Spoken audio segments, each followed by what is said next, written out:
Morning, Danielle.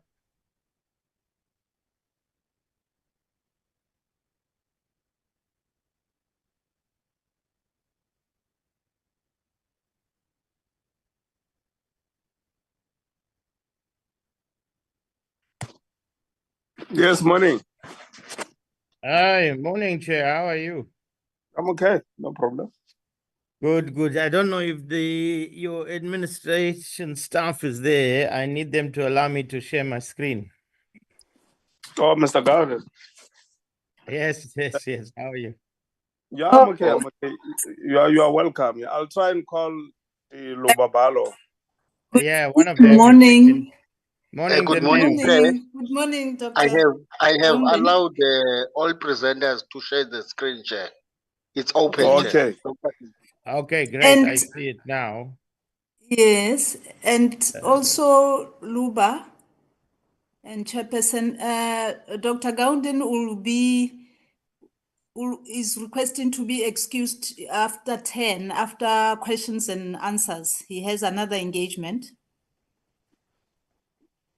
So we must start with Mr. Gowden and deal with his presentation before we do other presentations.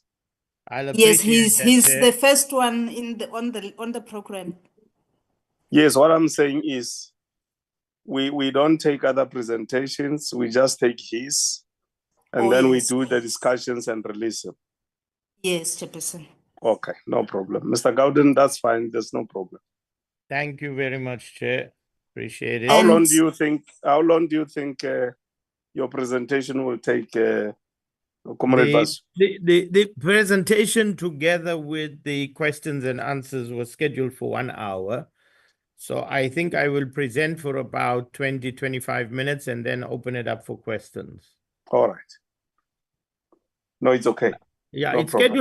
scheduled that way in the Yes. Yes. It's fine. I just wanted to check if that suits you. No, that's fine. Unless your members have other questions, I'm happy to entertain them. Okay,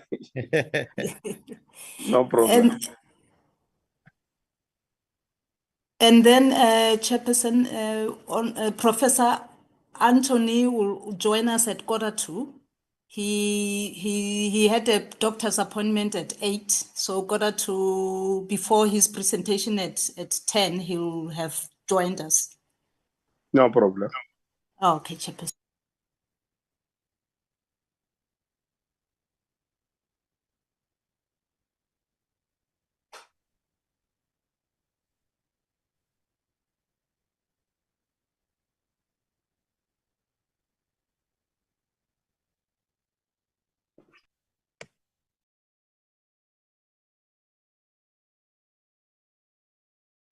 Danae, you are seeing my screen, right?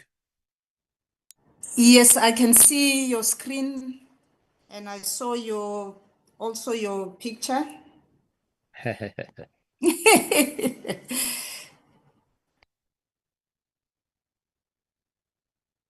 Okay, it's working.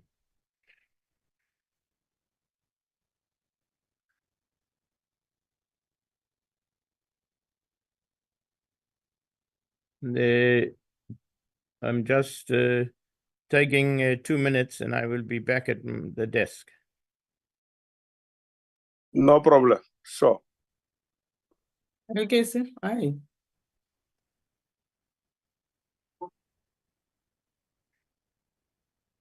Oh, I'm so cool. on my meeting. I'm on my meeting IR. I'm on my meeting IR meeting. Sure. Okay, sure.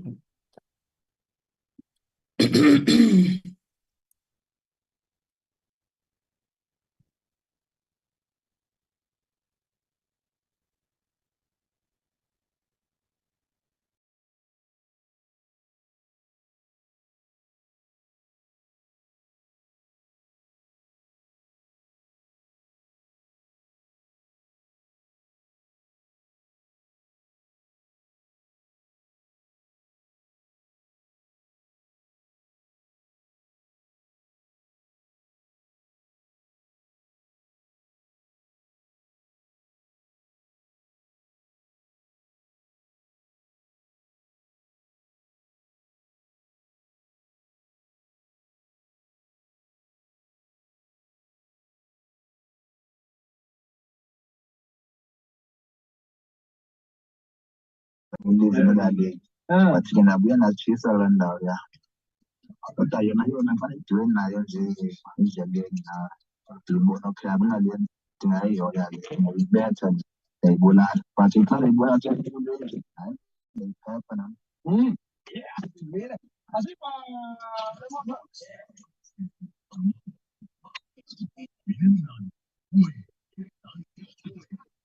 Vuzo, switch up.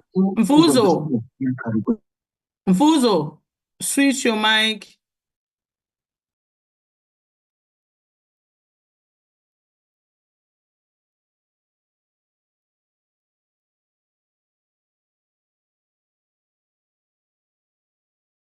Now I'm back.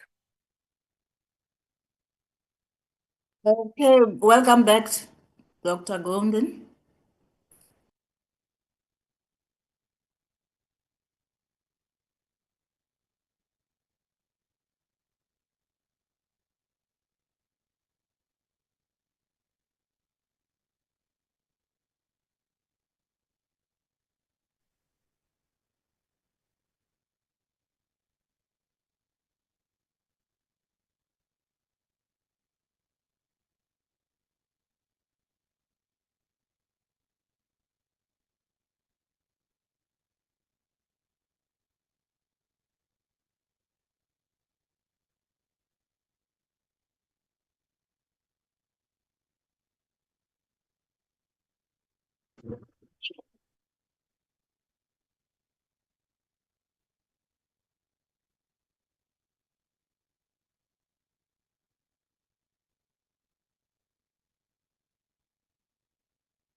Honorable members, good morning. It's 9 o'clock. Our meeting of the Portfolio Committee is scheduled for 9 o'clock. I take this opportunity to welcome you to this important meeting of the Portfolio Committee on International Relations and Cooperation. We welcome the staff of the Portfolio Committee. We also welcome South Africans who always make it their responsibility to follow the proceedings of our Portfolio Committee on International Relations, using all the platforms that Parliament always provide as part of complying with the constitutional requirement to make Parliament accessible and to make it participatory as part of deepening democracy here in the Republic of South Africa. We also want to take this opportunity to welcome our presenters who are going to be with us here today doing the presentations. Dr. Vasi Goutman, Professor Anthony van Niekerk, and Mr. Gustafa Di Cavallo. Those are the three presenters we are going to have here. You will recall, honorable members, that last week we were meant to have a presentation on some of these geopolitical matters which are ensuing currently in the world and the context within which South Africa is pursuing its own domestic and international agenda. So as a consequence of developments within here in Parliament, we had to reschedule that arrangement which we were supposed to have last week. So it's not exactly the same presenters we have here today. And we want to apologize to our presenters who had prepared to do presentations last week here in the Portfolio Committee. And we had sent an apology to them, and we hope our apology has been accepted by them. We work with everyone as our partners, as we are going to be working today here with various institutions that we work with. As you know, our responsibility as a Portfolio Committee is to make sure that we work with stakeholders, we work with institutions that have got interest in international relations, institutions that influence trends of South African foreign policy. So that's why we will continue as the portfolio committee to invite such institutions to be with us.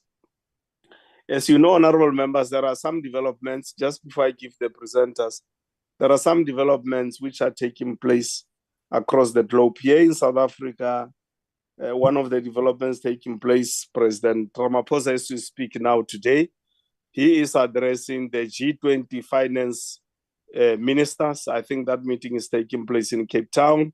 It's quite a crucial meeting. The other one was last week, where President Ramaphosa addressed the ministers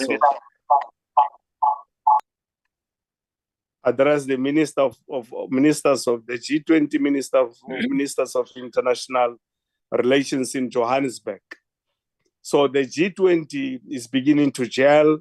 The task teams are working very hard, and we are all happy that the G20 will now culminate in November here in Johannesburg, notwithstanding other developments which, for instance, emanate from the United States of America. The US itself, though it didn't send the senior leadership, but the embassy of the US sent some people to the G20 international relations ministers, and they are also there sending some people to participate in the ministers of finance G20. We are looking keenly at developments between Ukraine and the US, and how that has sparked into some action the body of the EU. We have also looked at what is happening in the United Nations with regard to those developments between Ukraine and Russia, including the discussions of Africa featuring in that agenda of the United Nations, particularly with developments in the Democratic Republic of Congo, what is happening in Goma. We have received, sadly so, the bodies of our soldiers who have arrived. They've been buried, and those who are injured were received yesterday. And today they are being received and be treated at Mill 1 here in Pretoria. We've also seen non-state actors here in South Africa, like AfriForum and Solidarity. They are in the US pursuing the agenda of separatism based on Afrikanerdom that we have had here in South Africa. So we will discuss those things on our own at the right time as the portfolio committee on what do they mean to us as Parliament, as the portfolio committee. How do we interact and relate with those particular issues? So without wasting time, I'm now going to ask our presenters to start presenting. Dr. Vasu, you can do your presentation. The presentation and the interactions will be immediately after your presentation, and by 10 o'clock, I hope we will be done with your presentation and the interaction. Then we can release you, as you had requested that we release you as soon as you are done with the interactions. Dr. Gouten, over to you.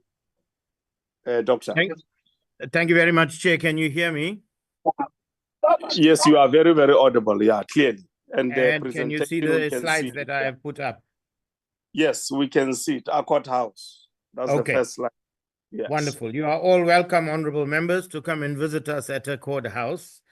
We are based in Durban, the best city in South Africa, of course. Honorable members, I've been asked to speak to you on peace, stability, and security. Let me just give you some background. Accord, we have been in existence. I see somebody has their speaker on. We have been in existence now. This year will be 33 years. I have founded Accord, so I have been associated with Accord for 33 years. And what I'm about to share with you is our experience. I am not an academic. Antony van Niekerk is an academic. He will speak to you after this. I have been a practitioner for the last 33 years. I'm a lawyer by training, and I have crisscrossed the continent for the last 33 years. working on the ground in situations of conflict, supporting largely DIRCO, Defense and Intelligence in South Africa. And then Accord has worked with the African Union from the time of the OAU way back in 93. So we have a 30-year association with the OAU African Union, and we work with all the RECs, SADC, ECAS, ECOWAS, IGAD, etc. We work with non-governmental organizations, and we work with individual organizations, individual governments across the continent. And then we work closely with the United Nations, with other think tanks, NGOs, and other governments across the world also. So I wanted to give you that background. So there is a clear understanding that what I am presenting is not from a textbook. Not to say that Antoni is going to present from a textbook. Antoni is a practitioner also, and he has been practicing on the continent. So what I will be sharing with you is our experience over the last 33 years, and our analysis comes from that. So basically, I will look at where we have come from on the continent and where we are going as a world, and then Africa's place in that. And in that context, what are the challenges related to peace, stability, and security, and then the challenges that we will face as a continent. So I will present for about 25 minutes, and then I will open it up for questions.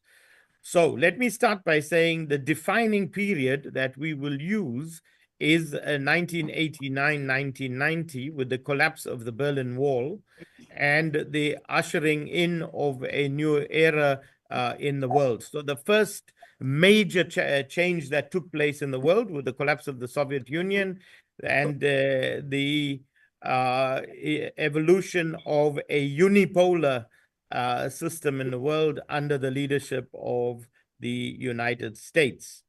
And that entire period, we would look at from dialogue and globalism to today what we see, militarization and nationalism.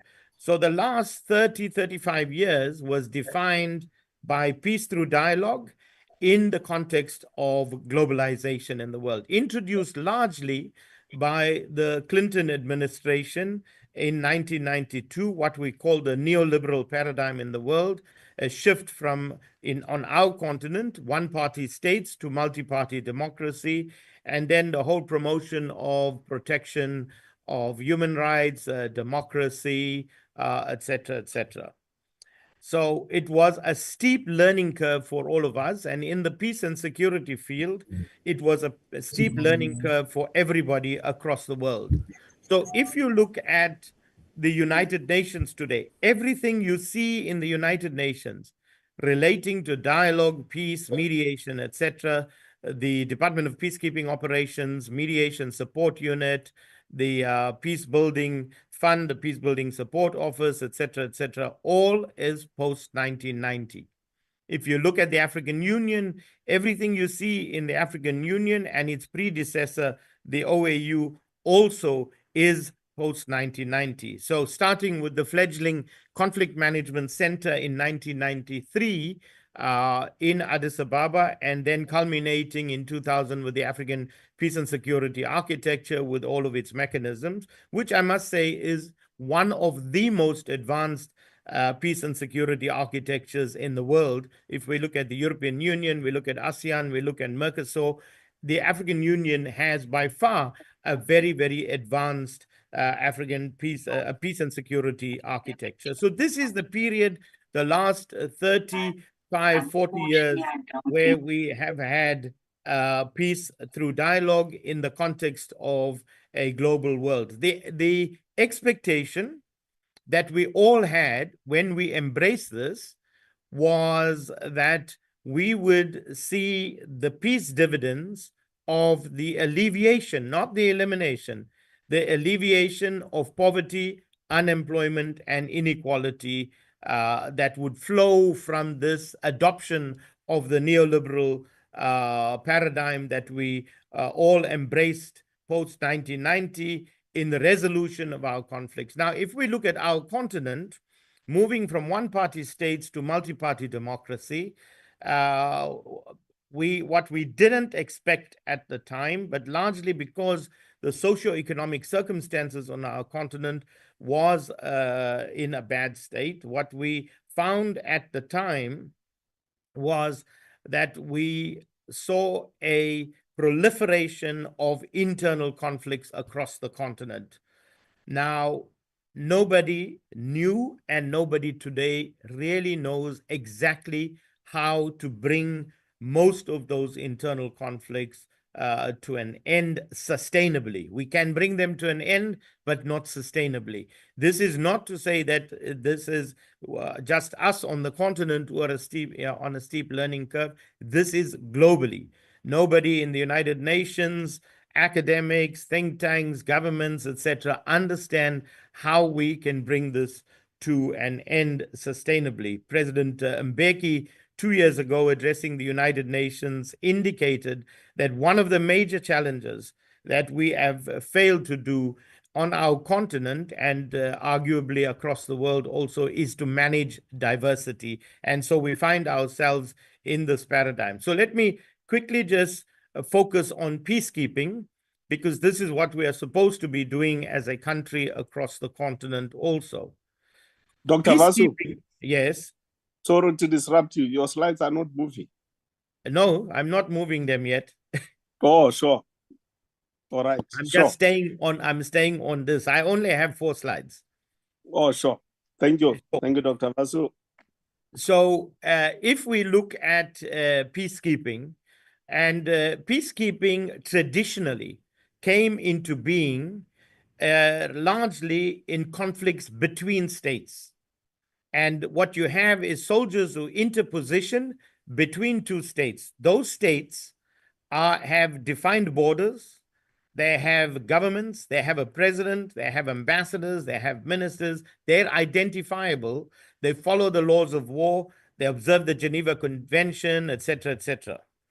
Now, when we entered the era of internal conflicts, we are dealing with states and non-state armed actors. For example, in the DRC, apart from M23, you are dealing with 200 armed actors across the Eastern Congo. Those armed actors, non-state armed actors, do not follow the rules of war, do not follow the Geneva Convention, and so they will not respect the fact that you have an interpositioning force there to separate 2 fighting factions, whether that's a state and a non-state actor or 2 states. And so they will fire on peacekeepers, or they will fire on any force that is there to prevent them from doing what they're doing. As a consequence of that, what we have then is a move from peacekeeping to peace enforcement. That's what you see in the United Nations documents today. That's what you see in the African Union's documents today, because of the realization that this is the context in which we are in today. To look at our continent again, between 2014 and today, there's a 400% rise in insurgencies. Now, to look at our own country in this context, what we have in South Africa, the South African government under apartheid had an offensive capability because it was fighting a war in the Southern African region.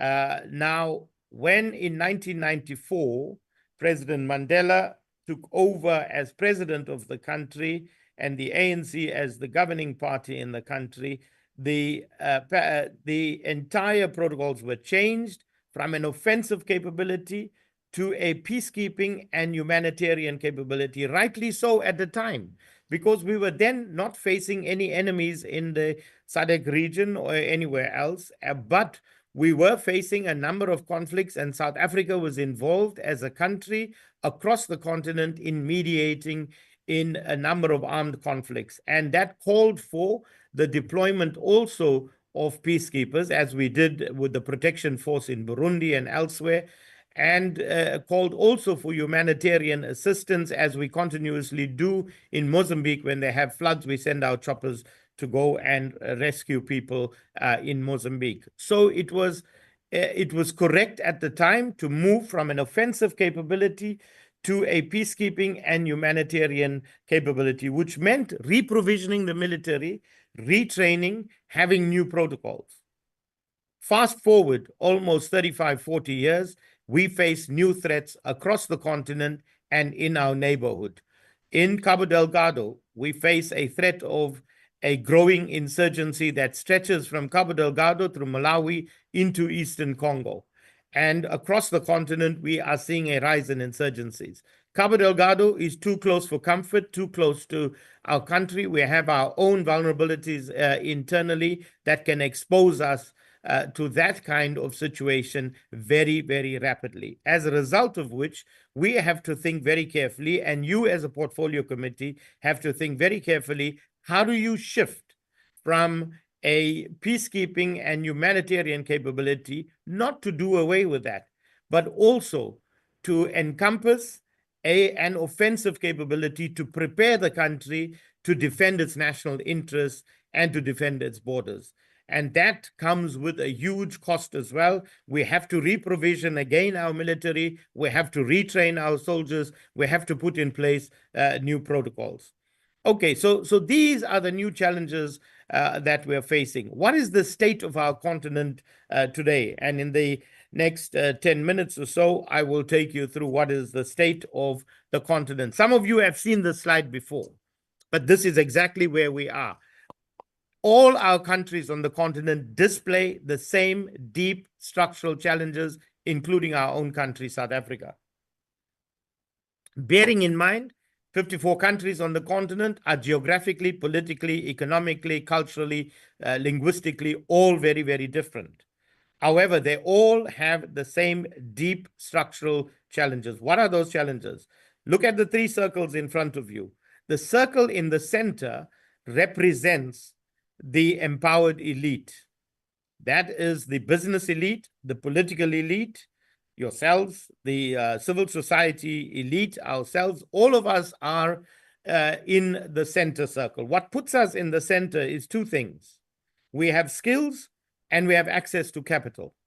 Those two things give us mobility in society, and they allow us for upward mobility also in society. The second circle represents the rapidly urbanizing. These are people who the last several decades have been moving to cities across the continent and in all of our countries, moving across into our cities. The third circle represents the marginalized periphery, largely people engaged in subsistence agriculture. I think, Honorable Williams, you have to mute your mic. Yes, please. Or Mapaya Williams. Mapaya Williams. Luabalo. Can you try and get hold of Mapaya Williams? He's a PLO. Yeah, he's muted. He's muted himself. Okay, so this is what all countries across the continent are experiencing, including, as I said, us here in South Africa also. Now, what is wrong with these three circles? So let's look at Europe, Asia, and Latin America. When people were urbanizing into the second circle, those parts of the continent at different periods were also industrializing. So low-skilled farm workers moving to the second circle were absorbed into low-skilled factory jobs. They sent their children to university. That's my generation. We moved into the services sector. We sent our kids to university. They're in the fourth industrial revolution. It's a generational shift. So what you have had with all of those continents is industrialization that has allowed them to create employment and deal with the challenges of unemployment, poverty, and inequality. When I say it's a generational shift, my grandfather was in agriculture. My father was a shoe factory worker. He sent me to university. I became a lawyer. I sent my son to university. He's now a computer engineer, and he's in the fourth industrial revolution. It's a generational shift. If you don't have that, you don't break the cycle of poverty, except for South Africa. No other country on the continent, maybe one or two in North Africa, can claim any meaningful industrialization. And in South Africa, historically, our industrialization was also racially skewed. And that is a legacy we also inherit going into the future. So largely, the people in the second circle would come from specific racial groups, largely in South Africa, Black South Africans. Okay, so for us in South Africa presents a different type of complexity because we are an industrialized country. We are not industrializing as fast as we should so that we can deal with the employment gap. But across Africa, that is the problem. So people coming to the second circle are coming to nothing. They are coming to no jobs, no education, healthcare, sanitation, water, etc., etc., etc. The people in the third circle are engaged in subsistence agriculture. They are not engaged in agriculture that will ensure food security across the continent or export of our products that will earn foreign exchange that can come back and be pumped into development across the continent. So this is where Africa finds itself today. Let me give you some numbers very, very quickly, because there are two factors that are driving complexity. The first is exponential population growth. The second is rapid urbanization. Okay, I've talked about urbanization. Now, the exponential population growth. In 1990, the period I gave you as the defining period, Africa had 600 million people. That means, to put it in context, it took us 1,990 years to get to 600 million. In the last 40 years, we added 800 million more people on the continent. In an even shorter period, the next 25 years, going to 2040, we will add another 1 billion people, taking us to 2.4 billion. Urbanization, today on average, we are 40% urbanized across the continent. South Africa, probably 60%. If you look at Burundi, probably 5 to 10%.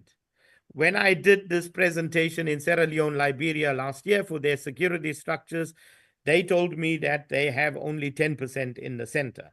Namibia, sorry, 5%. Namibia said they have 10% in the center. Kenya, when I did the presentation there, they said they have 20% in the center.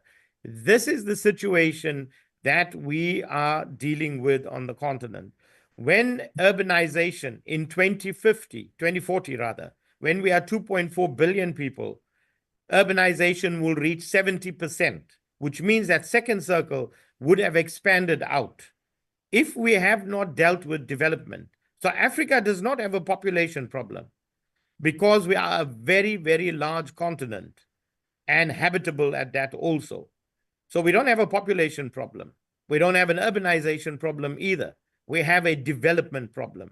If our development does not keep up with our population growth and urbanization, what will happen? So what's our prognosis to conclude now? The prognosis that we have is that in the second circle, we are seeing and will continue to see over the next decade or two, a rise in social and political conflict.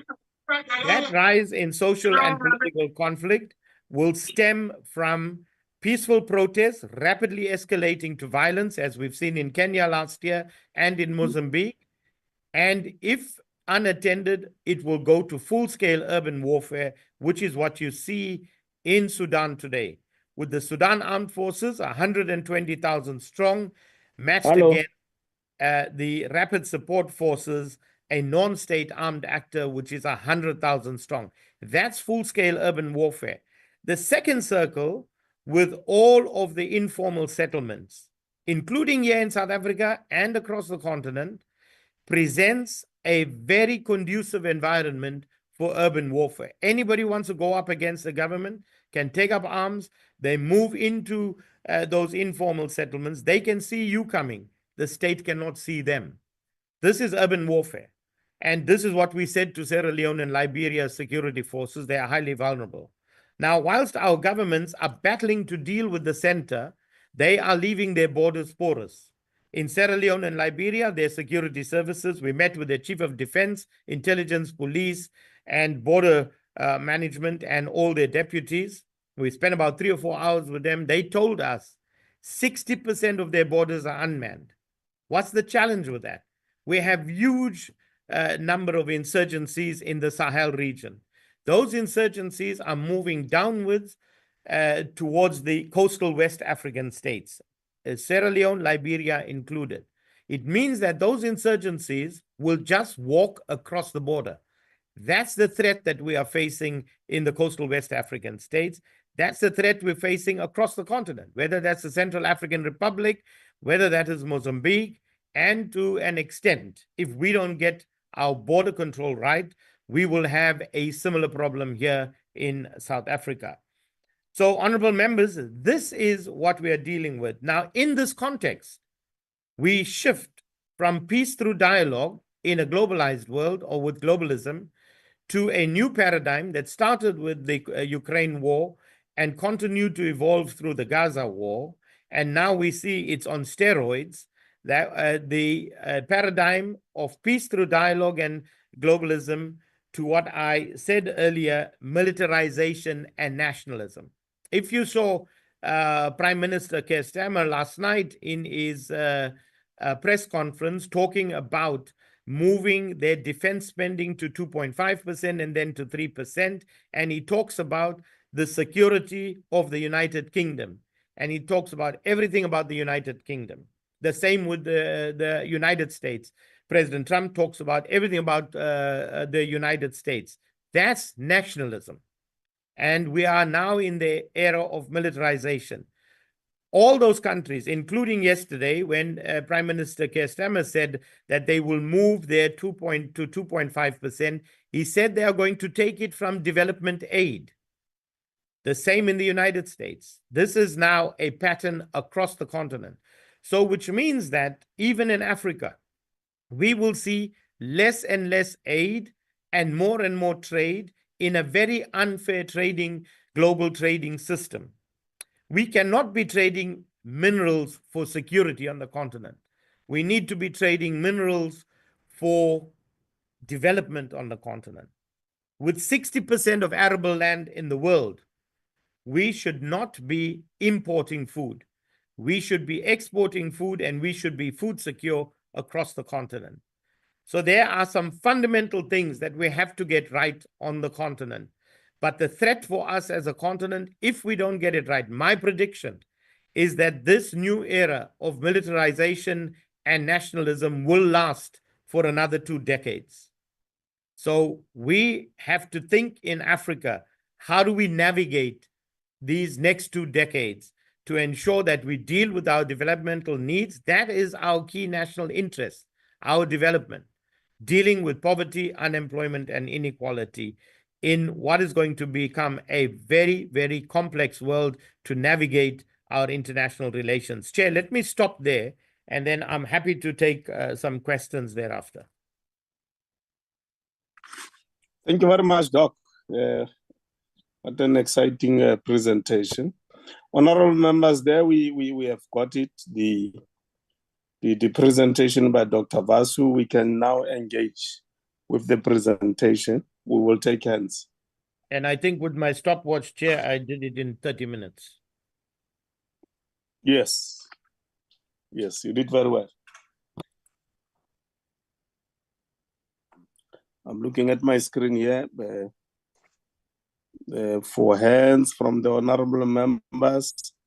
We've got Honorable Mhlongo. Over to you. Thank you, Chair. It's Honorable Mhlongo. I am asking you, Chair, to keep my video off because I'm worried about my network connection. So if you just allow me to keep the network off, my video off, Chair, so that I can be fine with my network. Yes, Honorable Mhlongo, there's no problem. But there's some noise. I don't know where is it coming from. Yeah. But you can proceed. I hope it's better now. That's why I was asking to keep it's okay. Off. It's better. Okay, thank you, Chair.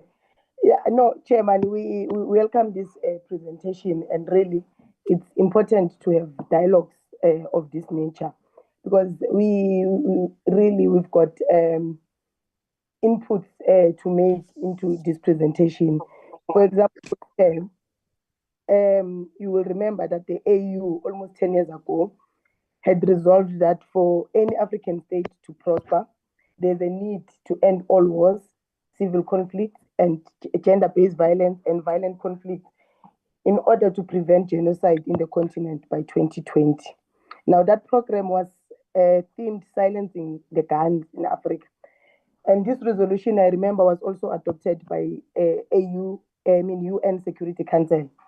Now, we know that sitting here today, the guns in Africa have not been silenced. Guns in Africa continue to reverberate, and Africa and her children are tormented to this very day. Guns in DRC, Sudan, and Central African Republic have not been silenced, Chair. Yet there was a resolution by AU that by 2020, which they then ended up extending it to 2030, that guns shall be silenced. But we have not seen it happening. Then we ought to ask ourselves questions. Who benefits from the protracted battles in the African continent? The UN has been on a mission in DRC recently since 1999 with MONUSCO, which was renamed in 2010 to be MONUSCO. Up until to date, what has these interventions by the West achieved? I think these are some of the questions we ought to ask ourselves as South Africa. Now, the AU and all its member states remain subservient to the Western world. Africa, if you look at it, is modeled on the idea of Western democracies, which has secured and guaranteed the perpetuality of colonialism in not only in South Africa, but in the continent. I'm raising this, Chair, because it has become evident that South Africa and any other country or organization that purports to be advancing peace and stability finds themselves in a quagmire where democratically elected leaders are rejected by the masses. We've seen this recently in Mozambique. I'm glad that it's also on the agenda. We're going to speak about the recent tensions after the elections in Mozambique. We've seen it in Zimbabwe, where people take up to the streets to reject a democratically elected government for one reason or another,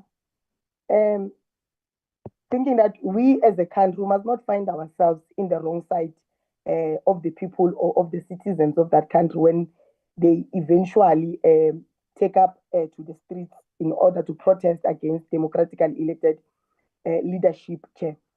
Now, the other question that I have is what has been raised here, whether South Africa, there's a question that has always been raised by citizens of this country and anyone who's interested in geopolitics, is that should South Africa be involved in matters of our neighboring countries? And Chair, I think the answer to that question should be a definitely yes. Now, conflicts and instabilities are always preceded by signs and indicators.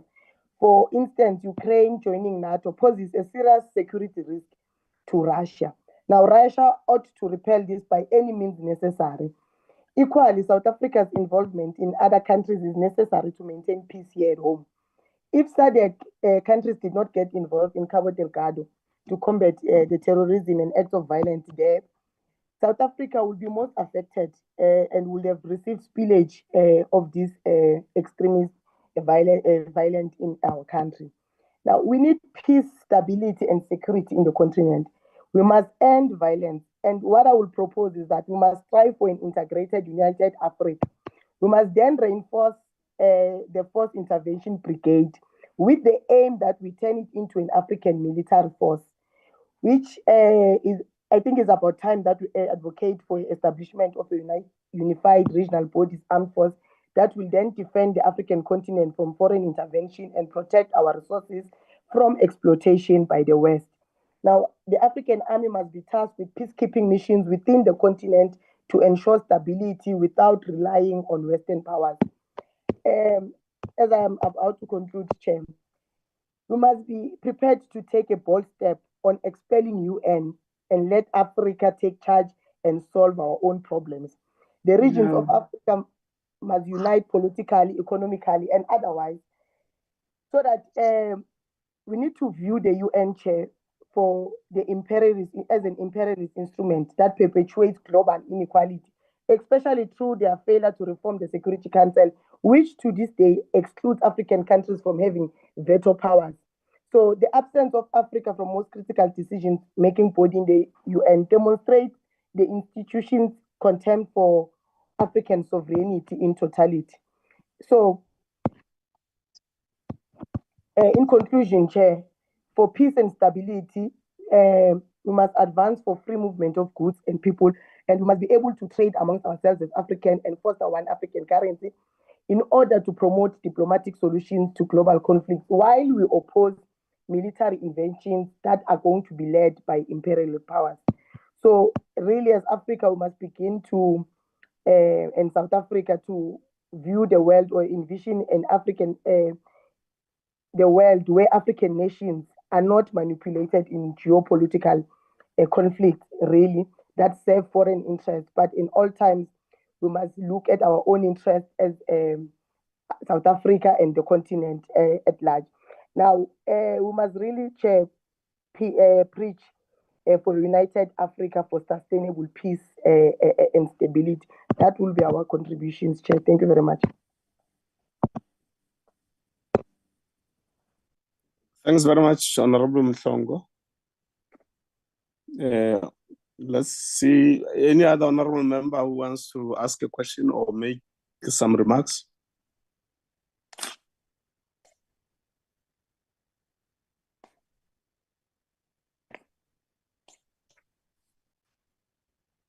Honorable Douglas. Good morning, Mr. Chair, and thank you to Mr. Gandin for a very good presentation.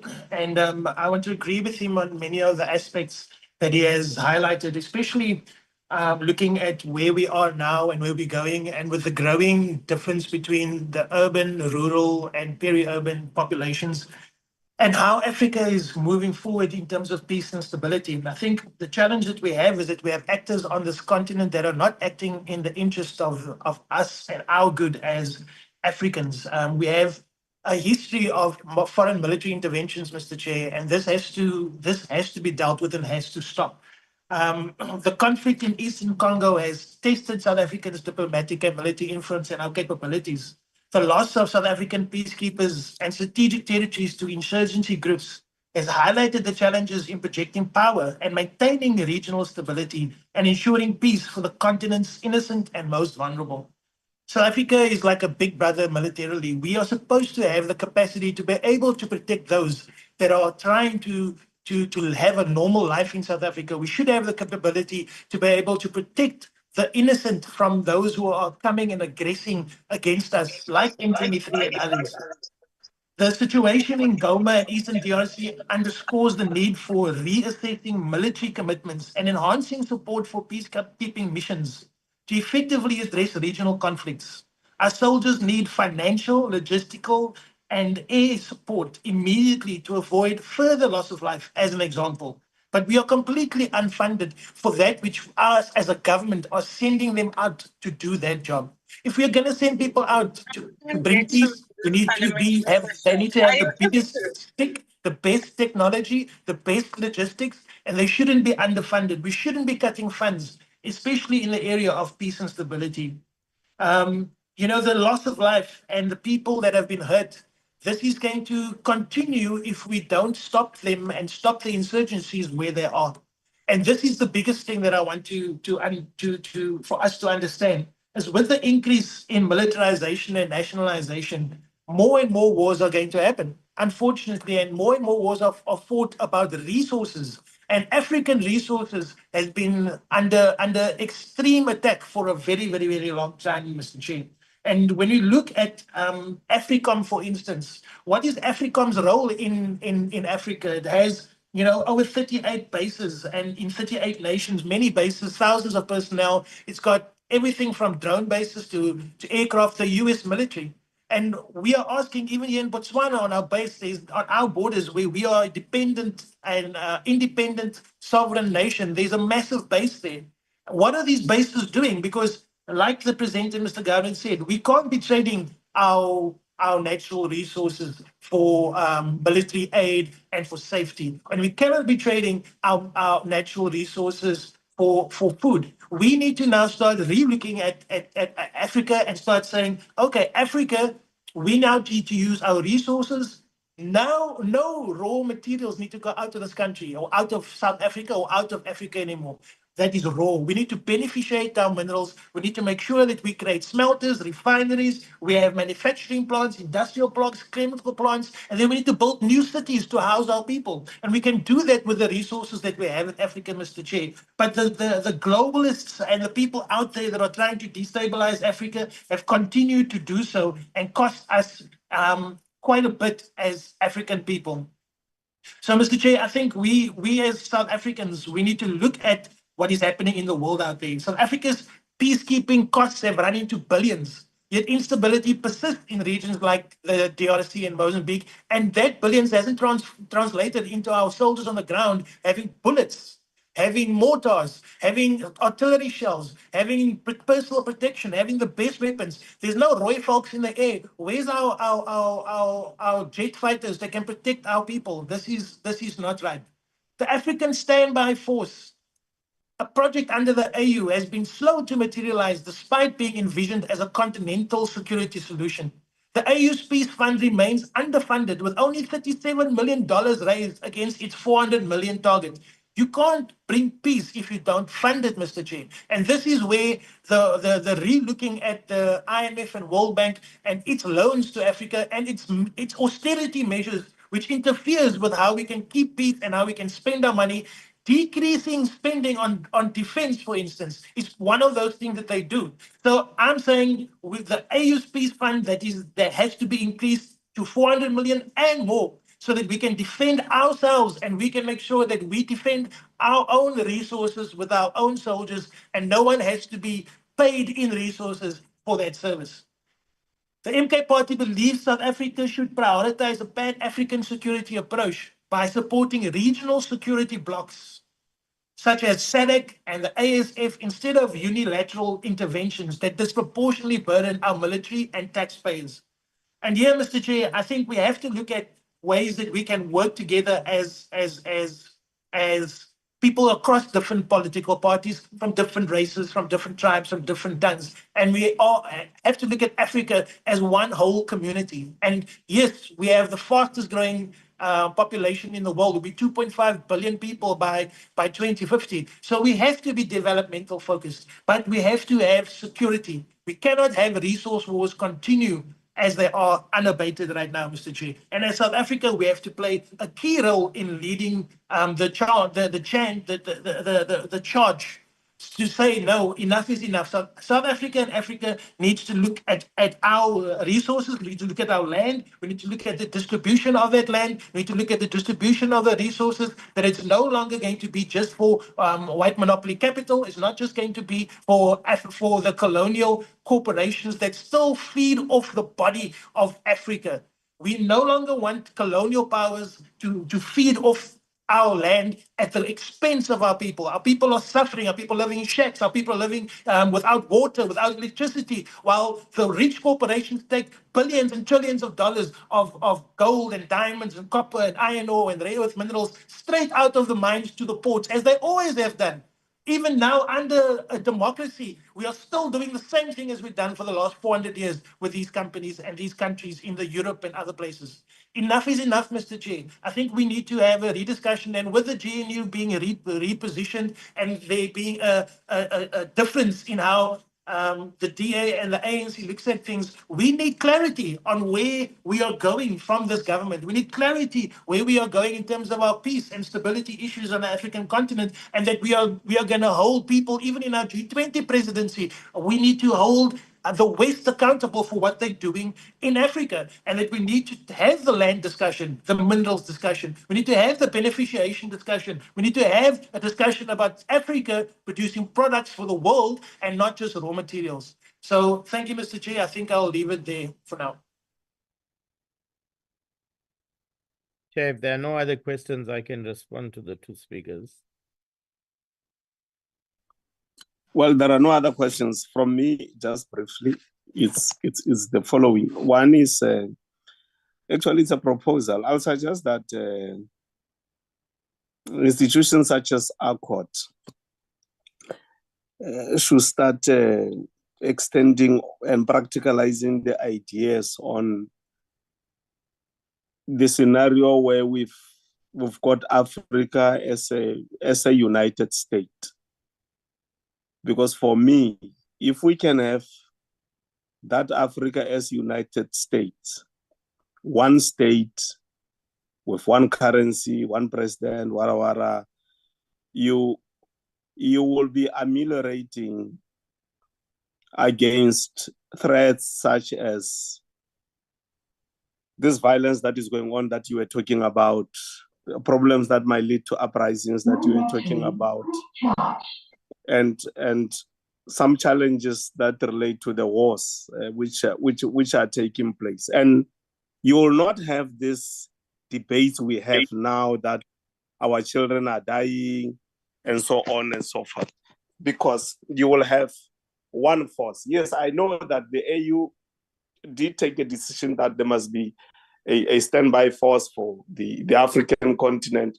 But I think the sooner we become one United States in Africa, the better, because even those who seek to divide us will not find it easy, because we will be one country. For now, honorable members, we must just accept, as long as we continue to exist in the form in which we exist, as some enclaves of states, they are going to continue to be abused by whatever forces that are there to make sure that they meet their own selfish narrow interests. So it's really up to us, and I think research institutions can assist, so that in institutions such as Parliament, those scenarios can begin to be discussed, so that we can overcome some of the problems we have. Issue number 2 from my side is on GDP. Those concentric cycles you presented, Dr. Vasu, indeed are true. But I think that if for instance, in Africa, yes, we can continue to regard variables such as GDP in the economy, but begin to measure the growth of the economy and how it contributes to the improvement of the lives of the people. We measure like that by the extent to which we are able to reduce poverty, the extent to which we are able to reduce inequality. Because we are so obsessed with GDP, and it has been proven that yes, GDP is important, but it doesn't guarantee GDP that if it's higher, like we had one around 5% in South Africa, it will be able to resolve all the problems that we have. So my view is that if in the rural areas, we can make sure that the state intervenes, it works with the private sector, with the people on the ground, with investors that come from wherever in the world, and we focus on all these rural areas and how we can ensure that they develop. That scenario you projected of urbanization, which is going to worsen the situation in the cities in the next 3 to 5 decades, will be ameliorated by that approach. Over to you, Dr. Vasu. No, thank you very much, Chair. Thank you very much, Honorable Mshlongo. Thank you very much, Honorable Douglas. I can't agree more with all the things you have said. Now, but I have many things to say about the things you have said. So, Chair, let me offer 2 things. One, I am very happy to come and dialogue with your members on the issues that they raised and the issues that I raised. It's a longer debate on that, but I think it will help your committee also as you look to improving our own international relations in this very, very complex environment. Either I will come to Cape Town, I'm very happy to do that, or I'm happy to invite all of you into this wonderful Durban that we have here. Now, having said that, let me say, by the way, Chair, your Africa, United States of Africa, the last person who put that on the table was assassinated, taken out. That was Colonel Gaddafi, who had the same idea. I think what you were suggesting is that there must be a consensus on the continent of where we go as a continent. It's not just individual countries on the continent, it's about where we go as a continent. And I think that is becoming increasingly important. Whilst that is done at the summits of the African Union, we've just come back 2 weeks ago, I was there now. We heard the similar things at the AU, but I have to say I've heard that for 20 years also for the summits that I've attended. But you need also, as parliamentarians, maybe portfolio committees. You need to get together with your colleagues in other portfolio committees across the continent to begin to map out how we can come together as a continent and have this consensus, to go to the point that Honorable Douglas and Honorable Mhlongo raised about all the interference from outside and everything that's happening, which is correct. But unless we get our act together on the continent, and we don't have our act together, in fact, we are part of the problem on the continent. So we can blame everybody till the cows come home. But we must also think about the things we are doing on the continent. And, we have moved on the continent from transformational governance, which is correct when you say go from GDP to looking at our developmental needs. That's the transformational side. But unfortunately, Chair, we have moved rapidly from transformational governance to transactional governance. And transactional governance in the context of rising populism across the world and across the continent means that you will continuously have what Honorable Mhlongo said, that people can just take to the streets, mobilize people, and topple democratically elected governments. Well, absolutely. Because people in that second circle are highly vulnerable to being mobilized by anybody. You know yourself, Chair, since you were involved in a struggle. I was president of the SRC at Durban Westville during the state of emergency, 85, 86. I was right at the forefront of mobilizing people. Those days, we had to print pamphlets, mobilize 10,000 people. Today, young people have a mobile phone. They put a message on a mobile phone, and in 30 seconds, they can press a button and mobilize 1 million people. Governments cannot move as fast as people can move on the ground. And unless we move from, just looking at GDP, as you've said, to moving towards development to take care of that second circle and the third circle, people will continue to rise. And this is going to happen over the next 2 decades. Now, let me just, on GDP, if you look at the IMF report, you look at the World Economic Forum, all the World Bank reports, they talk about Africa having the fastest growing economies in the world. It's an illusion. When you start talking about 5% growth rate here in Libya and 10% growth rate in this country, etc., it's an illusion, because those growth rates relate to single commodities, exporting oils, exporting coltan, exporting this and that. It means nothing when it comes to poverty, unemployment, and inequality. So we can talk about, and we can all go, on platforms and say Africa as the seven fastest rising economies in the world. And we should not celebrate that as Africans. We should be interrogating that as Africans and saying, don't tell us that that is what is happening. Tell us that that is single commodity focus. Tell us that that is not diversified economies. That's not growing economies and leading to redistribution. So I think, in a nutshell, Chair, what we need to do is to interrogate these things much more critically.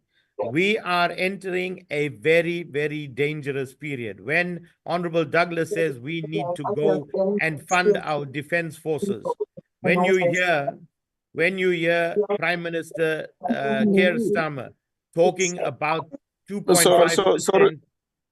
Sorry, Dr. Vasu. Yeah. Dr. Vasu, just sorry. Can somebody just call Honorable Modise to mute, please? And somebody with Huawei Smart 2021. Or try and proceed, Dr. Vasu. Yes, Chair. So, Chair, when Prime Minister Keir Starmer talks about moving to 2.5% of GDP and 3% of GDP, He said it last night. They are going to fund it by cutting aid. So, Honorable Douglas, let's just get this thing very carefully. They are going to fund their defense spending by cutting aid that's coming to us on the continent. Now, if we say we're going to go and increase our defense spending, which we have to do, where are we going to get the money from? If we are going to cut aid, we're going to cut social grants. We can't cut social grants because that's for people's survival. So we have to think carefully. We have to put our heads together in this country. And I cannot agree more with you, Honorable Douglas. We need to come together as all the political parties. We have to come together. And we have to say, what is our national interest? Dealing with poverty, unemployment, and inequality. That is in our national interest. So how do we grow our economy? How do we grow our economy together? Not just single commodities, not exporting, not empowering just the center. How do we grow our economy in a way that we have the resources to increase defense spending? Because we have to increase it. We are now in a very hostile neighborhood. Yes, we need to do not just go there with our military. We have to go with our diplomacy. We have to go with our economic might also, because you can't approach this only through the military. And we did this very well when President Mandela was there and thereafter. As you know, we went as a continent politically. We shared our experience, our negotiated settlement, and we did a lot of peacemaking on the continent. We used our economic might on the continent also. We funded through the African Renaissance Fund a lot of development across the continent. And our military was a highly capable military.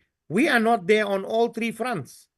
We need to get back there on all three fronts. We can only do that if you as political parties come together, firstly, and reach consensus about our national interests and how we advance that. And I'm really saying that we as an institution, we're very happy to come and dialogue with you. I'm sure the others were there to come and dialogue, because this is not about you. This is not about parliament. This is not about political parties. This is about you and me. We live here. So we have to decide how we're going to do this together. So we are ready to come and work with you. Thank you very much, Chair. I see Advocate Shamima has her hands up. Okay. Advocate Shamima. Thank you, Chair. Good morning to all honourable members. I absolutely love the passion on the presentation. It is spot on with regard to the fact that aid is being cut simply so that they can increase the military.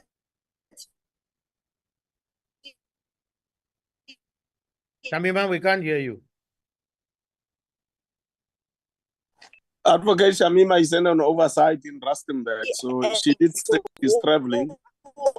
So it's difficult to hear you. It's very, very difficult to hear you, Honorable Sally. Honorable members, we still have three but other. What I also have an issue. Can you hear now? Okay. Yeah, but we the quality of your line is terrible. Maybe you must compromise on making a question now and find a stable place for the next presentations.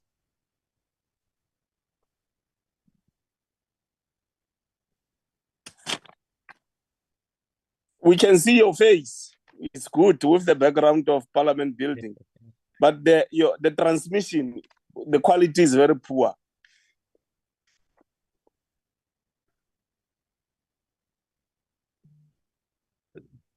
Thank you very much, Chair. I will now. Yeah, just wrap thank you very up, much, Chair. Dr. Vasu. Yeah, I will remain for about an hour or so, because then I have another engagement. But I will remain and just mute my speaker and my camera. But I'm here. I'd like to listen to the other presentations also. Thank you very much, Chair, for your time. Honorable members, thank you very much for your time. We thank you very much, and I can assure you that one of the proposals you made, that we visit you to dialogue on some of these matters, we are going to discuss it in the portfolio committee, and we will sometimes during the course of this year visit Durban to come and engage with you there. And I'm sure by the time we come there, we will be able to indicate to you the extent to which we have interacted with our counterparts throughout the African continent to pursue this agenda, which some of our revolutionaries who came before us were pushing, and they have not succeeded. So thank you very much, Dr. Vasu. Chair, We're as now you going can to see, take we have a nice 50-seater boardroom. We'll accommodate all of you. Thank you, Chair. Thank you Take very care. much, Doctor. Thank you. Professor Anthony van Niekerk, we're now going to give over to you. You can start your presentation. Thank you very much, Chair and colleagues. Let me check if I'm audible. Very audible and seeable. Yeah. Okay, so Vasu, good morning. Thanks for your presentation. I think you can let go of that slide now. Yes, the concentric circles, if they can go. Can we have can we have that presentation by Professor Wabalo? Yes, there we go. Yeah, We'll send you're the welcome. presentation. Okay, thank you. Proceed, Prof. Yes, Chair, thank you very much. I'm talking to you this morning about South Africa's national interests with an S. My presentation will take about 20 minutes. I don't have PowerPoint slides. I prefer to talk. Promoting a country's interests abroad and protecting its interests from harm are necessary, but the instruments for doing so and the outcomes are often unclear, contested, or inefficient. In post-apartheid South Africa, the use of the concept national interest has become controversial. Consider the following 5 examples of the national interest. 1, peace building. As Advocate Vasu Gandin reminded us, robust participation in African peace building, meaning mediation, peacekeeping, peace enforcement, humanitarian aid, post-conflict reconstruction. So robust participation in African peace building places an increasingly heavy burden running into several billions on the national fiscus. And since 1994, at least 85 soldiers have died during these missions. President Zuma and Ramaphosa calls these sacrifices in the national interest or in the pursuit of peace. How does government balance peace-building imperatives at home and abroad? Secondly, making friends and influencing people. President Ramaphosa and President Putin often exchange warm embraces on the world stage. Not mere handshakes, but warm embraces. And in 2023, President Ramaphosa awarded President Xi Jinping with the Order of South Africa, the highest honor bestowed on a foreign dignitary. Are these examples of progressive internationalism, or are they divisive, or as the Trump administration calls them, egregious? 3, summitry. South Africa has hosted many major international summits since 1994. In the last 3 years, South Africa hosted 3, BRICS in 2023, and this year, the G20 and the SA-EU summit. Assessing the return on the investment has been a headache for researchers. 4, the annual pilgrimage to Davos to market South Africa at the temple of the globalists. As with summitry, it is hard to calculate the value. And then lastly, international trade. South Africa trades with the North, the South, the East, the West, and especially continentally, but government lacks an integrated approach, a holistic trade policy and strategy. So in the emerging recalibration of international order, pursuing and protecting a country's national interests become urgent.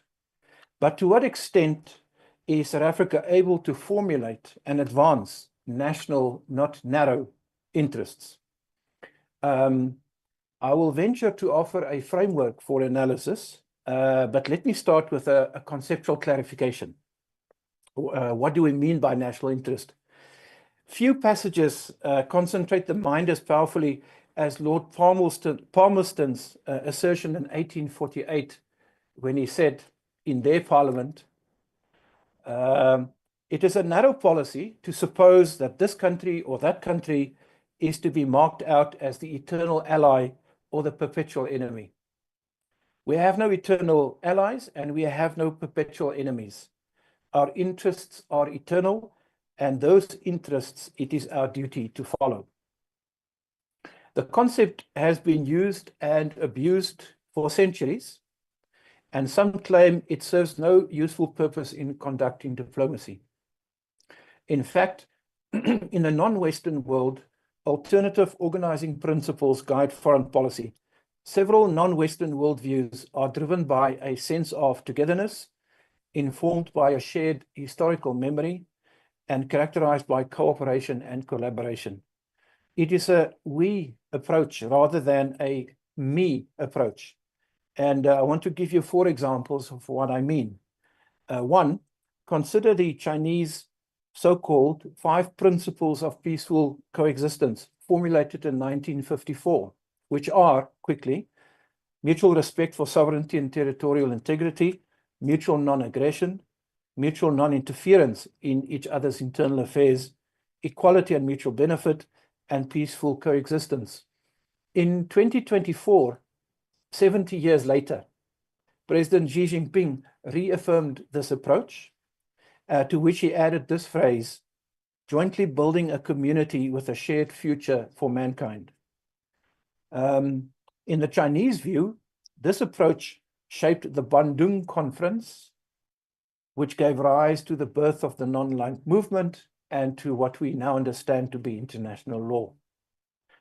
Second, consider the ANC's so-called 7 principles of foreign policy formulated in the early 1990s, which are, in brief, again, the promotion of human rights, democracy, justice, and international law, international peace, the interest of Africa, economic interdependence, and a commitment to the consolidation of a democratic South Africa. And note the neat overlap with the Chinese approach. 3, consider the vision statement of the African Union's Agenda 2063, which was adopted in 2013, an integrated, prosperous, and peaceful Africa driven by its own citizens, representing a dynamic force in the international arena. And then number 4, consider the American approach to international relations. Last month, President Trump's Secretary of State, Marco Rubio, said, and I quote him, "Our foreign policy needs to be about first defining what our national interest is and then ensuring everything we do, every dollar we spend, every program we operate, and every word we say is in the furtherance of the national interest." As Western international relations theory evolved, many substantive definitions of national interest arose. For example, liberals believe that national interest is a useful metaphor as it refers to the interests of individuals from which a communitarian interpretation of interests is derived. For Marxists, national interest corresponds with the interests of the ruling elite or the ruling class, not the citizens. And this resonates with non-Western IR theory, a decolonial paradigm, which includes, you might be familiar with Wallerstein's world systems theory, Walter Rodney's dependency theory, and various expressions of the African Renaissance. For constructivists, all institutions and policies are continuously being and reconstructed, and due to this fluidity, a permanent fixture of national interest is not possible. I accept that it is hard to cast the substance of national interest in a universally accepted format. However, since policymakers, politicians, and practitioners alike continue to make use of the concept, we can bring some order to the conceptual spread and find a way to make it practical, particularly since we want to examine its relevance to South African foreign policy or South Africa's international relations. And I argue that national interests arise because of deliberate policy choices made by ruling elites as an input process resulting in policy statements and then actions as outputs. And this aligns with Stephen Krasner's view of national interest. Krasner used the term to refer to the preferences of a nation's leaders, or put differently, the goals that are sought by the state. By state is meant the central decision-making institutions and roles. Such preferences or set of objectives must be related to general societal goals, persist over time, and have a consistent ranking of importance to justify using the term. We can therefore define national interest by focusing on the procedure of its legitimization. And two procedural criteria determine the value of a national interest: relevance and consensus. And I want to spend just a few minutes unpacking these two criteria.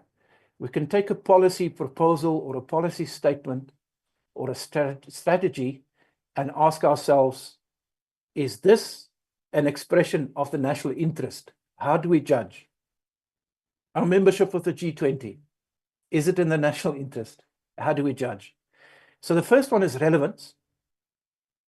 The basic requirement is that a national interest must be a policy that A, fundamentally impacts the external or internal functioning of the nation, and B, substantially transforms its key features, or C, gives rise to important new rights and obligations for the nation. A policy that is marginal for the nation cannot be its national interest. This means that no more than a few policies or objectives can be national interests at any one time. Empirically, relevance can be ascertained by asking whether the topic has been present in the nation for a long time, at least several months, ideally several years, or whether the issue has been discussed by state institutions, irrespective of these institutions' composition or political orientation. Relevance can also be verified by consulting program declarations of the central institutions of the nation, the speeches of its representatives, or opinion polls. Also, a long-term presence of the topic in society and in media discourses is very important for judging its relevance. 2, consensus. This approach is different from the aggregation model in which individual preferences are simply added up, but it is also different from simple majoritarian views. We should distinguish A, the goal of a policy, B, the strategies through which these goals can be reached, and C, concrete tactical measures. This distinction is important since there is often a broad consensus regarding the basic goal. But consensus is harder to find in terms of the policy that would lead to this. And the aim of empirical research should be to find a borderline between those areas where consensus exists and those where it is no longer present. As an optional criterion, a sufficient level of deliberation should also be mentioned. Deliberation refers to discussions in the public sphere in which all members of the nation can, in principle, participate. If the negotiations are secret and the public is only informed about the result, the criterion is obviously not fulfilled. The second condition is a sufficient presence of the question in the public space. The policy or law. This includes, for example, participation in roundtable discussions or the possibility to comment on the norm during the process of its drafting. The third condition is debate with those members of the nation or those social groupings that are directly touched by the question. So my preliminary conclusion here, Chair, is that a policy turns into a national interest only if these necessary criteria are fulfilled. Yet a policy can also cease to be a national interest as well, because of the quite frequent shifts in both the domestic and international spheres. A short additional comment is required on state versus non-state determinants of national interest. The state is no longer the sole constituent or building block of the international system. Several other actors have taken over the roles earlier performed by the state. They exercise influence across all spheres of human life, ranging from super empowered individuals to interest and pressure groups and governmental and non-governmental organizations of various kinds, to multinational corporations with worldwide presence. Here at home, national security has become subject to intense scrutiny by non-state actors, often with diverse and dubious motives. So, which policies and strategies qualify as national interests? I constructed a list of these as candidates for the label national interest. And my research is meant, which is ongoing, is meant to determine whether they all meet the criteria to be regarded as national interests. And to this list, you might want to add your own candidates. I'll quickly give them to you. On each one, I can speak for quite a bit, but I won't. My first category is really what I call strategic enablers. Strategic enablers. There are seven policy frameworks that, in my view, needs to be in place if we want to proceed with clearly defining national interests. They are the framework document on South Africa's national interest, released by DIRCO in 2023. The document on the national interest. Secondly, the white paper on foreign policy, the diplomacy of Ubuntu, adopted in 2011. Thirdly, the white paper on South African participation in international peace missions of 1999, and despite an attempt to update it, it was never accepted by Cabinet. It's a critical document. The next one is the National Security Strategy, adopted by Cabinet in March of 2024, but never released for public consumption because I believe it is classified. The next one is the National Development Plan of 2013, but as you know, it's outdated and it needs to be refreshed, and I don't quite understand why it is not. The second last one is an integrated trade policy. And finally, a fresh or new or updated defense policy. These seven policy frameworks and strategic documents will enable us, will create an environment that will enable policymakers and participants in constructing national interests to judge whether a framework or a policy or an outreach or a strategy is sound, is solid, is relevant, and has consensus. Then I've got two other categories that I think are quite important. Trade. There are 4 important trade agreements, but the question is, do they cohere? Do they hang together? The first one is the free trade agreement with the European Union, the so-called SADC-EU FTA. The second one is the non-reciprocal trade arrangement with the United States of America, so-called AGOA. The third one is the South African-Chinese all-round strategic cooperative partnership in the new era of 2024.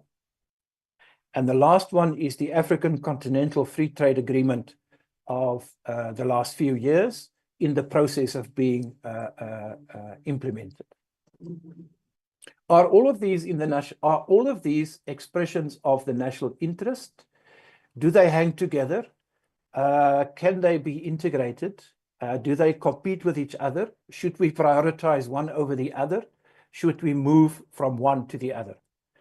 The second category is even more complex. It's on membership of international organizations. And I think you know the list as well as I do. The first one is the United Nations system, which comprises political, financial, security, and cultural institutions. It's quite elaborate. The second one is the African Union and its institutions, particularly the African Peace and Security Architecture and the African Governance Architecture, the AU Development Agency, and the peer review mechanism, and then the so-called REX, of which we belong to the Southern African Development Community, but we are also a member of the Southern African Customs Union. On all these three African institutions, we must ask critical questions. Whether our membership of these institutions advance our national interests, and if so, how? And if not, why not? And what should we do? The third one is the group of 20, the G20, which I heard the chair said is getting into gear with meetings as we speak. But let me be controversial for the sake of the debate. We are handing over the baton, the chairpersonship of the G20 in November to the incoming new chair, which is the United States of America. I think they're already showing their colors under the Trump administration. And what if in coming weeks or months, President Trump says, I'm no longer interested in the G20, I'm withdrawing. It's not relevant to me. It doesn't serve my national interest, I'm withdrawing, as he is from other institutions of global governance. The next one is the BRICS alliance, or the expanded BRICS, or the BRICS Plus alliance, and our role and membership in it. A forgotten arrangement which is coming back into the public domain is the India-Brazil-South Africa partnership, IPSA, which is really around maritime security and marine issues. The next one is the Indian Ocean Rim Association, IORA, which has economic and security and trade dimensions, of which we are a prominent member. And the last one is the non-aligned movement, NAM. Let me make some concluding comments. In a democracy, the national interest or national interests are what the majority, after discussion and debate and through a representative parliament, decides are its legitimate long-term shared interests. The basis for such a decision should not be limited to immediate interests, such as the core goals of survival or sovereignty or territorial integrity, but should include economic well-being, as well as other preferences relating to identity, self-image, and moral values. Although most South Africans would agree that there is a national consensus on the need to further the human security agenda, there will be dissenting voices, and many would question whether policy options such as those I listed above are in South Africa's long-term interest.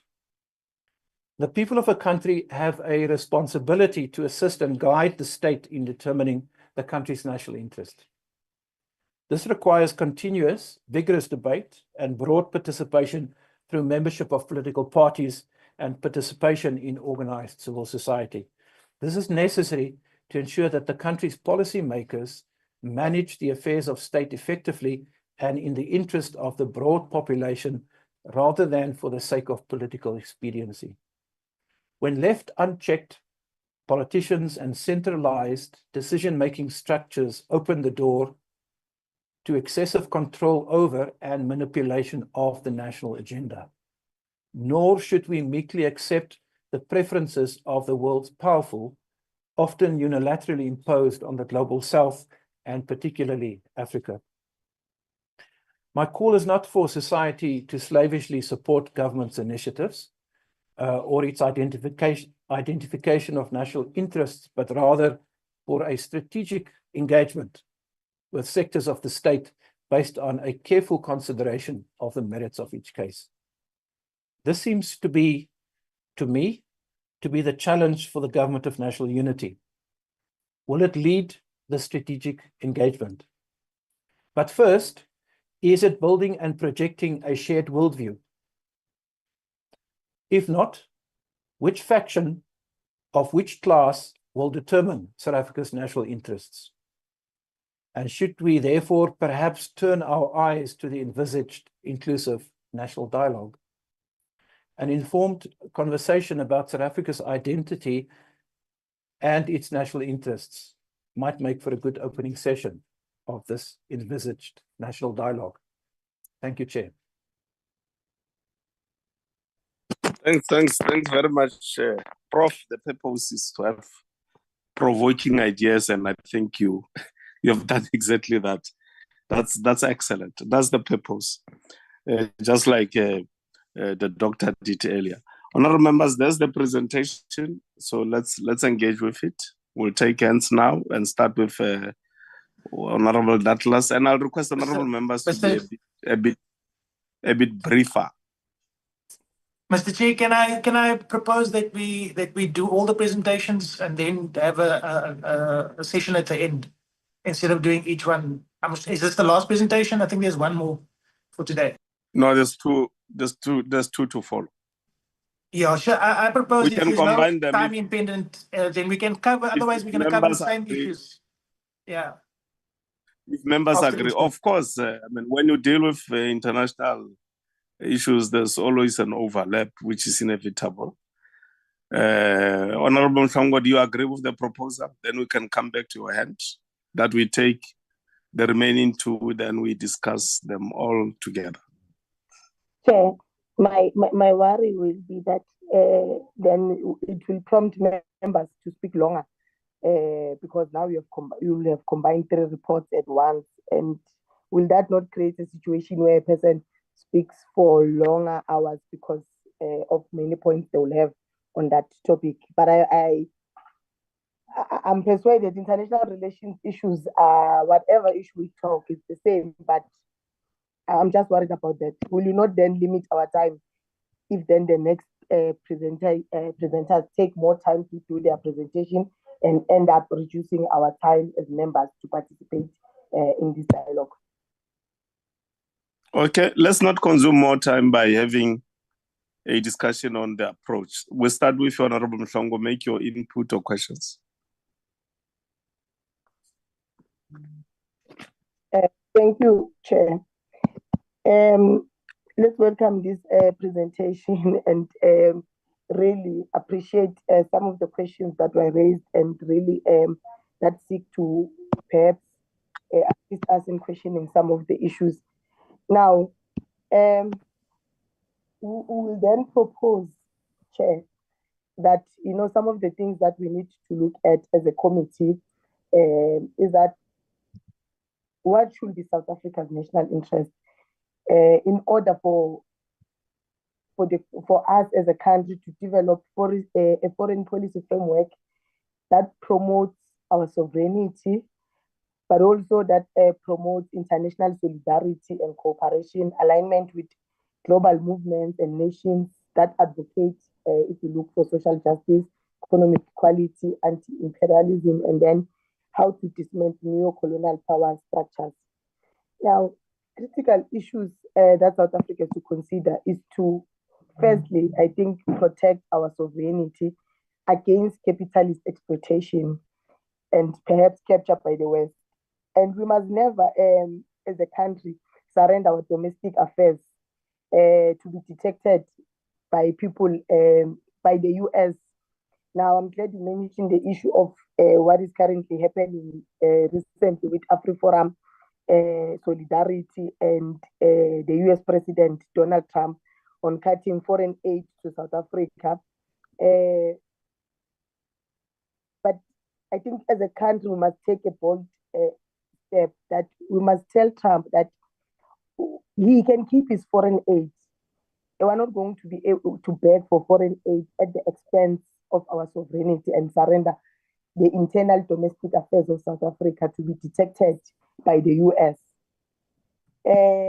Chair, another proposal that we have is that we should move away from dependency altogether on foreign aid and move away from taking loans from Western-dominated institutions such as your IMF and the World Bank.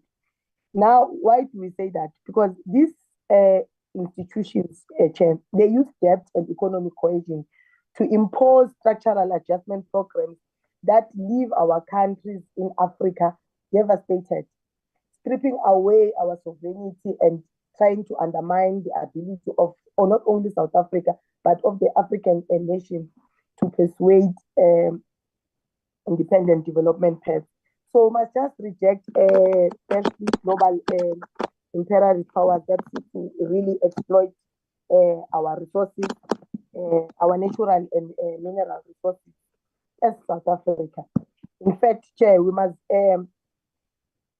begin to come with radical economic policies that will advance our sovereignty, that will be radical policies to benefit our people and in order to end inequalities in South Africa.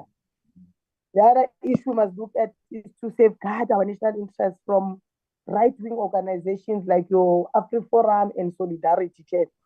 It can't be that we allow organizations like this in a democratic South Africa to go in the US and all over the world trying to canvass or lobby other foreign countries to come and interfere in the domestic affairs of the country by spreading misinformation and propaganda and perhaps seeking to circumvent democratic processes. You will remember that NHI, Bella Bill, Expropriation Bill, all those bills, they went through democratic processes of parliament. They went through consultation, public participation. But then you've got these two organizations that says, no, will not allow democratic processes in South Africa to prevail. We are a minority Afrikaner group. We feel like we can go and mobilize a country as powerful in terms of economy like the US to come and impose executive orders in South Africa in order for us to the democratic processes of the country, to then use the US to come and bulldoze everybody else, the government, in order to change laws of the republic. Chair, I think it's supposed to be this committee that champions that organization like AfriForum and Solidarity ought to be investigated in their dealings with the US in bad-mouthing the country. If they should not be charged with treason, because there's no better way to explain what they've done in damaging the reputation of the country, but also spreading misinformation and propaganda.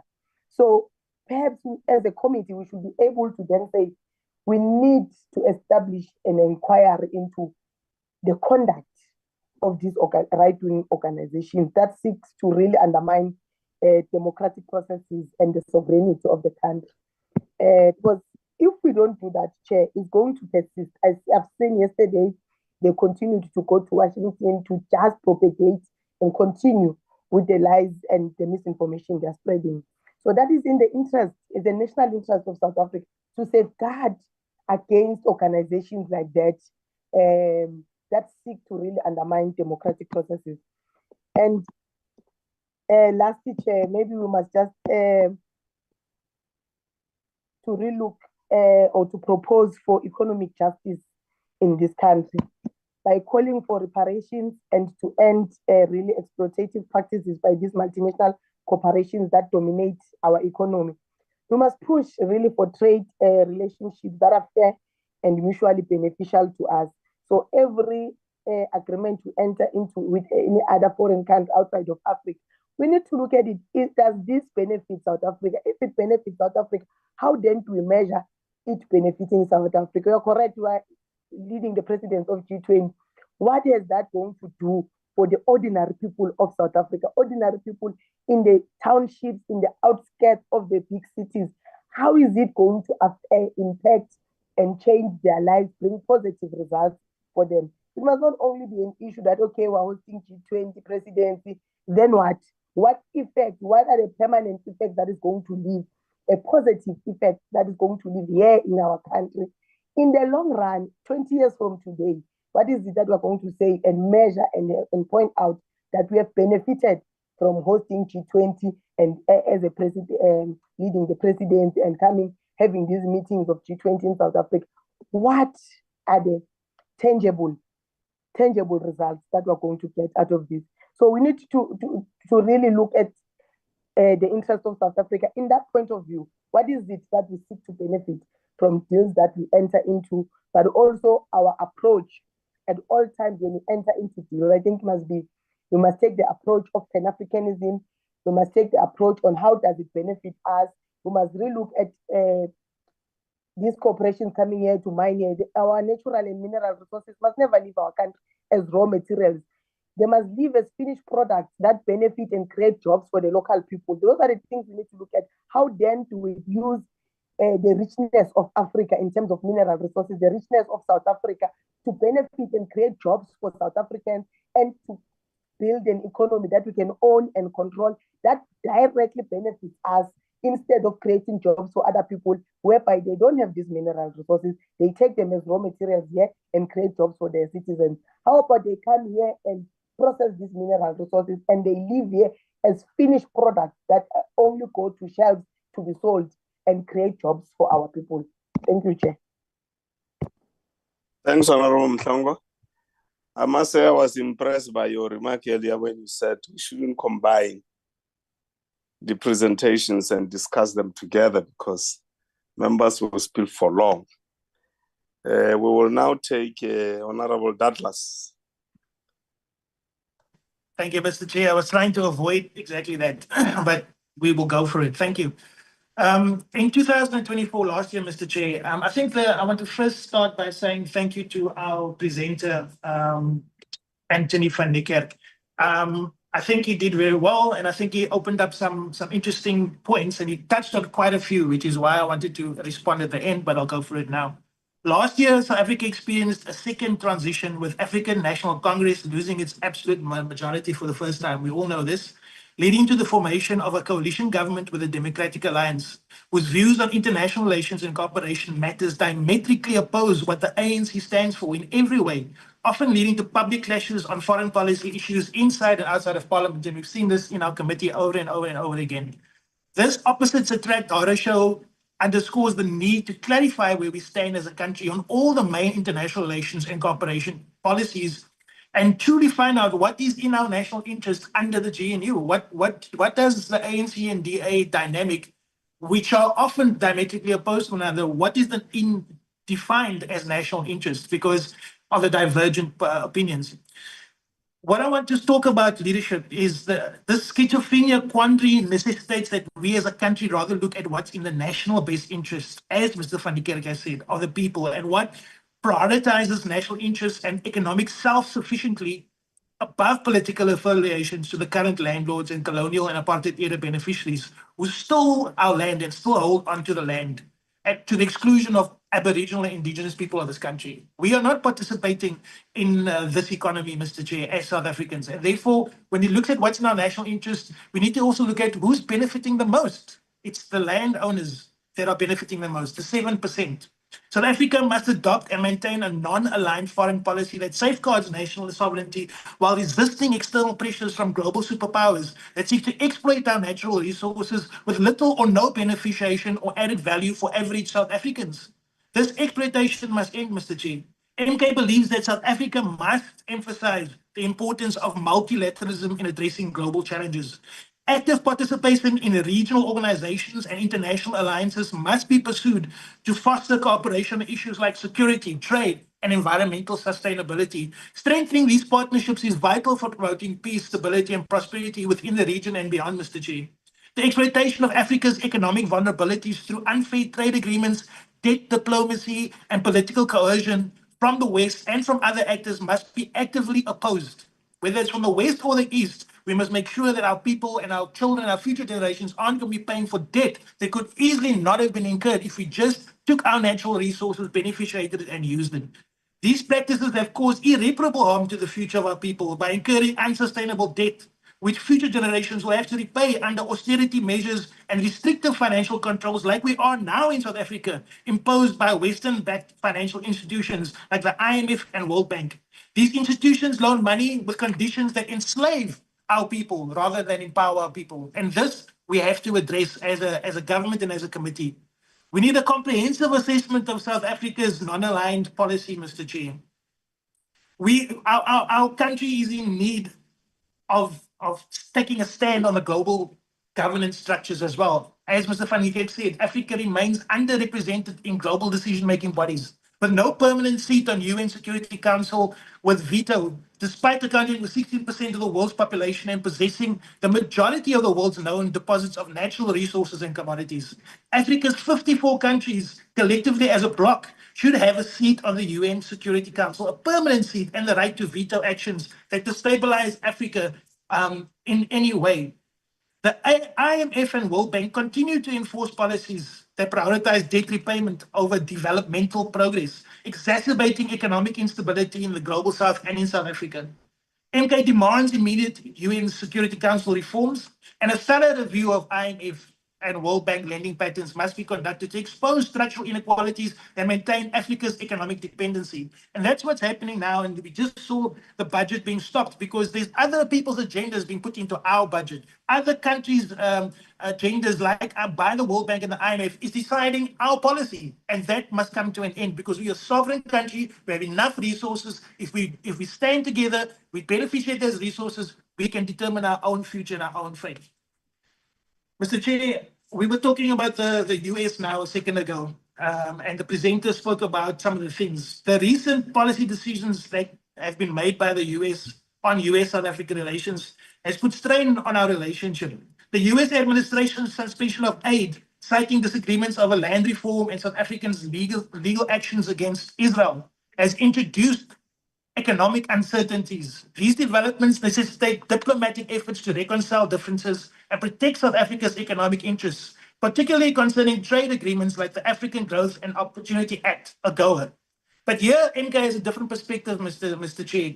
Why are they weaponizing things like AGOA and similar colonial and Western trade deals? Because they don't work for the vast majority of South Africans. Only the 7% descendants of the white European population who own 90% of the land, they own 90% of the mines and 90% of the mineral building land and 90% of the businesses and retail chains on the JSE. They own basically our economy, and the rest of us, the other 93%, have to share what's left in terms of the value. So, Mr. Chair, I don't think that we are the ones that are going to be affected by AGOA. We are not the ones that are trading with AGOA. Yes, we are affected by it creating jobs and a lot of other things. But the dynamics of us giving them raw materials and them just giving us aid must stop.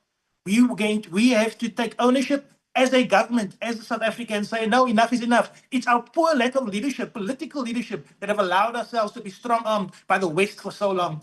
We now need to take a stand and we need to change things for all South Africans. And secondly, I believe that we must call all of Solidarity in the Union, AfriForum, Rob Herzog, and other puppets of the West that are busy undermining our country and calling for our politicians to be persecuted and sanctioned because of standing up for justice.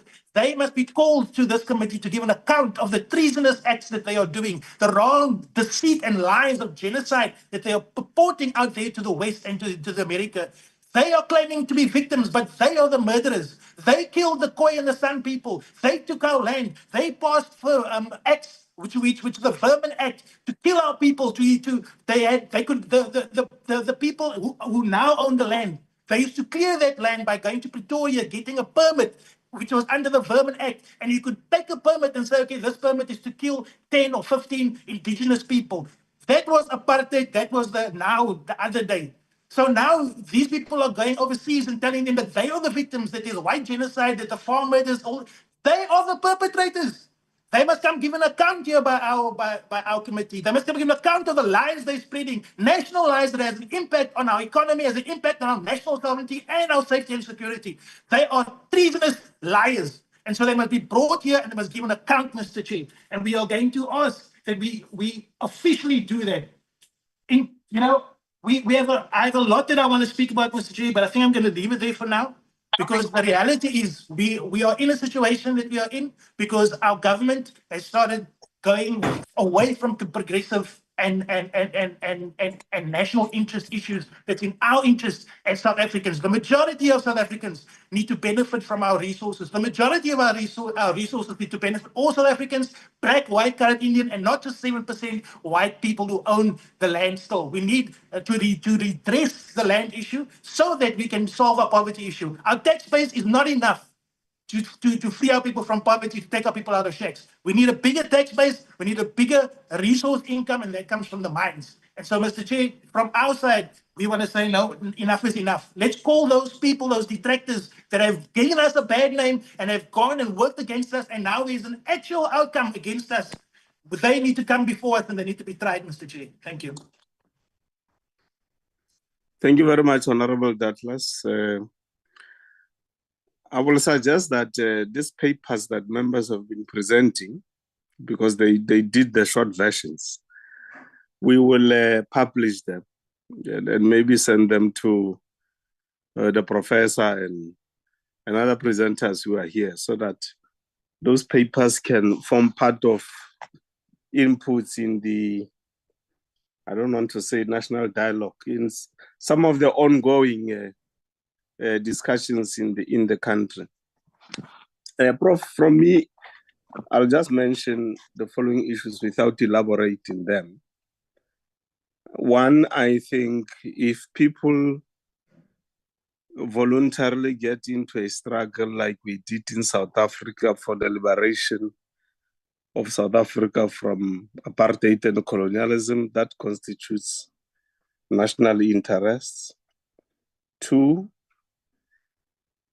we need to ask a question as to whether capital accumulation in the context of marketism in South Africa, which increases the poverty in the country, which increases unemployment, which increases the percentage difference between the poor and the rich. For me, it's not in the national interest, but rather in capital accumulation interest. Multilateralism, number three, if it's used in a way that advances the interest of our country, will constitute national interests. Bilaterals that we have with different states and countries will constitute national interest if used properly. And then we've got the phenomenon of unilateralism and militarism, which states like the US uses from time to time. And in their view, it is in their national interests. But we know that what they unleash on other states like Iraq, the people of Iraq and their own states will not regard that as national interest for themselves. So that's for debate. The sixth one is the GNU matter. The GNU, there can be an argument that it's in national interest, because one of the things it seeks to achieve, its stability in the country, is to make sure that the economy grows, is to deal with unemployment, inequality, creation of jobs.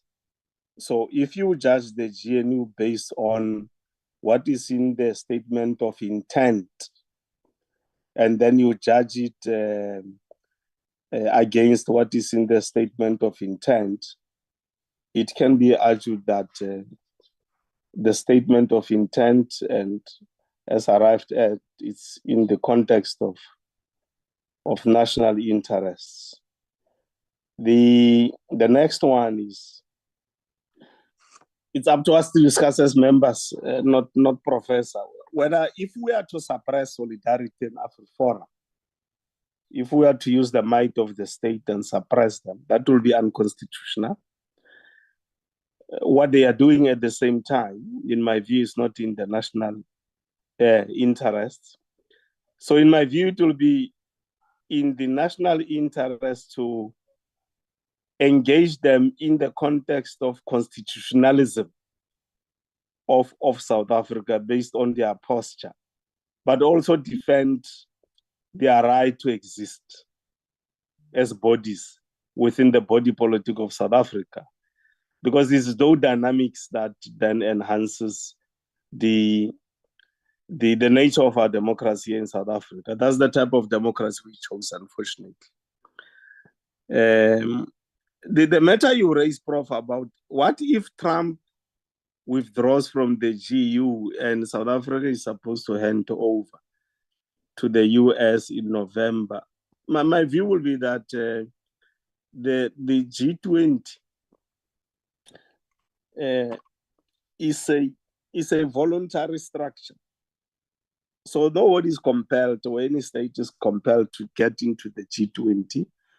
What states do, and those who participate in those forums, they take into account some of the discussions that ensue and arise from the G20. So they take into account when they do policy formulation in their own countries, not wholly. So they take what they think is best for them. What you can argue also that what they think will be in their national interest. And those who believe in multilateralism will take the outcomes of what emerged there as also in the interest of multilateralism, which enhances their own national interest. So I think the next one in line, if the US says it doesn't take over the chair, G20 must just hand over the chairpersonship to the next one in line. Over to you, Prof. Yes. Thank you, Chair. I don't know who's the next in line. Let me make some quick responses because there are other presentations that will follow, and I think they are equally interesting, absorbing, and important. You know, my response to this solidarity, I saw the picture yesterday of Solidarity and AfriForum showing themselves in the White House, saying that they are talking to the administration there. You know, it's regrettable, and I agree with the sentiment that I hear from the floor. But let me put it in another way, in a different way. These guys are winning the propaganda war. They're already in Washington. They're already talking to the Trump administration. They are there, and they are playing games on social media, and they are embarrassing us. The question is, as South Africans, as the portfolio, as Parliament, as the GNU, what is it that we want from the relationship with the Americans? What is our selling points, our key talking points that we want to say to all South Africans to understand? Pretty straightforwardly, here's America, it's a superpower, it's the hegemon, they play a particular role, they have a particular president and an administration for the next 4 years. Here's our position, here's our view, this is what we want from the relationship. And it's not only AGOA or economics, it's more than that. It's quite complex. America has, as Honorable Douglas said, they have a military footprint in Africa to protect their interests. In fact, they are very close. They're across the border in one of our neighbors. In fact, they are so active that they say to members of SADC and the AU, if you struggle with any strategic issues around security, call us. We'll assist you. And this is very hard to swallow because we want to call the AU to deal with Sudan, and we want to ask SADC and the ICGLR and the EAC to deal with the Eastern DRC, not call America, who's on standby with their military, to take advantage, or the EU for that matter, or others. You can add Russia if you want, providing security services, or China, who plays a different role on the continent. So for me, there's work to be done. Let's pursue an independent or a non-aligned or active non-alignment as a policy posture or approach. My question then would be, would you be able to explain to the ordinary South African, to our citizens, that the benefits of pursuing this policy approach are the following: 1, 2, 3, and 4. It's relevant, it's in the national interest, 1, 2, 3, and 4. In my view, in fact, let me also be pretty straightforward and follow from Advocate Gounden's presentation. If you ask me, SAMI DRC is no longer relevant to the situation in the Eastern DRC. SAMI also became irrelevant to the unfolding dynamic in Mozambique. We have to renegotiate our presence and participation in peace support operations on the continent. And without, I'm afraid to say, and I'll be blunt, without a refined or a reviewed policy document on South African participation in peace support missions, the one in 1999, without a refreshed understanding of our national security and our national development plans, without these strategic enablers, it is going to be difficult for us as a committee or for academics or for the GNU or for those who carry South Africa's interests at heart to make the argument. There's a bit of work that lies ahead because in the past few years, we've neglected to pay attention to these strategic enablers, which is why we find ourselves speaking without a consensus or with different approaches, and we can't seem to find each other. You can bring solidarity and AfriForum back to the committee and ask them to explain themselves. But in the meantime, I think there's other work to be done. As I spell out in my paper, and Chair, I think my last point is this. I'll be happy to assist if requested in bringing together all the presentations in one kind of a overview publication, if you want, for the committee to consider, to use, and maybe to submit to the National Dialogue if it so chooses to do. Thank you. Oh, Prof, that's kind of you. Thanks for the responses. I think we'll do exactly that. This commitment you have just made as you were wrapping up, and thanks for the manner in which you dealt with both the presentation and the responses. We have a lot of work to do, honorable members. Unfortunately, in Parliament has got its own bureaucracy also. For you to do certain things, you have to follow certain protocols within Parliament, and those are some of the things that sometimes delay the implementation of decisions that we take. We'll take the presentation by Mr. Gustavo Di Cavallo. We will also, after his presentation, engage with the presentation. Gustavo?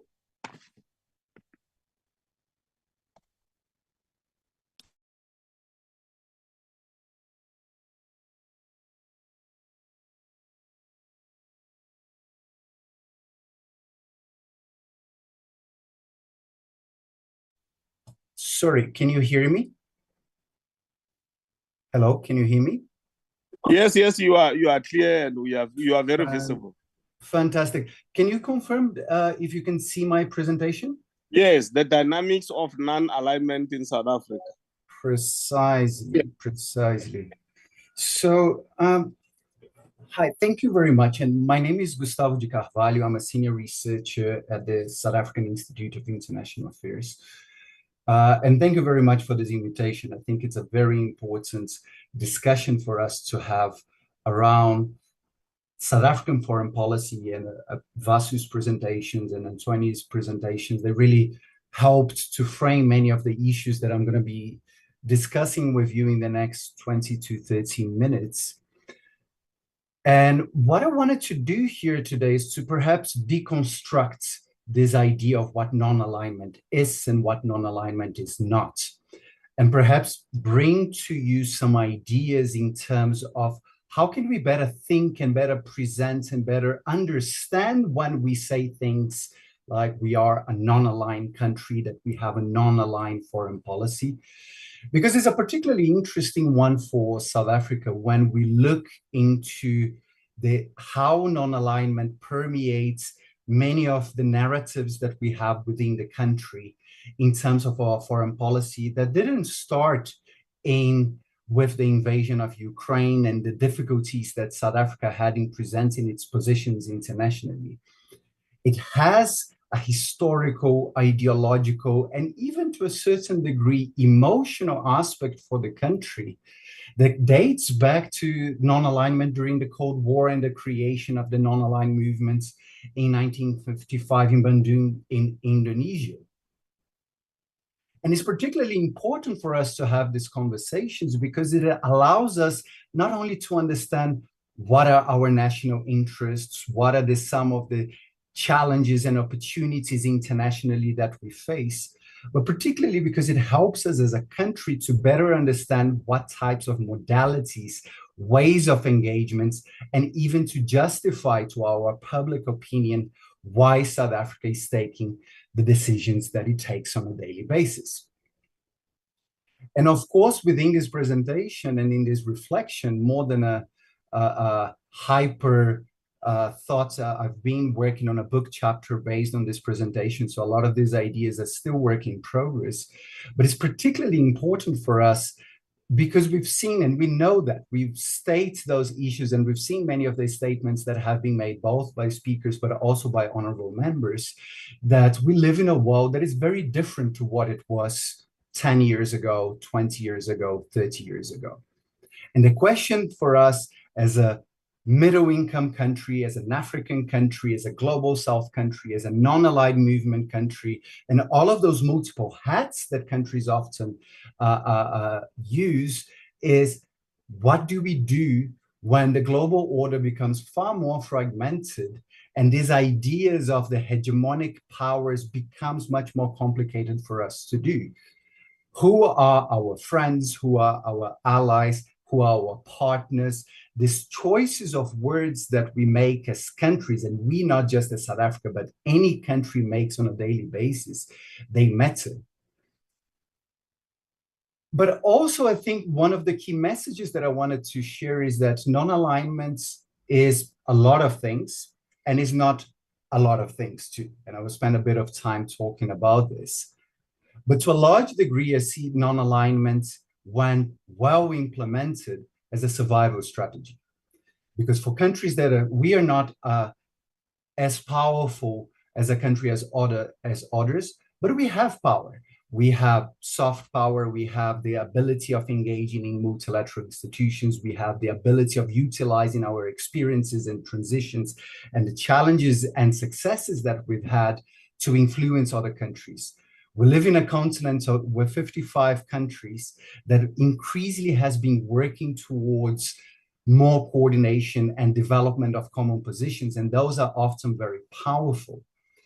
And finally, I hope that with that can help us to plant some seeds of discussions on these reflections that allow us to present that concept in a more clear way, more direct way, that it becomes more helpful and less of a liability. And I would say that at some point there was so much confusion internationally and even domestically around what do we mean when we say that we are non-aligned, that in a way that was detrimental to the very principles that for me are very valid that have been pursued by the country. Now, I wanted to start with a little bit of a comparison between two periods, because all of us were adults and alive in the 1990s. Well, I was a teenager at that time, perhaps. And we've seen this transition from this bipolarity for the Cold War and the competition between the Soviet Union and the United States to a space where it was pretty much undisputed this core hegemonic role that the United States played that strengthened many of the Western institutions that provided, including those multilateral institutions like the United Nations, like groups like, for instance, the G7 and their prominence that they've had in the last 30 years. And very much the centrality. Sorry. Luabalo, can you try and, I don't know who is this Huawei person with the phone. Can you try and trace this person? Because that person is really disrupting us with a Huawei Smart 2021 phone. We can't do anything now. We are hamstrung. That person is a hegemonic noise. He's disrupting us. There you go. Okay, thank you very much. You can proceed.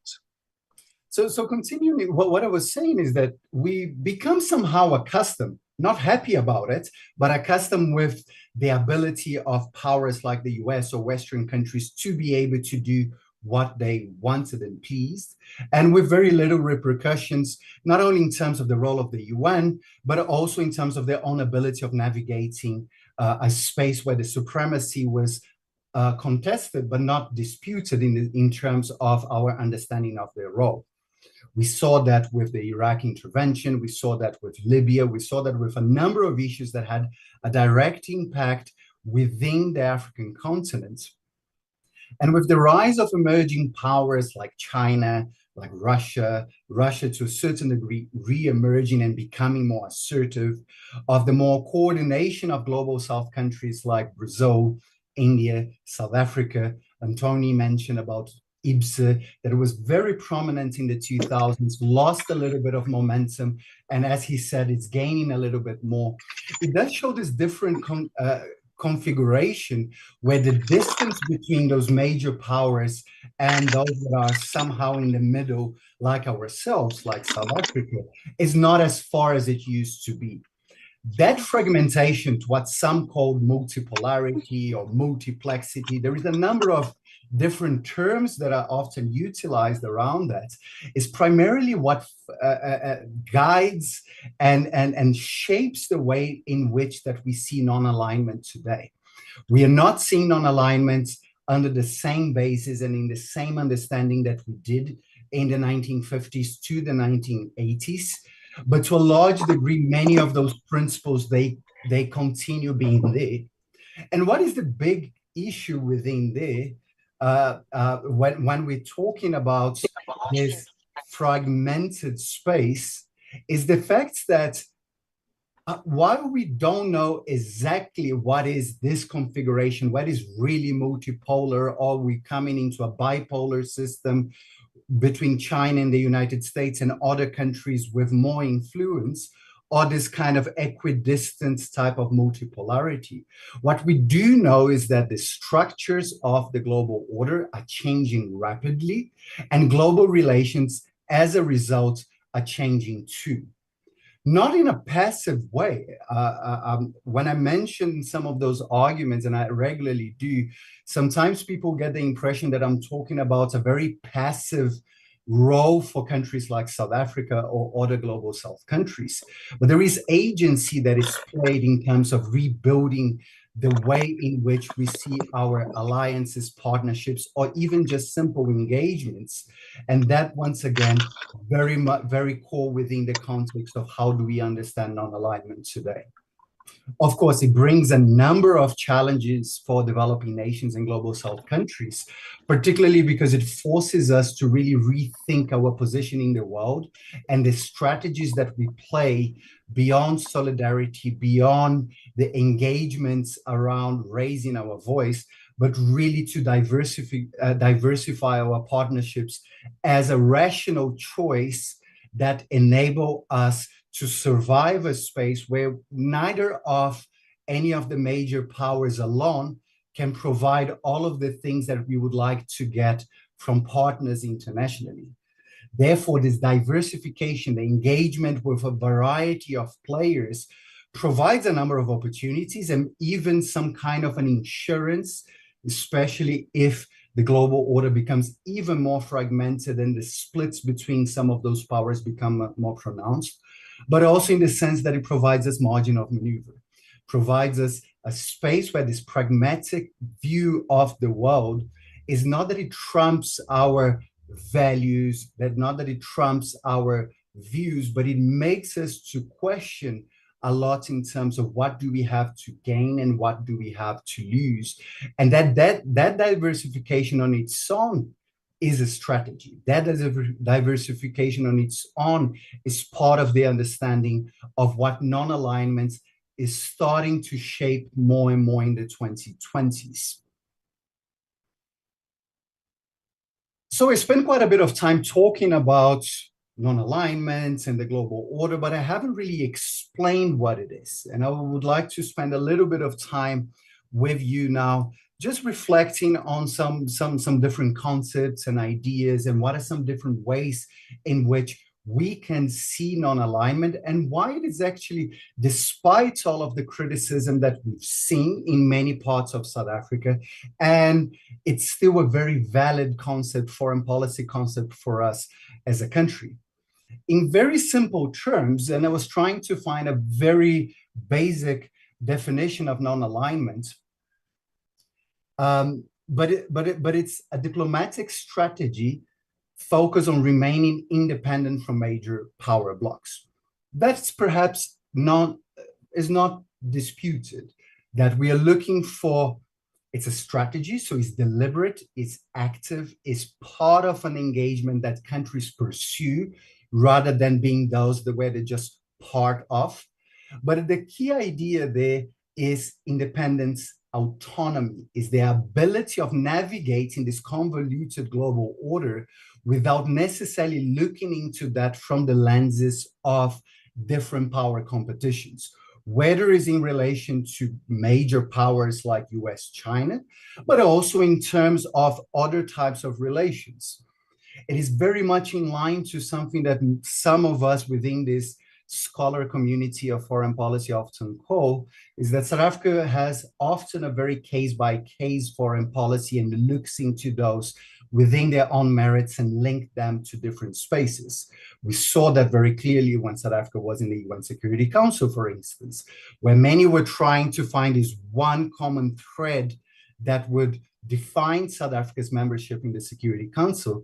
But in reality, it was much easier to see them in different categories of engagements or even in different particular crises, whether we're talking about the discussions on the DRC or thematic discussions around UN reform or issues that are far away from us, like the situation in North Korea, Syria, Iran, and so on. And as I mentioned, the roots of this concept comes from something that is important for us to differentiate.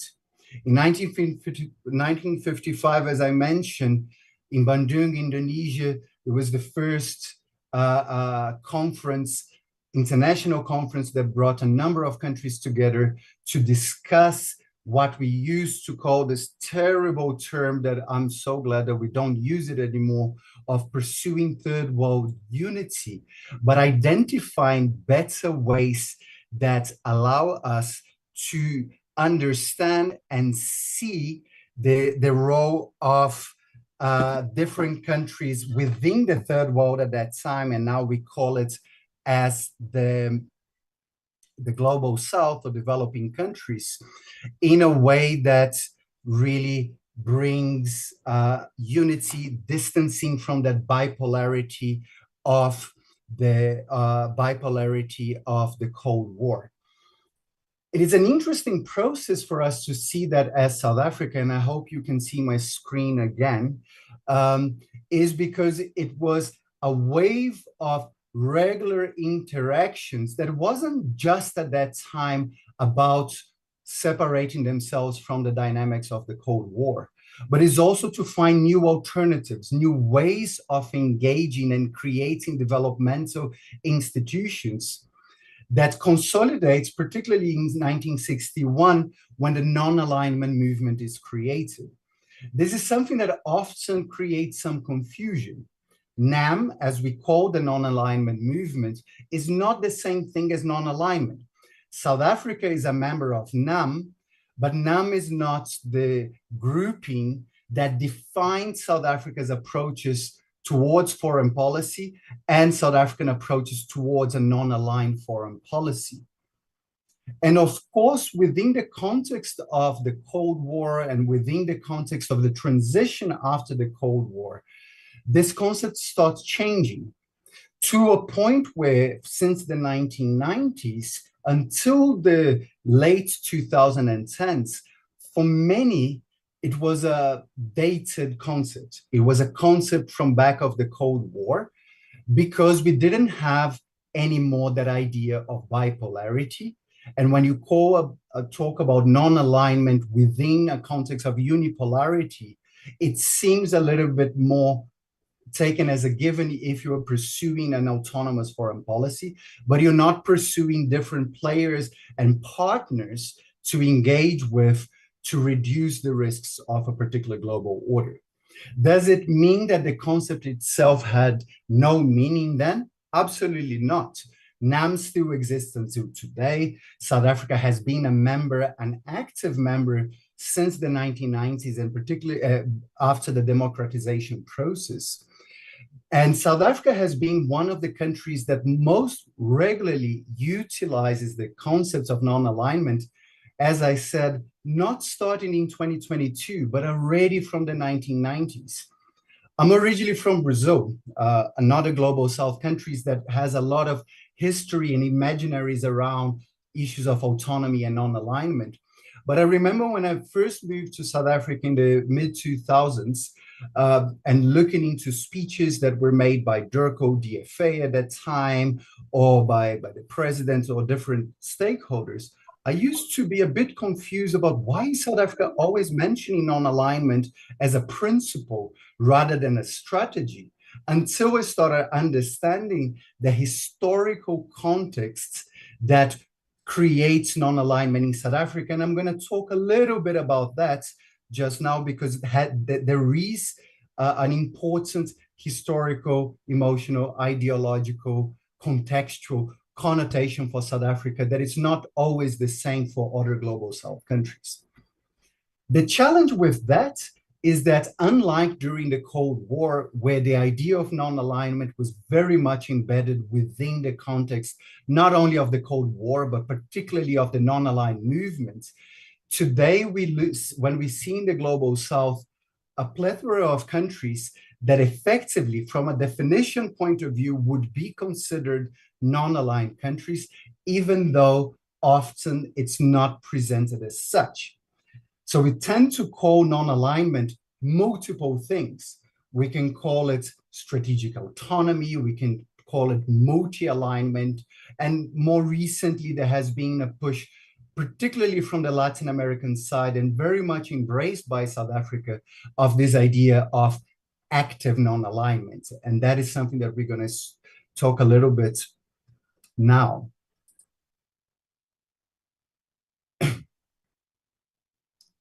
So as I said, and I'm not going to repeat entirely what I had mentioned before, but I think there is a few aspects, the historical approaches to non-alignment, that is important for us to reflect.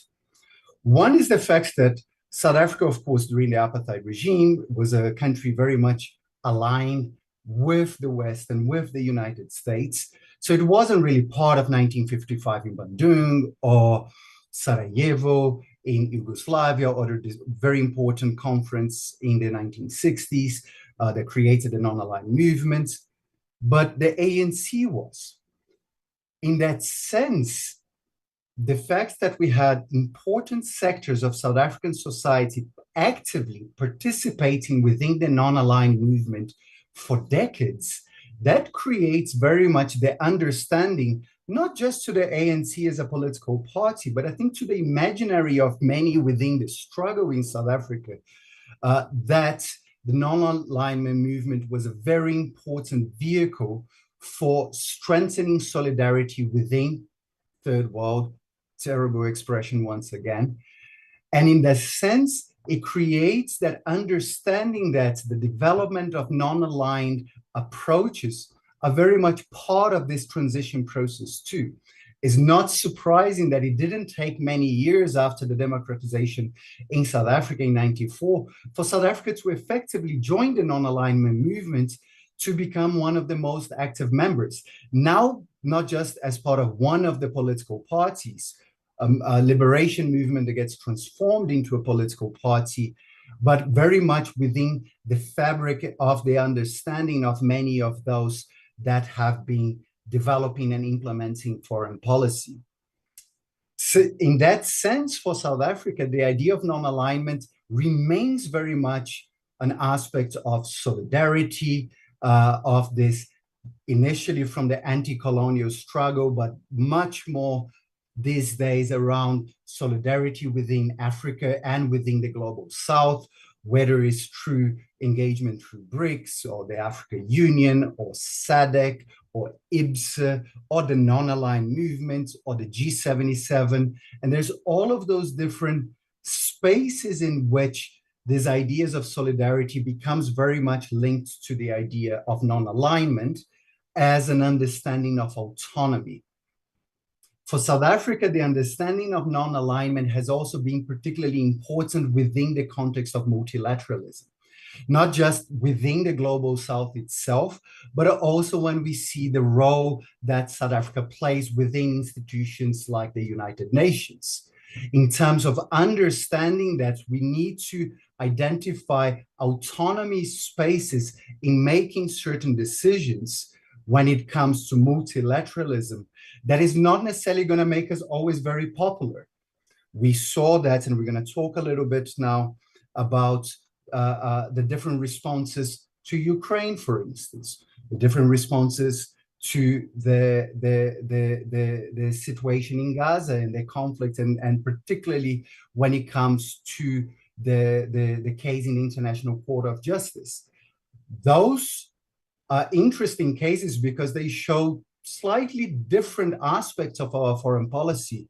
One, in the case of Ukraine, where South Africa was more cautious and seemed to us outside of government and nervous about making a decision that could potentially bite the country back, which meant that for quite some time there were positions, but there were positions in plural rather than one unified view within both the administration, but also, if we include society at large, these varied approaches. Very different approach in the case of Israel, where very much linked to the non-aligned movement as well, that even though Palestine is not in Africa, so in principle, it wouldn't have such a high priority in South African foreign policy. But the liberation process in South Africa and the Palestinian solidarity movements walked hand in hand for decades within the non-alignment movements and saw each other regularly as complementary struggles that were not only engaging in a solidarity process, but understood each other as having to help one another. The issue in Palestine is by far the most regular theme within the United Nations that South Africa presents on the Security Council, even when it's not a member, that is not part of the African continent. South Africa is consistently part of those discussions, and it has to do about the country's views of the world, about how it sees those different, its own position and issues around solidarity with other parts of the global South. But it's also seen as a strategic issue that South Africa is actively engaged. But in a sense, I wanted to spend a little bit of time here reflecting on what I call some of the misinterpretations of what non-alignment is. And I think the main misinterpretation of non-alignment is mixing non-alignment and neutrality. Both are different things, and in the next slide, I'm going to talk a little bit about that. But it's important for us to see some of those aspects, not for what the general narrative is about, but effectively to what it is. Another way, and I've seen many colleagues talking about that often, that sees our non-alignment stance as that we are not aligning ourselves to the West. And to a certain degree, there are deep concerns around the role of the West and how it plays within that. But it's primarily linked to this ability of engaging with different actors and players in a way that benefits the country within the context of national interest or national interests, as Antony just mentioned. And finally, the issue about strategic autonomy, which for me is the concept that gets the closest to what non-alignment actually is.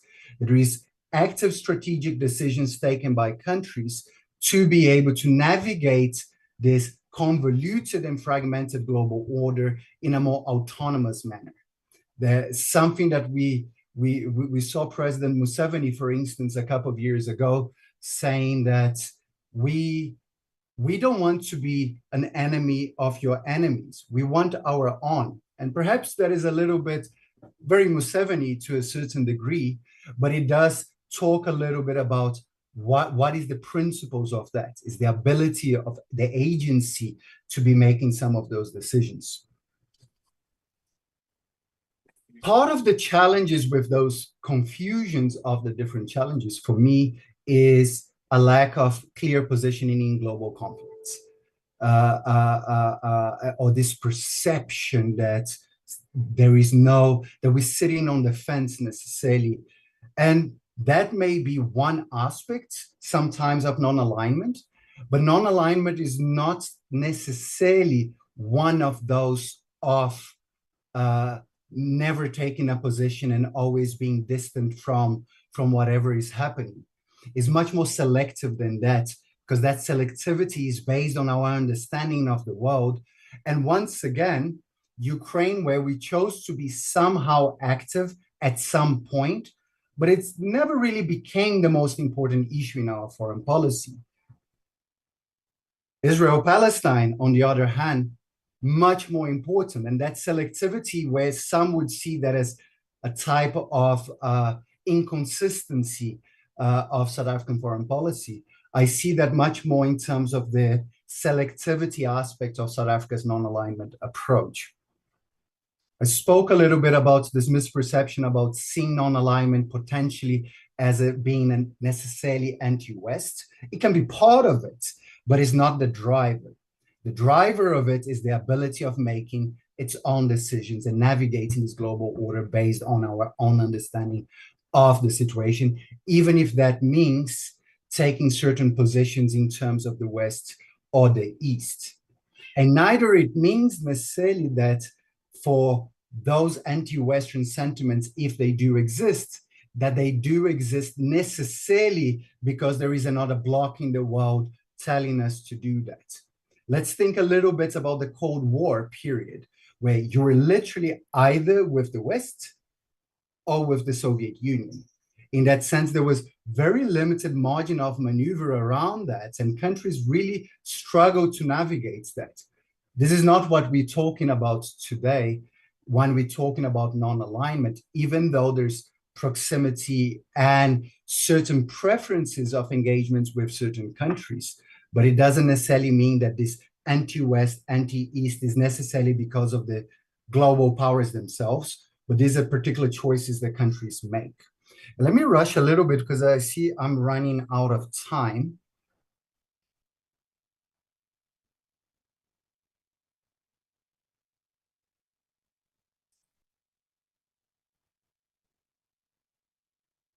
But here what I wanted to do is to explain the difference between non-alignment versus neutrality. Non-alignment is a political choice. It's a choice that countries make to not align themselves with global powers in the sense of framing their decisions based on these particular configurations. Neutrality, on the other hand, is a legal status. Let's think of countries like Switzerland. For many years, their idea of neutrality has been very much questioned since the beginning of the war in Ukraine and the changes of foreign policy. Finland, for many years, those were legal choices that legal status that these countries had to not get involved in conflicts or other situations internationally, to create this idea of equidistance, that we are equally distant from different sides. In the case of non-alignment, as I mentioned, is far more selective. It is part of a selective engagement that countries make in terms of choices and those strategic approaches that they take. Non-alignment, and for those that call it multi-alignment, for instance, like many in India, it has a lot to do with the development of strategic partnerships. And that is very much what we see in South Africa through BRICS, through its presence in the United Nations, in the African Union, in SADC, and so on. But in the case of neutrality, neutrality prohibits being part of military alliances. Not surprising, countries like Switzerland are not members of NATO, for instance, because the aspect of their neutrality that is very much part of the political system and the views of what the Swiss state is prohibits those types of alliances. But the other aspect that differentiates non-alignment in neutrality is this idea that non-alignment is adaptable. Because at the end of the day, non-alignment, as much as we often see that as a value, as a principle, it is a strategy of adapting itself to the different conditions internationally to respond to what our interests are in that particular situations. Neutrality, on the other hand, it's fixed. There's fixed international legal instances that provide very limited adaptability for those countries. Now, in the last few years, we've seen this emergency of active non-alignment, and it's something that DIRCO has very much embraced in their speeches. And that is an idea, that is a concept that came very much from my own region of origin, Latin America. This idea from authors like Jorge Heine and others brings this concept of active non-alignment as one that is far less passive as they understand non-alignment within the period of the Cold War, in the sense of the structure itself determine how non-alignment would happen. So the very fact that we had this competition within bipolarity was what defined the way in which countries saw non-alignment. Active non-alignment, on the other hand, talks about this proactive approach towards strategic autonomy, issue-based engagement, multilateral leadership, avoiding being part of global power rivalries, economic and diplomatic diversification, and proactive global South cooperation. We can see many of those issues as part of South Africa's foreign policy. However, sorry, that is a different slide. However, there is still a number of challenges for us. One of them is perception versus reality. And to a large degree, since the war in Ukraine in 2022 started, South Africa really struggled to present a clear position of what non-alignment actually means for us. I've spent a lot of time in the last few years talking to different policymakers in different spaces, and I often would ask them the question, what do you mean by non-alignment? Usually, I would get very unique responses that would not necessarily be the same to one another. So it is important, both for the Parliament Committee, DIRCO, the Presidency, and other relevant ministries, not only to reaffirm that we are a non-aligned country, but really to provide a much more clear understanding of what this non-alignment actually means for us as a strategy, and perhaps in the case of South Africa, a concept that is both a strategy and an approach, but also a value and a principle. And how do we implement that in ways in which that reduces that backlash that exists when South Africa presents positions that are controversial in certain ways, but and the country struggles to explain to a broader opinion. Also, in that sense, we know that countries that aim to be non-aligned, and particularly because countries that are self-stated non-aligned are usually not those major global powers. China is not going to present itself as non-aligned. The US is not going to present itself as non-aligned. But what does it mean when we pursue a non-aligned foreign policy, but we struggle to take our outcomes, whether because of economic dependencies, geopolitical pressures, and even internal policy coherence? All of those aspects needs to be better reflected in terms of what is the margin of maneuver that we think that we have, and what is the margin of maneuver that we would like to do, not because we need the US or China to let us know how far we can go, but particularly to make this more pragmatic approach in terms of what can we actually achieve. So these are very brief recommendations for me before I close. I think these are reflections that I think are important to be held within the context of the Parliament Committee, but also the other government institutions. First, and for me is the most important, we need to be able to present what do we mean by non-alignment much more clearly. I know that DIRCO in particular has been very active in putting out opinion pieces and reflections about that, but we do need to be able to rethink how it is presented and true repetition often is important, especially in this differentiation between non-alignment and neutrality, which is already part of a lot of the narratives, but it could be strengthened a bit further.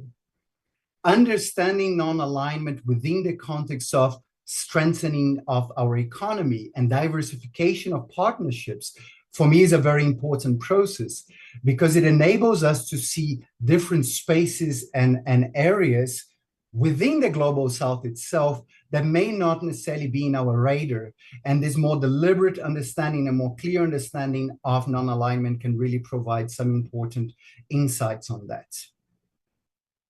Enhancing diplomatic engagements. As I mentioned earlier, if you go to India today, you're most likely not going to hear them talking about non-alignment. You hear either strategic autonomy or multi-alliance. But it's important that even though we may want to call it different things, that we kind of on a similar page, especially when many of our countries may call things differently, but effectively we're trying to pursue very similar issues. And finally, and I think very much in line with the discussions that we've been having so far, is really to improve this public communication around non-alignment. So one thing is to create, to better reflect on a more clear understanding of what non-alignment is. The other one is to regularly interact with society to ensure that if there are sectors of society that disagree with non-alignment, that they disagree with it for the right reasons. That is because they disagree with the approaches or the way in which South Africa do. What I see now is that often the disagreements around or the criticism on non-alignment is very much because we're not talking about the same thing. We're comparing apples and oranges. So in that sense, to conclude, I wanted to reflect on a couple of things. One, non-alignment is not simply an ideological or historical aspect. Non-alignment for countries is a survival strategy in a global space that normally wouldn't really provide us the avenues for us to be autonomous, to implement our agency, and to implement our foreign policy in a way that is decided from South Africa, not from elsewhere. And that is an important process of adaptation for South Africa because it takes time. It is, even though it's an old concept, the new understanding of non-alignment is recent. And we need to be able to adapt to this particular period. And I think Parliament has a very important role to play in terms of its accountability towards the executive, but also in terms of its own ability of providing direction and support, because that for me is what can actually help our understanding of what non-alignment is in South Africa much more clear and much more consistent. So thank you very much.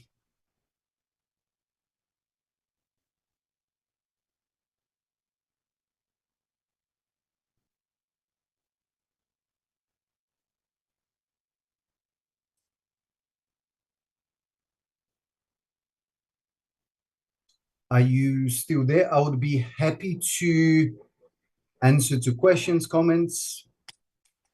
Okay. Okay. Thank you very much, Gustavo. Thank you very much for that succinct presentation. Honorable members, let's engage the presentation. We have Honorable Datlas. Hi, good day, Mr. Chair. Thank you very much. I want to thank the presenter and agree with some of what the presenter, Mr. Carvalho, has said. But specifically, I want to agree with him that South Africa's stance should remain as an active, non-aligned country, which does not mean passive neutrality, but strategic autonomy, as he has said. I think that's very, very key. We're not just supposed to sit back and be neutral. We've got to take positions on certain things and we've got to give leadership in certain things. We must be actively engaged in global affairs to ensure that non-alignment serves African economic and security interests rather than making us a pawn of global superpowers, Mr. Chair. If we look at BRICS, it now represents over 31% or 31.5% of global GDP and accounts for more than 42% of the world's population.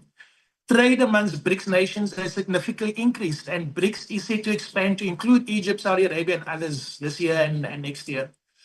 To strengthen our active non-alignment stance, South Africa must strengthen its role within BRICS, leveraging trade, investment, and in financial systems, such as the new development bank, which then counteracts the sanctions that we get from the US, counteracts using AGOA as a weapon against us. So in order for us to move forward and to really be non-aligned and actively non-aligned, we need to make sure that we reduce our dependence on Western-controlled financial institutions.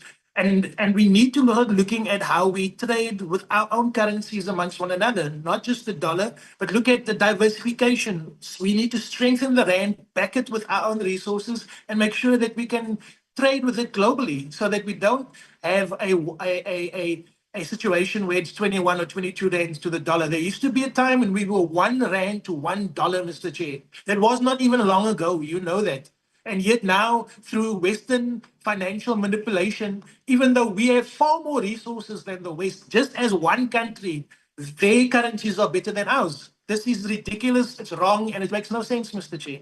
So when it comes to non-active non-alignment, we need to attack these things and say, no, why is the West devaluating our country? Why is anybody devaluating our country? Our currency, we need to be able to trade. And this comes back to active non-alignment. Active non-alignment doesn't say that, oh, we will just go on as the way things are. Active non-alignment says we will make changes that's going to benefit our people. And that goes also to pushing for a self-sufficient African security framework, strengthening the African standby force, as we said, reducing reliance on Western security mechanisms.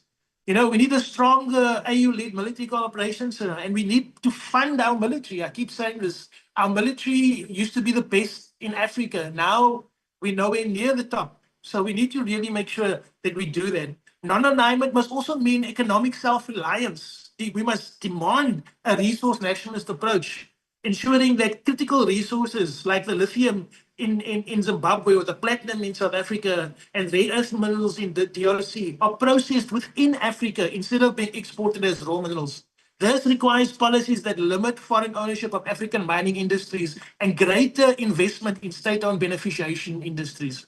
So, you know, we also, Mr. Chair, this concept of active non-alignment should also mean that we need to protect ourselves from those who would use sanctions, and those who would use economic means to actually conduct warfare against us, because the sanctions and economic trade wars that we are seeing, because many people don't understand that South Africa is now part of this global trade war of the US. It started with China and it's now by us.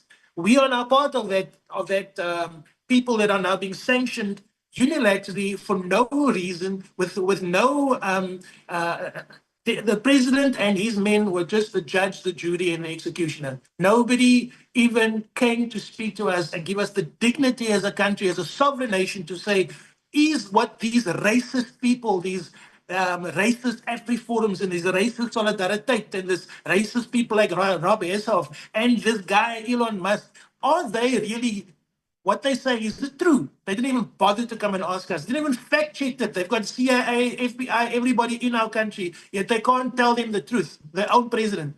So, Mr. Chair, I think we need to make sure that the US and EU have imposed over 18,000 sanctions globally, many targeting Russia, China, and African countries like Zimbabwe, Sudan, Mali, and now South Africa too. These things have got to be stopped through our non-aligned activity. The African Union has called for lifting of sanctions on Zimbabwe, which has crippled its economy over decades and impacted our country by millions of people coming here for jobs because their own country can't sustain itself.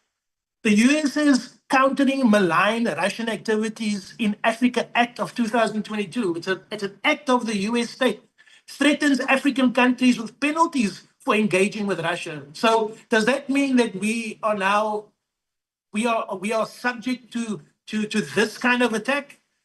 Sanctions are a modern form of economic warfare against nations that refuse dominance by other nations, whether on the West or on the East.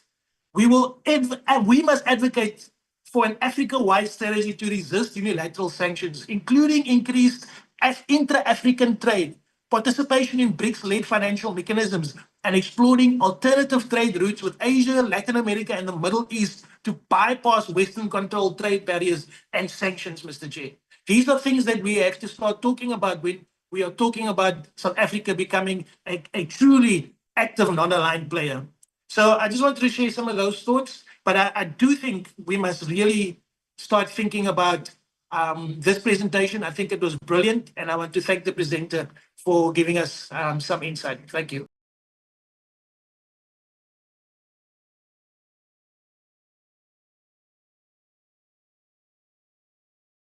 Thank you, Honorable Douglas. Honorable Shongo. Ngiyabonga, Chair. Chair, I think we must begin by saying that first and foremost with this issue of non-alignment, as South Africa and as Africa as a continent, we must just refuse to be used as pawns in the power struggles of global superpowers like the US and the European Union. As Africa, we must engage with the world on our own terms. Excuse me, on our own terms, and ensuring that partnerships and any agreement that we have with any country or with any continent serves the interest of our country and of the African continent.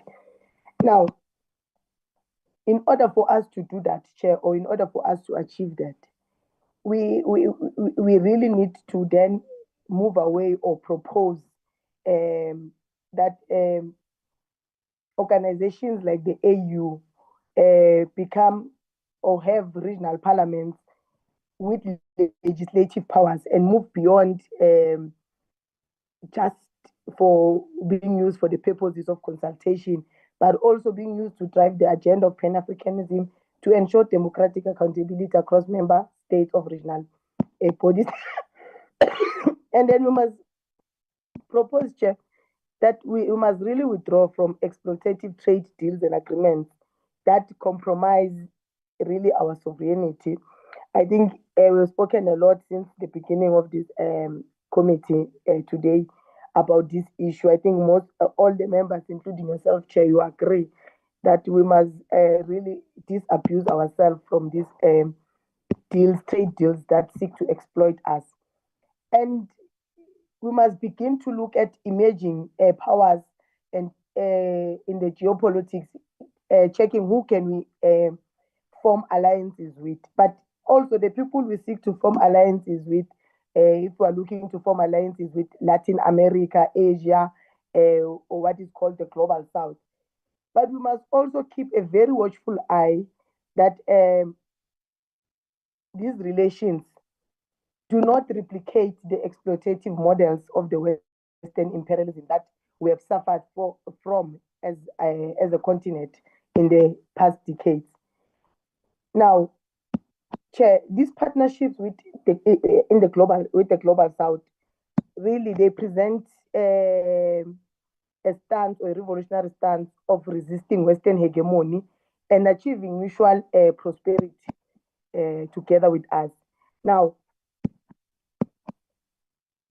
we must be able, Chair, as well to identify allies and adversaries, and then we then look at forging new opportunities, but with the principle of Pan-Africanism at the center of it all and socialism.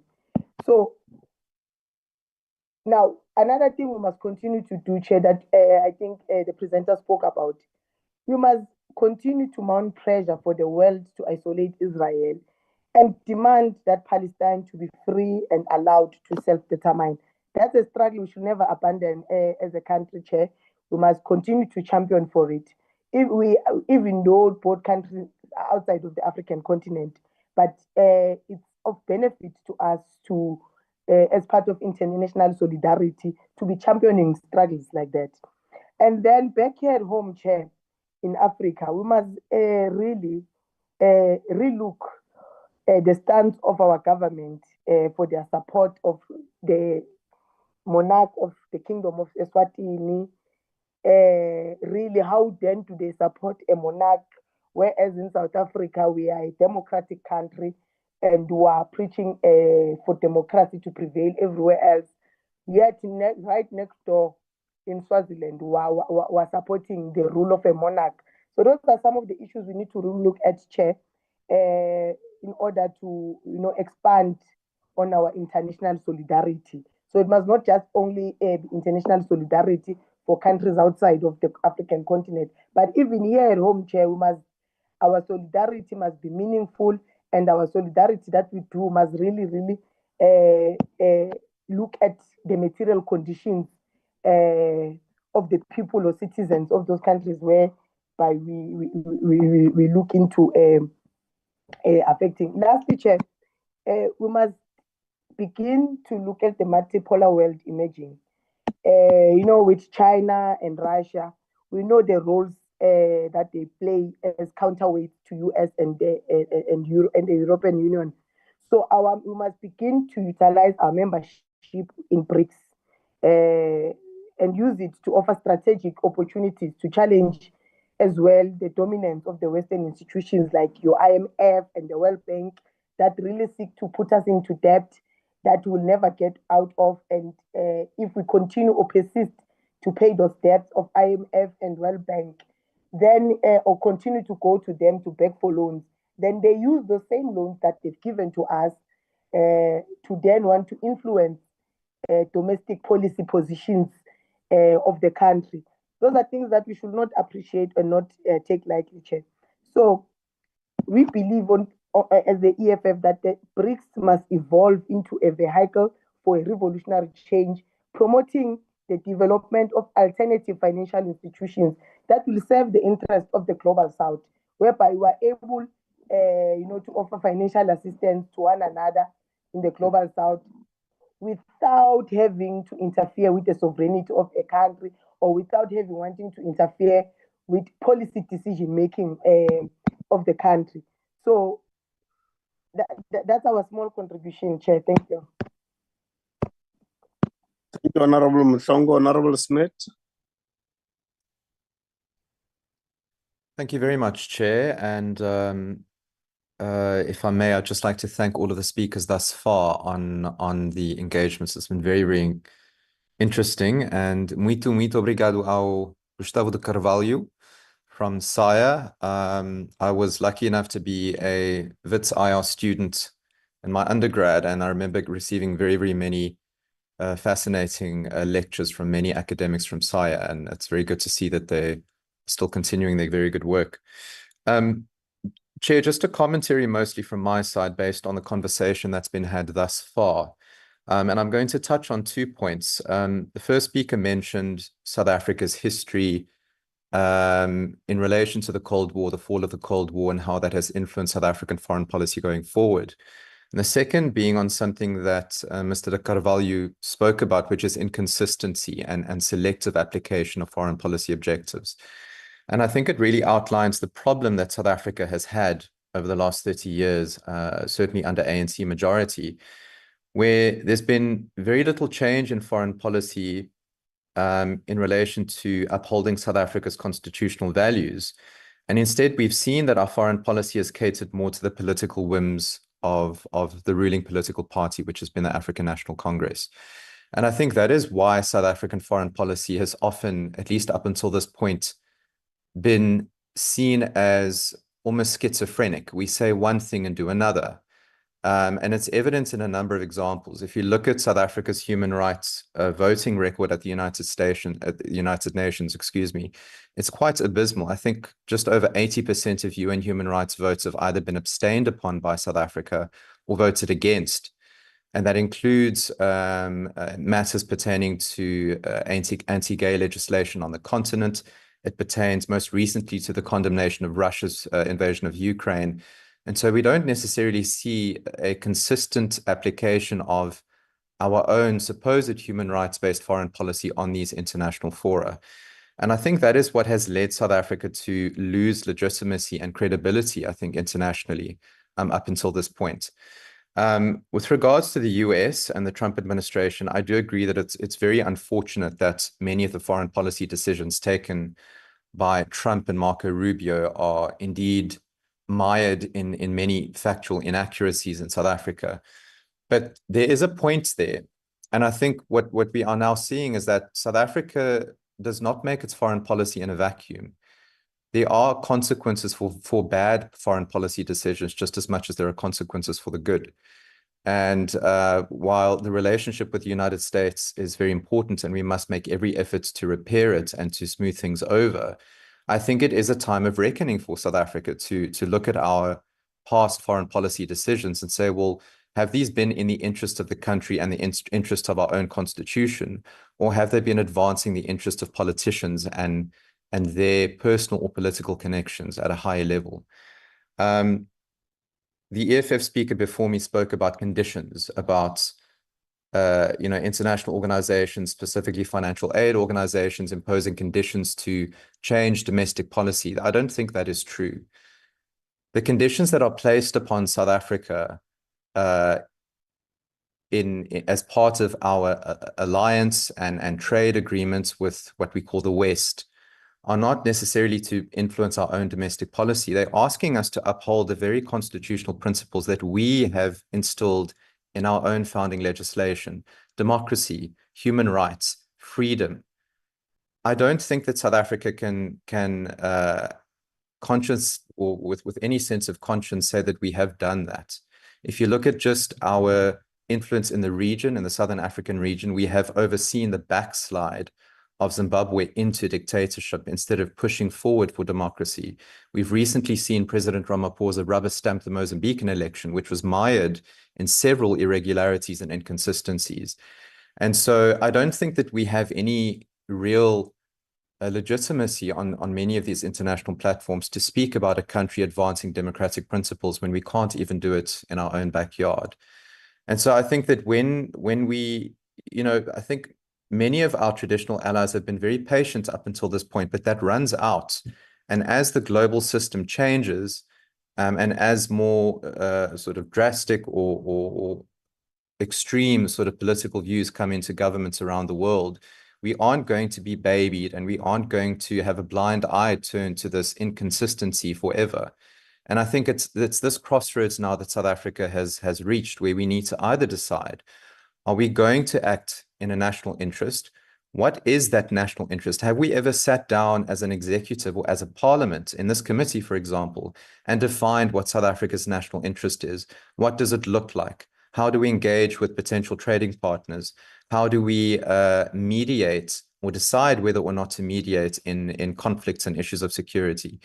Are we focused more on a more local approach, or do we enter into international disputes? And I say that because, again, speaking about inconsistency, we are very much non-aligned, so to say, with regards to Russia-Ukraine, but very much aligned when it comes to the conflict in the Middle East. We are very much non-aligned in certain conflicts on the African continent that have a direct impact on our own security and well-being, while being far too preoccupied with conflicts on the other side of the world. And I think this is very much what many international actors just don't understand about South African foreign policy. And so I think there does need to be a greater discussion around, as I said, South Africa's national interest, what that is defined by, how it is rooted within the constitutional principles of our country, and how that can be enacted strategically to regain legitimacy. We must remember that this must also be coupled with a growing economy. We don't have any diplomatic weight if we don't have a thriving economy. We don't have any leverage on the international stage if we don't have an economy that grows jobs and attracts investment.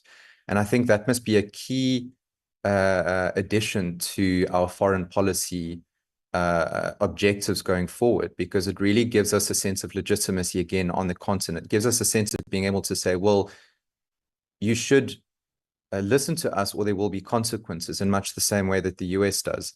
That's not to say that we need to be bullies, but it is a power game in international affairs, and you must be aware of the dynamics therein. And lastly, with regards to the African Union and some of the other sort of organizations, I think what we need to remember is that the African Union as well needs substantial reform, at least in my opinion. We see that there's certain blocks that are kind of dominated by particular countries.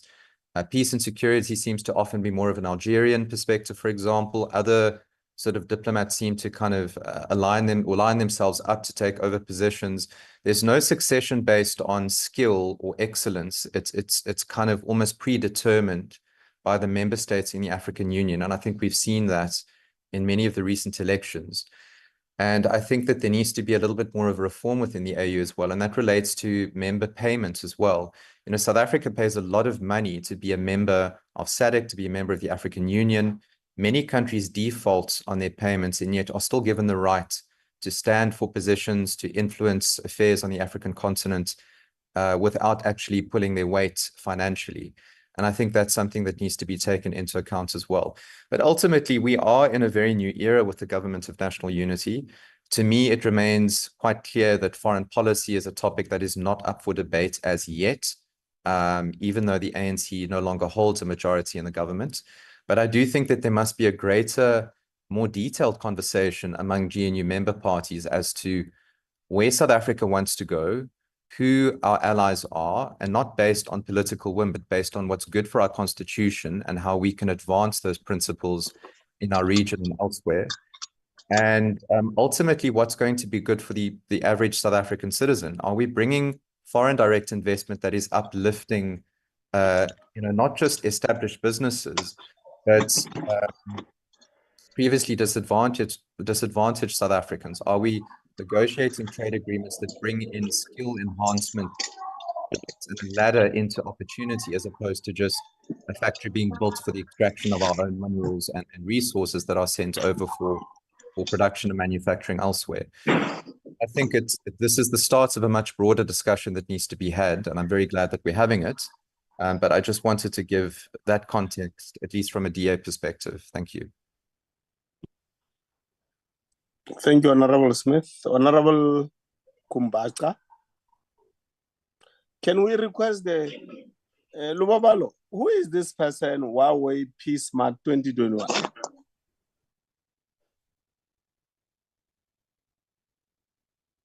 Luba.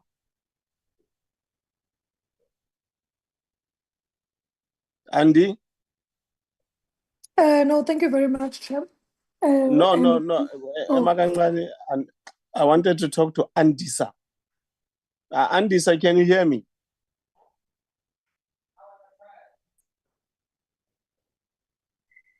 Chairperson, the Huawei has been muted now. Yeah, but I want to know who is that person, because that person cannot continuously disrupt the proceedings of Parliament. Portfolio committees are an extension of Parliament. And that person has been disrupting us since we started. So I want to know who is that person. It's more than just knowing that he's muted. If after the meeting, can you please get us the details of that person, because we can't allow people to disrupt the proceedings of Parliament continuously like this. Yes, we can make a mistake, press a button, but it can be something which becomes a pattern.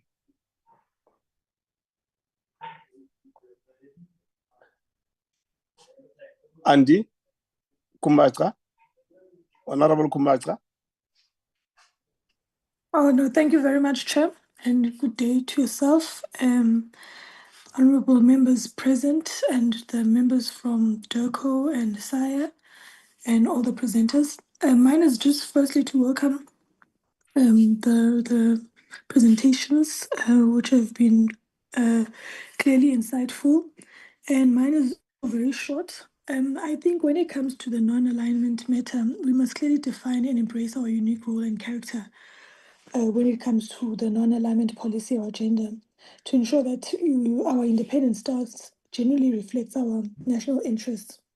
So with that being said, we need to know our role and identity when it comes to the non-alignment agenda. We need to recognize and assert our role and character too. And we also need to clarify our role and the nature of our approach, which will then in essence lead to our program of action when it comes to that. Honorable Kumbaka, your network is fading. Am I clear now? Yes. Okay. No, thank you very much, John. I hope I was yeah, you were audible. You can okay, no, that's fine. Speak closer to your gadget. No, no, that's fine. Sure.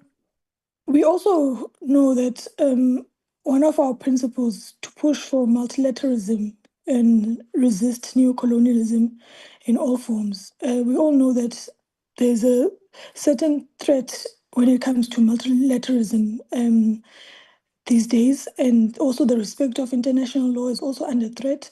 So we need to strengthen our multilateral coordination in our strategic areas as a state, and also just continue to push for the global economic reforms in key institutions,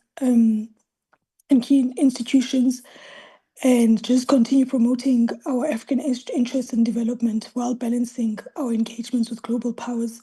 But all in all, I think we need to, like the previous speaker said, we need to clearly define and ensure that we embrace our unique role when it comes to this effect.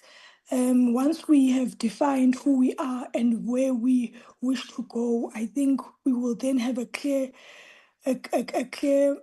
approach in terms of what program of action we will implement when it comes to this effect. Thanks, Chair.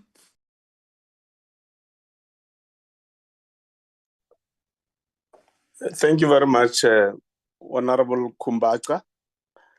And thank you very much, honorable members, for the inputs that you have made. From my side, it's just a few things, not much. Not much, really. The first one, it's on the position of the NAM, non-aligned movement, in the current situation in South Africa. For instance, the economic status quo.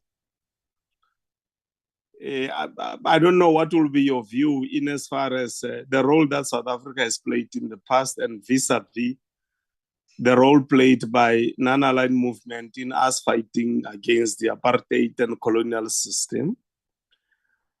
Whether you think in the current era, those states that used to be part of the non-aligned movement and are part of it now are appreciative of South Africa's situation, for instance, in as far as economic security is concerned. I'll make an example with this AGOA that is being spoken about. If you drill into AGOA and you focus on percentage terms and rounded off investments in terms of what we export to the US and what in return the US exports to South Africa,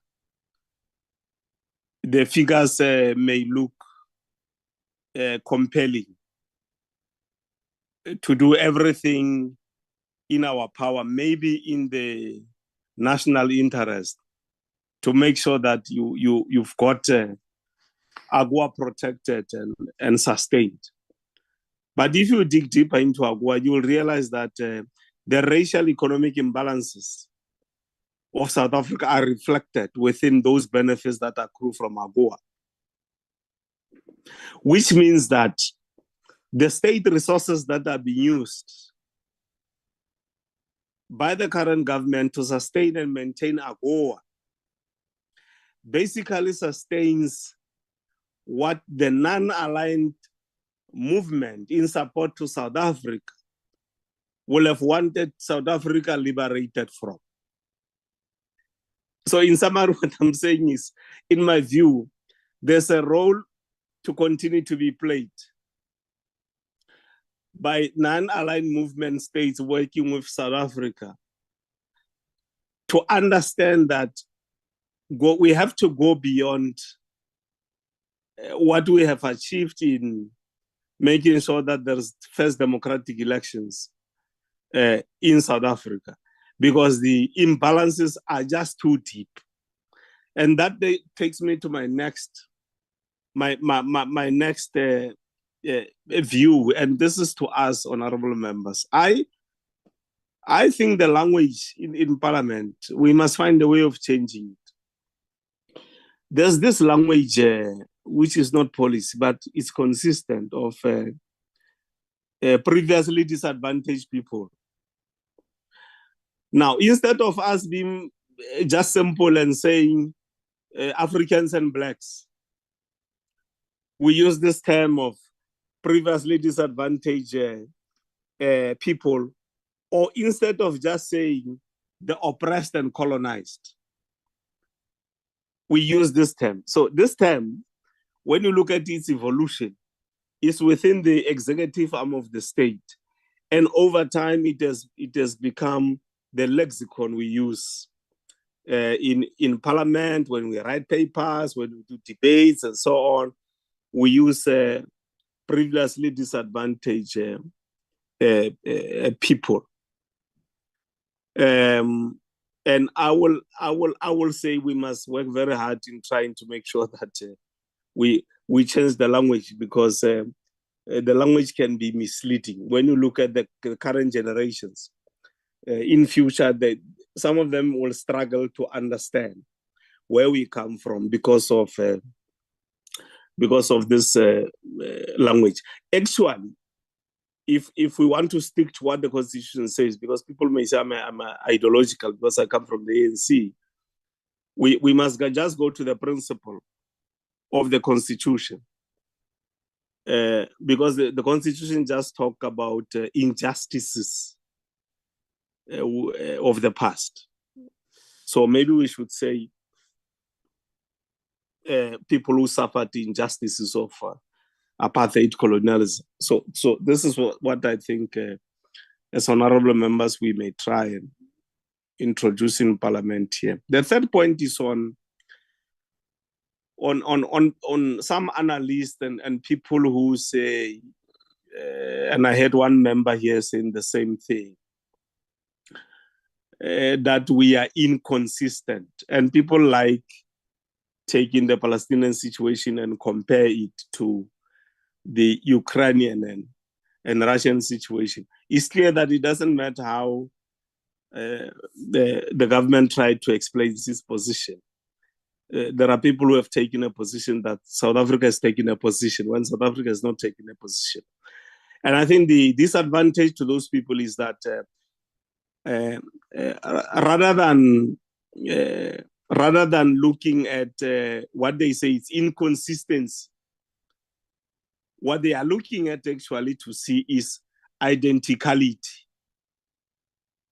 So they want, in all instances, no matter the differences in variables and contexts, you have to make sure that you are identical in approach. When simple science doesn't work like that, the broader framework will be, for instance, this non-aligned positions that we take from time to time. It gives you space to still continue to advance your interests as a country, to make sure that we self-preserve in the interests of our country and not make unnecessary enemies, but not lose your identity in historical terms, in current terms, and in your own vision, how you want not only South Africa to be shaped, but how you want the world to be shaped. Because if you don't, you will lose your identity. So I will say that I think people are looking more for identicality rather than what they are arguing, that it's inconsistency. So I will say that's what actually the point that people are missing. The last point, and I think also it's asked for honorable members, one of the questions we may want to pose during our existence here until 2029 is, why are we still keeping the rand as a currency? That's it. I don't know why we're still keeping the rand. You know how the rand came into existence. Because of Britain, colonialism, we used the pound. But before then, Africans were using a communalistic way of life. And there are countries like Botswana that then did away with the rand, because the rand is one of the monuments of apartheid. The Afrikaners, when they were rising against British colonialism, in as far as their perspective is concerned, one of the things they had to deal with was the pound. because the pound in their view represented the identity of those who killed them, who maimed them, who, according to them, I don't agree with them, took their land and so on and so forth, when actually the land was taken by both the colonizers and both who colonized and also practiced apartheid here in South Africa from the black people, the black majority.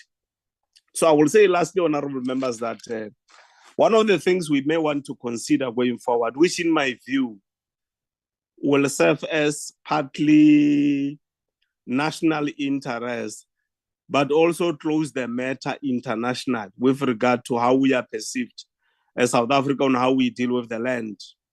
We may have to reach a stage where once and for all, there must be a referendum in this country on the issue of the land.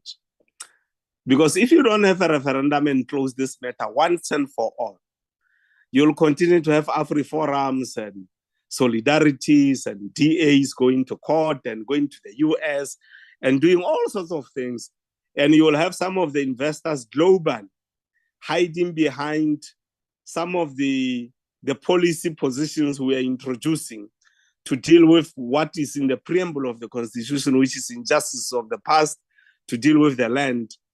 And positions like what Trump is taking against South Africa will continue to be taken. So my view will be that as a democracy, let there be an outcome which is democratic outcome to be embraced by everybody. It will be a democratic outcome through people voting through secret ballots in a referendum on the issue of expropriation of land in South Africa without compensation. And then this matter will be closed forever. Even investors will now know that South Africa with certainty, this is now where it stands. There's no longer matters of the courts and so on, because if you have the referendum, nobody can take the outcomes of the referendum to court. Nobody can go to parliament and say, we seek to reverse what the people have decided through a referendum. For me, that will strengthen our identity globally. It will introduce a certainty and predictability in as far as those who want to invest in South Africa are concerned, because they will know that emphatically this is where we stand now. Because currently there are all cacophony of voices. You try and do this, there's a voice that comes from the DA. Then there's a voice solidarity. Then there's a voice from the ANC. Then there's another voice that comes from AfriForum. So you've got all those voices that are causing confusion to investors internationally. And for our own sake, as South Africa, in my view, we may have to reach a point soon where this matter is closed once and for all through a democratic process where South Africans will vote irrespective of their standing in society, whether we need the land to be compensated without or with compensation. Yeah, that's my last take. Over to you, presenter. Thank you very much. And I'm really going to try to comment on what everyone has shared now. I know we are already running out of time, but I wanted to just make some reflections here. I think the issues about self-sufficiency in Africa, economic self-reliance, how do we deal with the trade wars? To a certain degree, we know what to do, right? A lot of the responses talk about strengthening the African Union, creating more diversification. The issue there is, for me, it's much more direct, deliberate understanding of what we're doing and what we want to achieve. And let me give you an example. We often talk about that we need to strengthen the African Union, we need to strengthen the African Union, we need to strengthen the African Union. I spent around 15 years of my life going to Addis to engage with the AU almost on a monthly basis. Part of it is not simply, for me, just another reform process. We saw what happened with the Kagame process, and in reality, I think, but it has to do how the countries that are members of the African Union, including South Africa, really allow those institutions to actually do what we expect them to do. Because I think there is often a mismatch. There is a mismatch to what member states say they would like the African Union to do and how much political capital, financial resources, support to those institutions. There is an old saying in international relations that international organizations are as strong as member states make them to be. And in that sense, I think there is some thinking around that. Many of those issues, there are already some processes in place that we need to look much more attentively. The African Continental Free Trade Area, very important space, and some of you mentioned the issue around supply chains and complementarity. All of those, I think there is something that South Africa can actively do because in effect, within the context of the continent, South Africa has a degree of agency and capacity to do things perhaps much larger than some of the other smaller countries. So I think that is something for us to reflect, that it is important for us to always mention that we need to strengthen the continental institutions and mechanisms, but we need to create better systems that we empower them. I feel at times that a reform of the African Union, what we often call the Kagame reforms, very much focus on the bureaucracy of the African Union. And it seemed like, oh, this is the problem. The bureaucracy is not well organized. There is a clarity from member states of what is the AU supposed to do in what situation, what is the difference between the different organs, and how do we really empower that? And in previous sessions, we spoke about the African Peace Fund and so on. And I think it's something that would be important for South Africa to look into. I think the issue of non-alignment and particularly the issue about Ukraine and Israel, I would say the fact that South Africa took a stronger position on Israel does not mean that they were aligned in that situation. As I said earlier, non-alignment is a political choice, is making decisions based on internal calculations of what is important for the country and in what situation. In the context of Ukraine, I think there were a number of issues there that heightened the backlash. And we all remember 2022, 2023, in particular, all of this public backlash that we saw. First, it took some time for the government itself to present a coherent narrative. For many months, what we would see is that different parts of the state had different positions and were taken as the official position. So if we look into DIRCO, had one position, presidency, some political parties, some ministries. Sorry, Gustavo.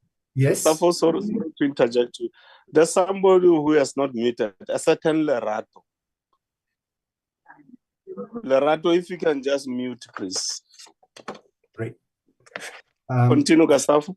So we saw for some time almost a lack of control of the narrative. There were multiple narratives. Parts of the narrative was very non-aligned. Part of the narrative wasn't. And I think to a certain degree that started to change mid-2023 when there was a much more concerted effort of ensuring that DIRCO is the one in the lead with those positions. But if we look into what South Africa has been saying, it's very much this week. 2 days ago, the United Nations approved 3 resolutions on Ukraine. And South Africa's argument within the United Nations and the vote's justification has always been that the reason why we abstain, not voting against, major difference between those two, is because we don't feel that those resolutions would sufficiently address the situation and resolve the actual conflicts that it's happening. One thing is condemning a particular thing. The other thing is being pragmatic and finding ways of resolving that.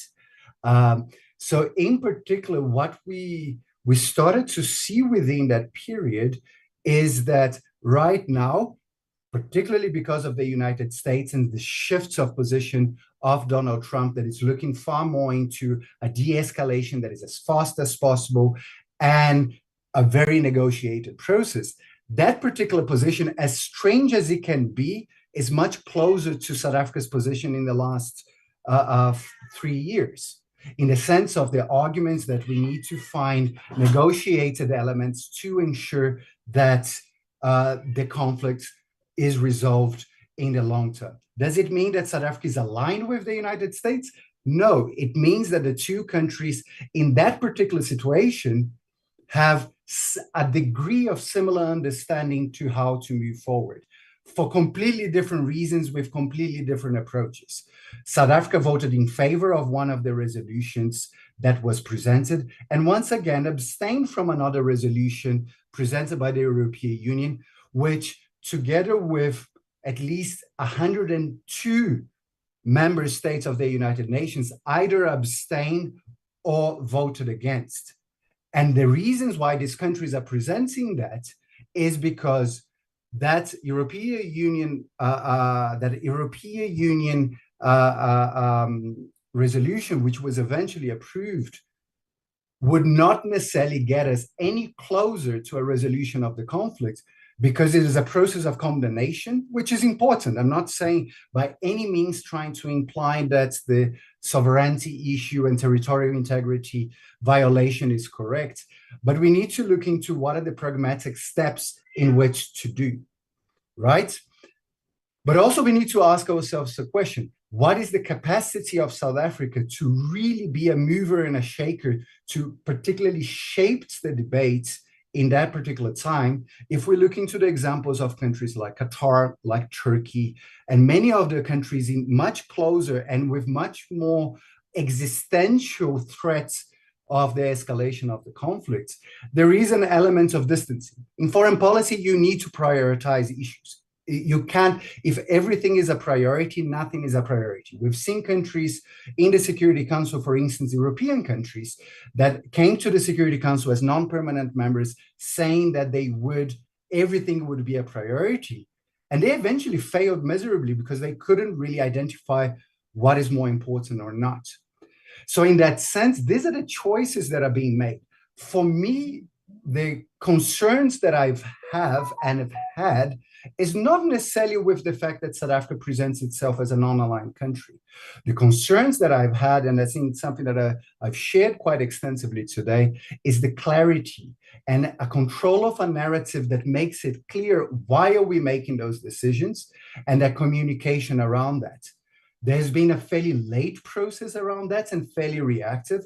We're starting to see perhaps a couple of little changes. I thought it was excellent that Dirko presented the voting justification in advance to the vote. And that is something that doesn't always happen, or at least I don't see all the time, because that is what actually we should be looking into. Why are some of these decisions being made, and what are the justifications for those? Are they rational enough?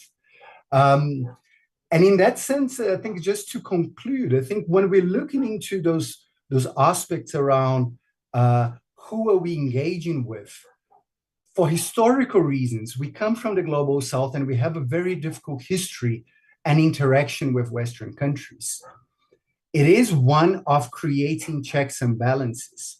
We're seeing South Africa looking a little bit more towards that, especially after the Lady R incident and this active process of engaging with different parts. AGOA, for me, is not primarily one that will be defined within South Africa.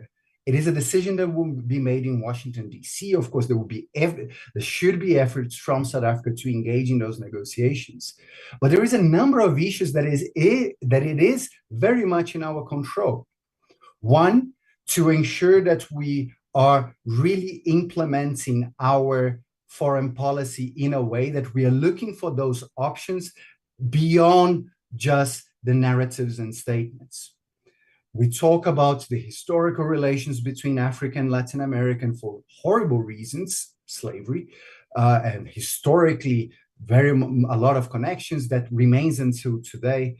We talk about groupings like India, Brazil, and South Africa, but there is still a very limited understanding that we have here in South Africa about what is happening in other parts of the global South and vice versa. There is an opportunity now, particularly with Europe, that is seeing itself very much isolated from this fragmented Western alliance. And we saw what happened 2 days ago in the United Nations. We saw the discussions between President Trump and President Macron that in a way forces them also to look into other approaches that may change a lot the way that we engage with one another. But finally, we need to be a bit cautious because sometimes we're so targeted to this historically detrimental relationship with Western countries that we forget the countries tend to present themselves in their self-interest and not necessarily engaging with other southern countries will be absent of that. There used to be a saying when I was an international relations student in the 90s in Brazil, that we used to say that if you want to see how the United States treat us, ask a Paraguayan how Brazilians treat them. Imbalances of power, of capacity, and of approaches tend to create those imbalances. And that requires having what I call the heart in the right place, solidarity, that is primarily what it is, but also a concerted effort of not making the same mistakes.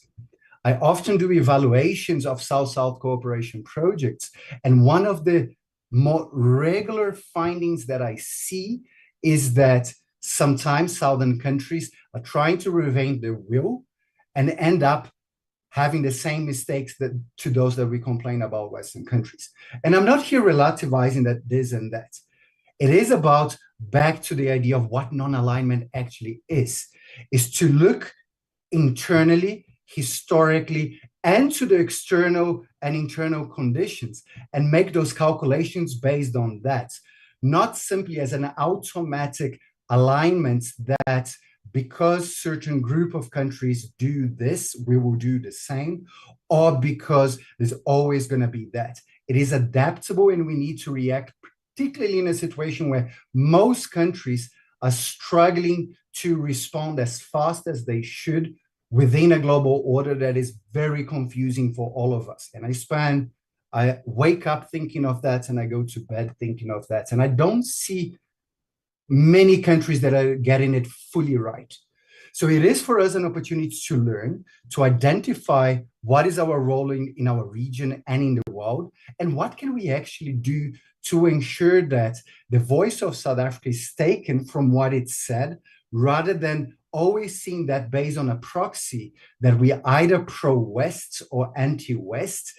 That in itself, for me, is a form of continuing with those narratives of Western centrality.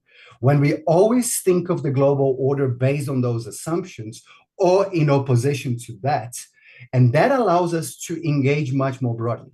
Final point, and I think one of them is that there is often an argument that I read and engage with colleagues about, well, we trade a lot with Europe, there is a lot of investment here. And that is very true. And I think there is an active effort of trying to amend some of those issues. I think Parliament plays an important role in the interactions and ensuring there is this diversified and balanced foreign policy. But we need to remember that if we look trade, for instance, which is not always the best indicator, but it's a very visual one. If we look into the top 20 trading partners of South Africa, 11 of them are in the global South, 9 of them are in the West. Meaning that if we are making choices based on trade and investments and who we are somehow dependent on, we are very much in the middle of that. Making a choice of Europe versus China or Asia is a very difficult one because it's very unlikely that Europe would be able to provide everything to us that China is doing, and vice versa. Choosing China over Europe creates a very similar situation, which tends to force a lot of countries, particularly those with very much more balanced trade balances like we do in South Africa, in terms of how do we make some of these choices. Let me stop here. There was much more that I could say, but I know I took too long now, but thank you very much for the invitation. Thank you very much, Gustavo. Thank you very much for that energetic engagement. Thanks for that. The last presentation for today, we will go into it now. And just before we leave Gustavo, Ausdinel, there's a point which I think we may want to take to Menko, which was raised by one honorable member here on how regional bodies in the African continent can be used as a possible platform to move towards having a united, single-focused country in Africa. So I think it's one of the things we'll continue to engage. We'll now take Mr. Lwazi Somia from SALO. He's going to be focusing on Mozambique and its post-election environment. Ntate Lwazi. Thank you so much, Honorable Chairperson, and I'd like to thank the Portfolio Committee for inviting us to present today.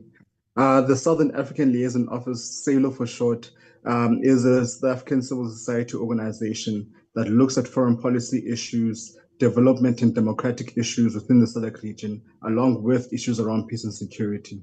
The situation of Mozambique has been part of our dialogue series of programs where we engage with state actors, non-state actors, political parties, civil society organizations, to get a deeper understanding on the material conditions that facilitate issues that brew conflict. And secondly, we utilize research as a means of collecting our data and therefore engage on these relevant issues that not only impact Mozambique, but also impact South Africa and the SADC region.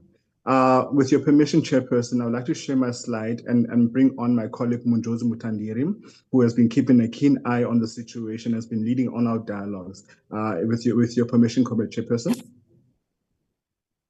No problem. Thank you, Chair. Sure. Munjozi, you may proceed.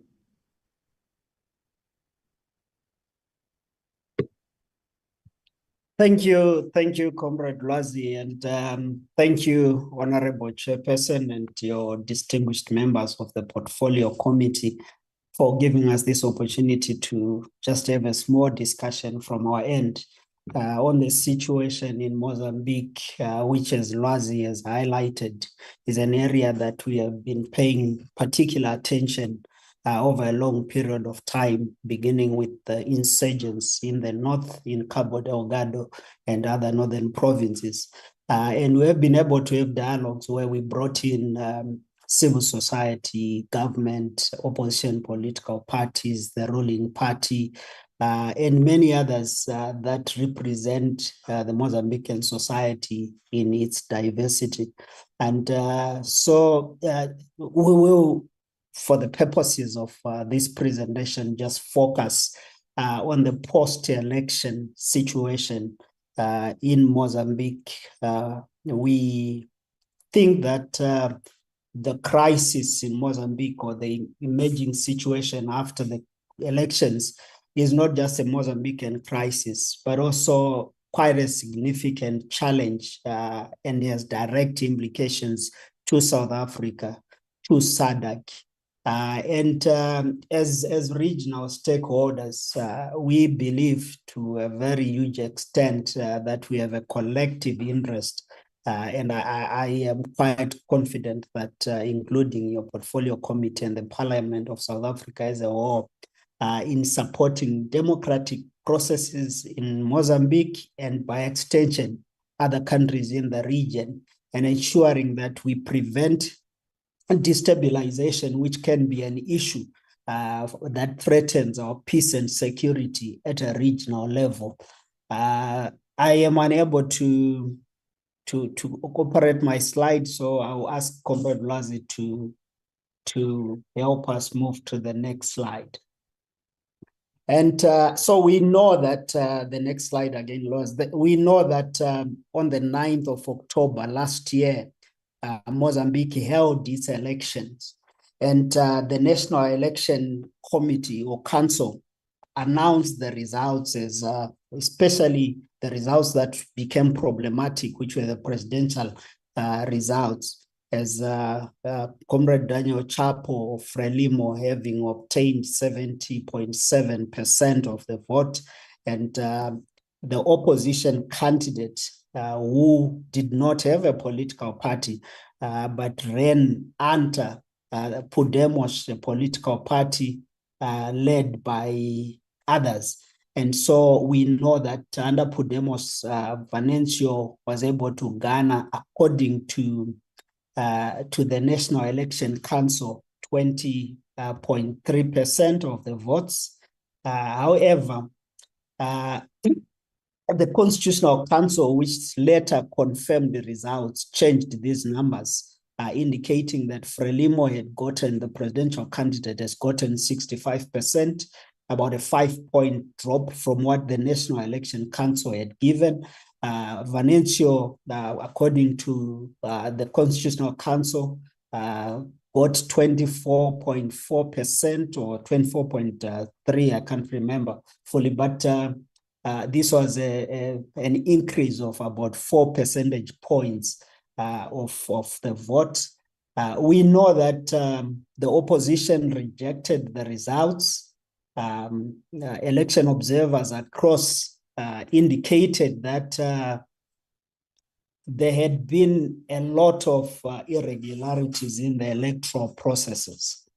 And also just to be clear that the voter turnout in the 9th of October elections was quite low.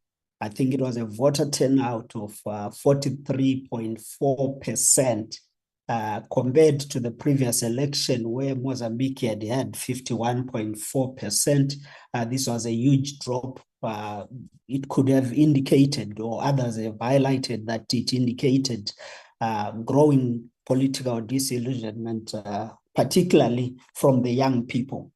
And so most of the inputs that we are giving, we have drawn them from a regional solidarity conference that we hosted at Selo on the 8th of January this year, but also in a regional solidarity mission that visited Mozambique from the 19th of December to the 24th of December, which we were leading as Selo and met with a number of stakeholders, and were able to give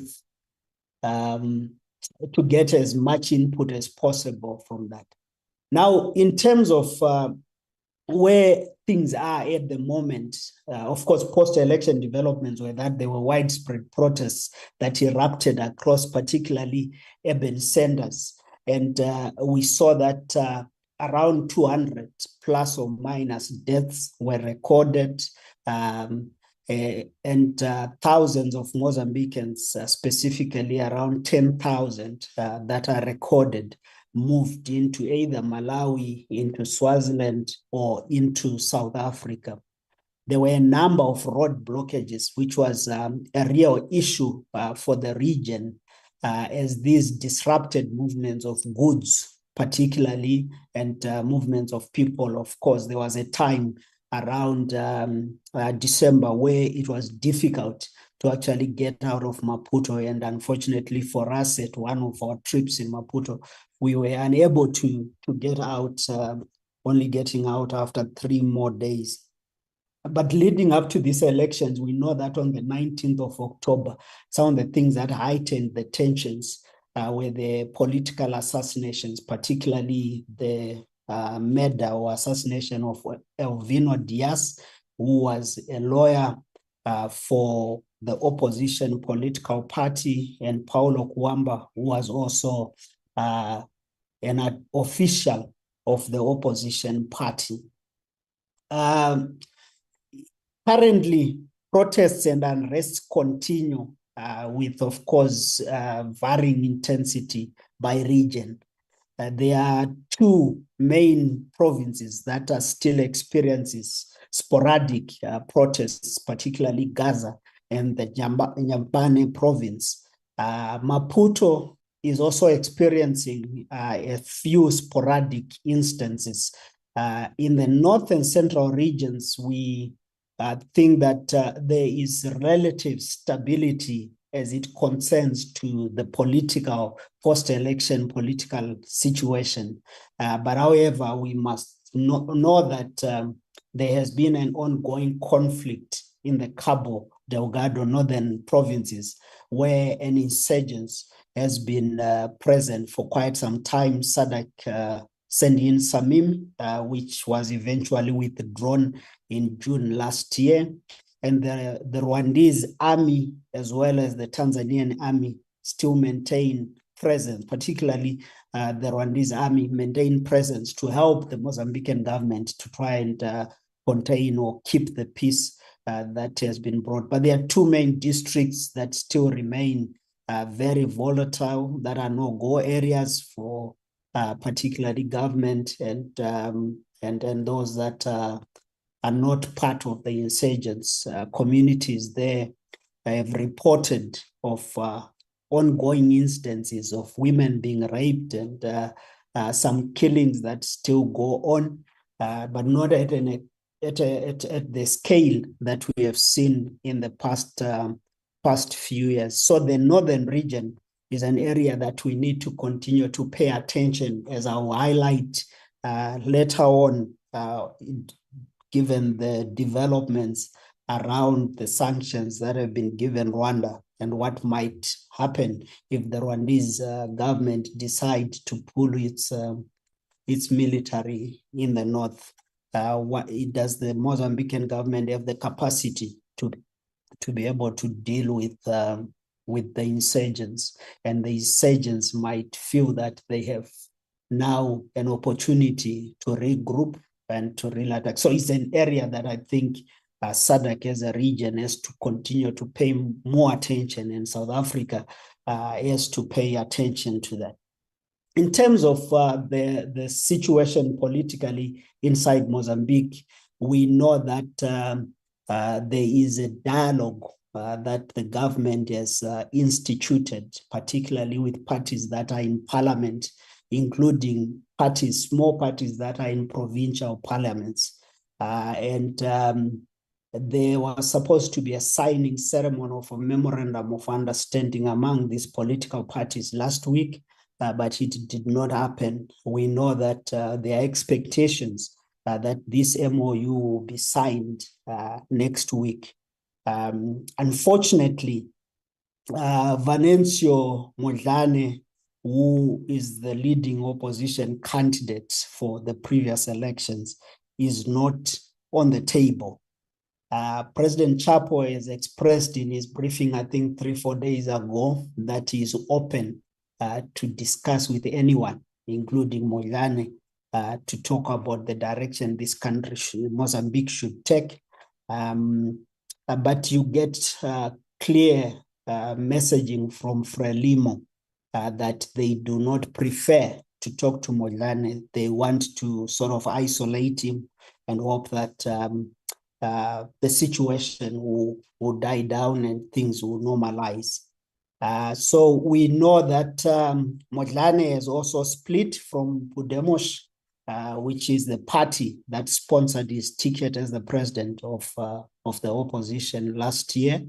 But he maintains quite a significant influence in particularly towns. We saw last Friday, he had an address which drew a lot of crowds. And we are also aware that he will be launching his political party sometime this year after he has moved out of Podemos. So what that will mean in terms of addressing the simmering challenges, given that most of the people that have raised disgruntlement around the situation, particularly because of unemployment, because of poverty, because of lack of opportunities, are young people. And the young people seem to have given him the trust and the confidence that he might be able to address their challenges. Economic measures are being implemented as we speak. President Chapo announced that a lot of items would be exempted of VAT, the VAT, and this is to try to reduce the prices of basics like bread, milk, and things that most people, particularly the poor, use and the working class use on a day-to-day basis. Deep polarization continues between government and the opposition supporters. I think it is quite fair to say that the polarization continues to deepen, and it's unlikely to subside unless there is a clear national process that brings people together and genuinely and honestly allow for a dialogue on the issues that are affecting Mozambique. There are a number of things that could have been termed root causes of the crisis. And of course, this is not exhaustive. It's just some of the pointers that we were able to pick during a year-long dialogue leading up to the election and post the election dialogue process that we do as CELO every Thursday almost. And some of the things that we found from the fact-finding mission, but also some of the things that we picked from a different number of people. And the issues of elections have been an ongoing challenge in Mozambique for quite some time. Of course, it takes more prominence. It has taken more prominence in the northern region, where Renamo, former official opposition party, has been more competitive in elections. And a number of times there has been reports of elections not having been free and fair. There is a massive perceptions in the Mozambican, particularly in towns, that the electoral institutions, in particular the CNE, is biased, and that it favors Frelimo. This is, of course, something that Comrade Frelimo do not think they still enjoy, according to them, a lot of support. There is lack of transparency in results management. This we got from civil society, but also I think there are sentiments that a lot of observer missions have been able to highlight. The lack of a parallel tabulation system that helps give confidence and restore integrity in the election processes is something that also keeps coming as people keep getting convinced that indeed the election is not a reflection of the will of the people. These are complex issues, but we just giving some of the things that we have been able to get. In terms of the political dynamics, some of the things that we find is that of course, Frelimo, for those who might not remember, has been in power for quite a long time. And service delivery, governance issues have become problematic over the years. And these have fueled some of the tensions that we're beginning to see between those that are outside the state and those that are in the state, particularly those that hold power in Frelimo. There is tension between the centralized power structures and, of course, what people have termed the need for democratic reforms that would ensure that the state is able to deal with the issues of service delivery that are much needed at the moment by most of the people that feel left out and that they are not part of they are not receiving part of the benefits they think should be having as citizens of Mozambique. There is clearly an increasing appeal of new opposition movements, particularly among the young people and those that are living in towns. And if you check at the election results, Frelimo did quite well in rural areas. And I think that you could say that it's slowly becoming a rural party. And the opposition looks like, because of the disgruntlements and lack of opportunity for many young people and those in towns, they seem to think that an alternative would be able to help their cause. Part of the challenges has also been the socio-economic factors, the issues of poverty that I keep highlighting, unemployment across the country, concentration of wealth in a narrow political elite, most of it connected to the ruling party. I think that I remember in December last year, one of the young people that I was talking to during the mission who is a student at the Morgane University, kept highlighting that if you count the 10 richest people here, you will find that 4 of them are former presidents or their families. And I think that has been a political messaging from the opposition and from others that is the elite that are concentrating power, that are using the state to benefit themselves. And that has created a lot of tension.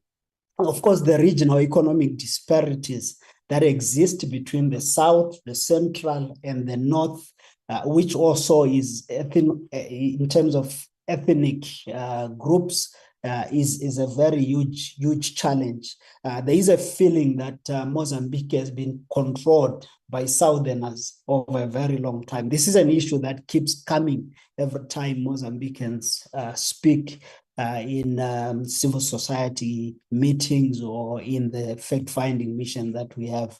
The challenges with the North and the Central having been ignored in terms of development, even though they have a lot of resources, seem to have been a serious issue. And I think it played itself even in the elections around how then they dealt with the political aftermath of the election.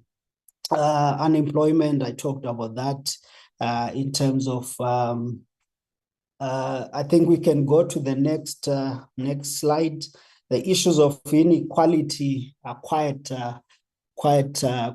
endemic at the moment. The gap between the rich and the poor is widening and widening quite fast. But they are also, in terms of what we were able to find out, quite challenging internal dynamics within Frelimo itself along ethno-regional lines, as I highlighted earlier on. And that Southerners in the, and you'll see when I started to speak that the provinces I named where you have political violence still happening here and there post the election, post the inauguration of President Chapo, are all southern provinces.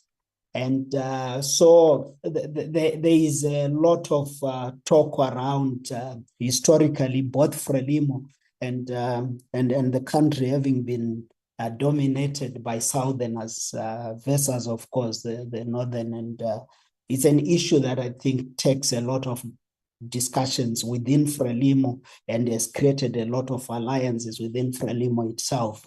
And a feeling that Southerners seem to, within Frelimo, seem to be happy with the post-election chaos, as they did not sort of agree with the central northern candidate of the party, particularly post-President Nyusi, who was also coming from the same region. And I think this played itself out in the lead up to the election of Comrade Chapo as the presidential candidate of Frelimo.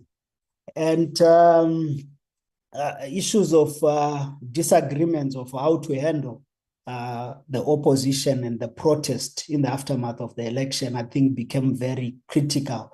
Others did not want the process of dialogue. There was talk of a government of national unity. Others did not want to hear about that.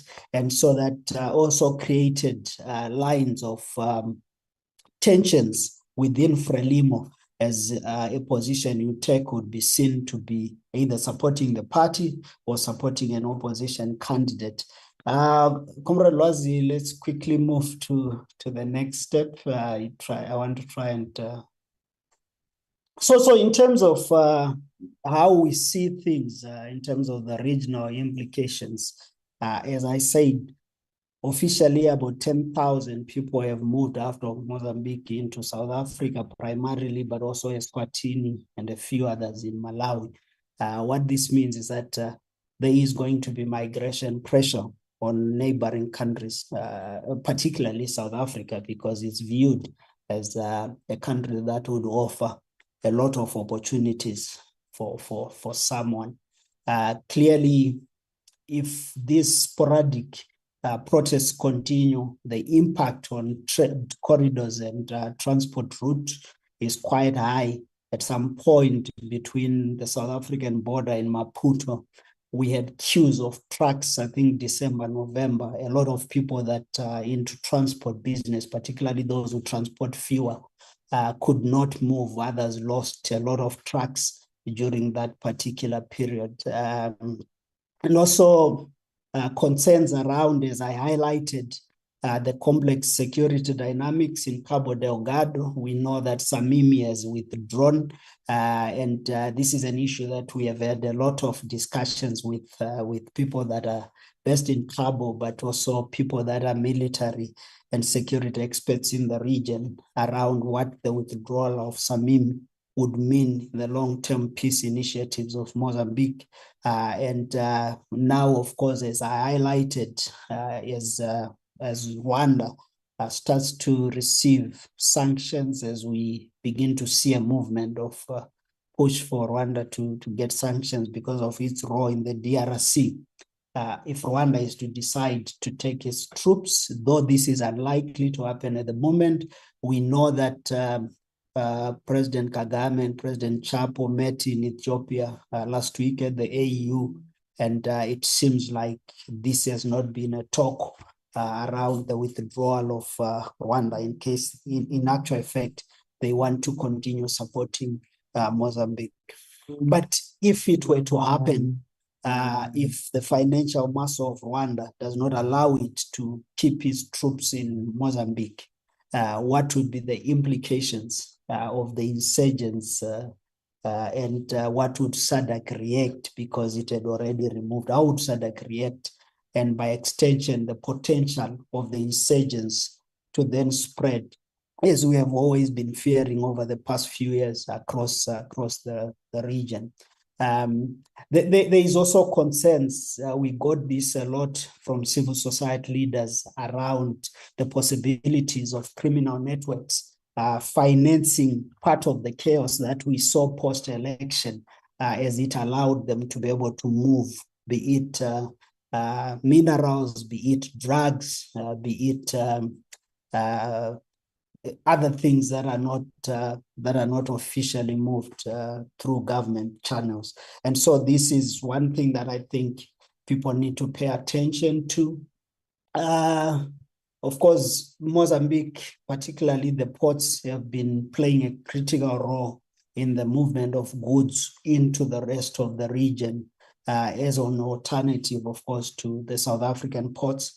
What does this mean if the violence is to continue?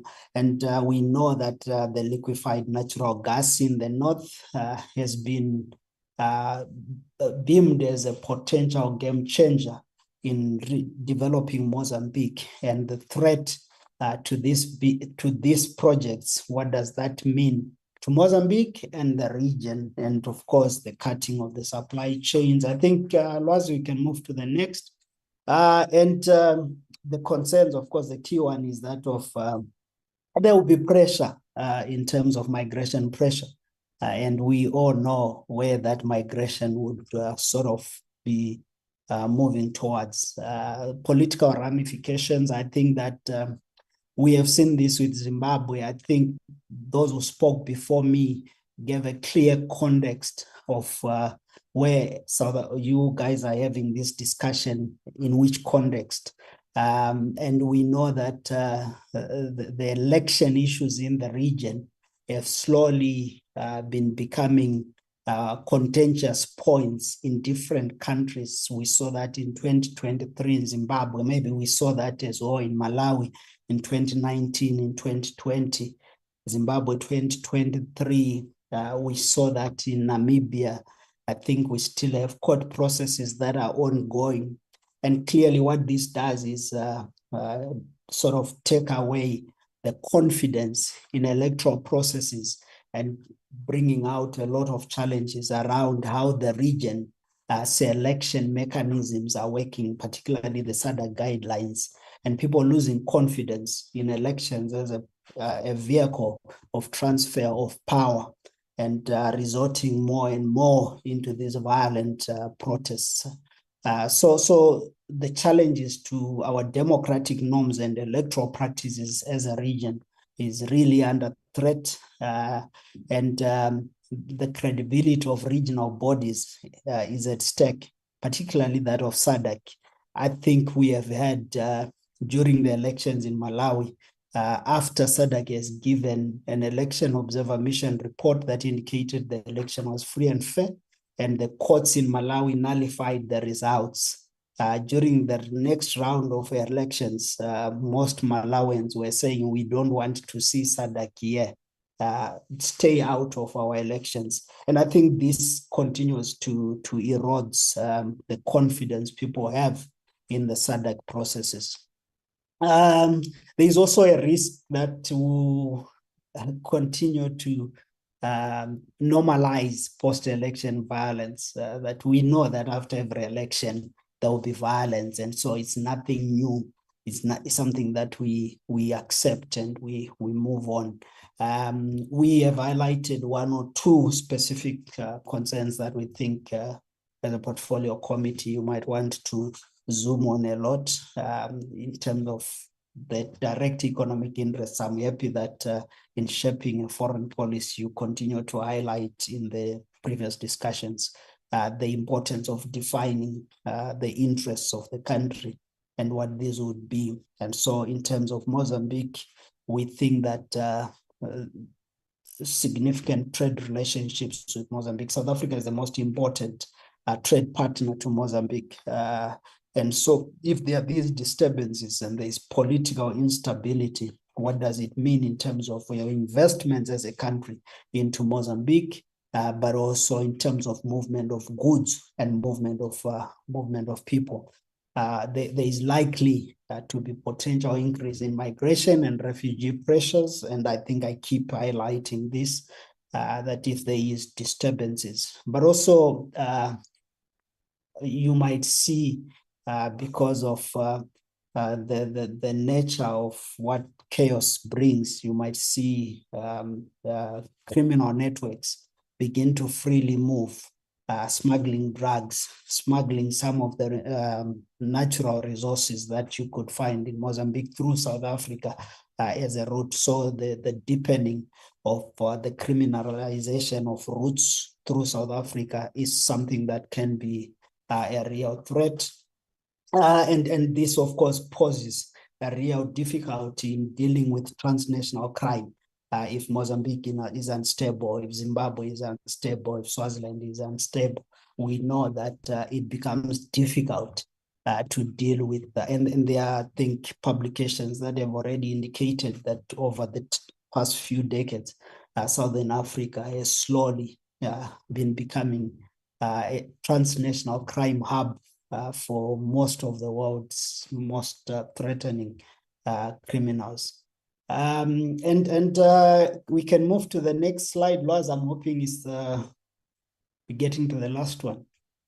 So in terms of scenarios, we had to cut. In terms of scenarios, we had to cut this because we thought that now the situation is quite clear. What is prevailing at the moment is that Frelimo seems to have maintained control without really making a lot of concessions. So President Chapo was inaugurated. Opposition, as we had indicated, these scenarios we have developed them, 4 of them in November, December last year. So the other 3, I had to remove them and just highlight on what we think is the scenario that has emerged. Opposition will maintain some protest activities at reduced intensity, as we are seeing now. Localized, this, of course, this is very localized, it's community-based, and I think it speaks to what we have had the opposition leader Vanessio speak about the need for him to localize the struggles, and that's what we seem to be seeing. And the economic activities are continuing. Of course, investors talking to diplomats, Western diplomats in Maputo, they are paying more attention. There's a bit of caution to what's happening. And of course, there will be gradual normalization, but with unresolved grievances. This has a potential to create cyclic violence every election process. You have violence because you have not addressed, particularly the reforms that have been put on the table in terms of putting integrity into the election processes way before the elections. Remember, in 2023, we had elections, local elections in Mozambique, and there was a bit of chaos as well because Modlane had run to be the mayor of Maputo, and there were serious accusations that the elections had been rigged, and part of the reform agenda that was put by civil society and opposition parties was kind of ignored. Can we move to the next?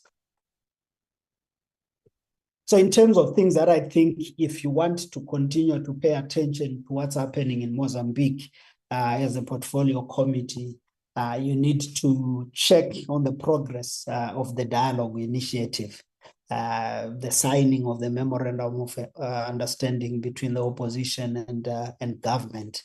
And as I said earlier on, it's unfortunate that the main opposition candidate is not on the table. And so it sort of feels for some of us that are paying more attention to the region, sort of feels like the Pollard situation in Zimbabwe, which ultimately did not resolve the Zimbabwean electoral reform grievances, leading into another disputed elections. And so I fear that this is what we are likely to see. We need to bring not just political parties, but all citizens of Mozambique on the table.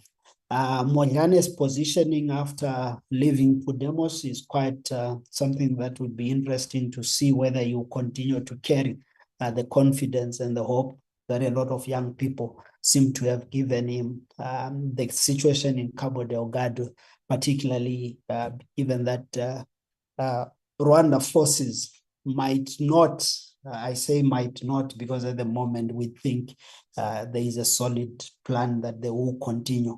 But in the event that Rwanda is squeezed because of election or because of sanctions, they might decide not to do that. The dynamics within Frelimo itself are something that are important to note, and how they will affect governance and the general stability of the country. Issues of criminal networks, I talked about that. The economic reform implementations, particularly the Northern Reconstruction Plan after the insurgents, after the conflict with the insurgents. How is that going? Distribution of resources, are communities involved? Do communities feel that their grievances are being addressed and their day-to-day welfare, is it being taken care of? Because that's a source of conflict as well for Mozambique. I think that it's important for South Africa to pay attention to regional mediation responses as these things are going. SADC has enough organs, the elders, the MRG, and many other initiatives that could be used to monitor the situation and begin to sort of proffer help where it is needed. The international community positions will be quite key to monitor as well, particularly the EU, US, and China, but as well as it regards to the sanctions on Rwanda. The humanitarian situation of, I remember during the conflict in the north, over 1 million people were internally displaced.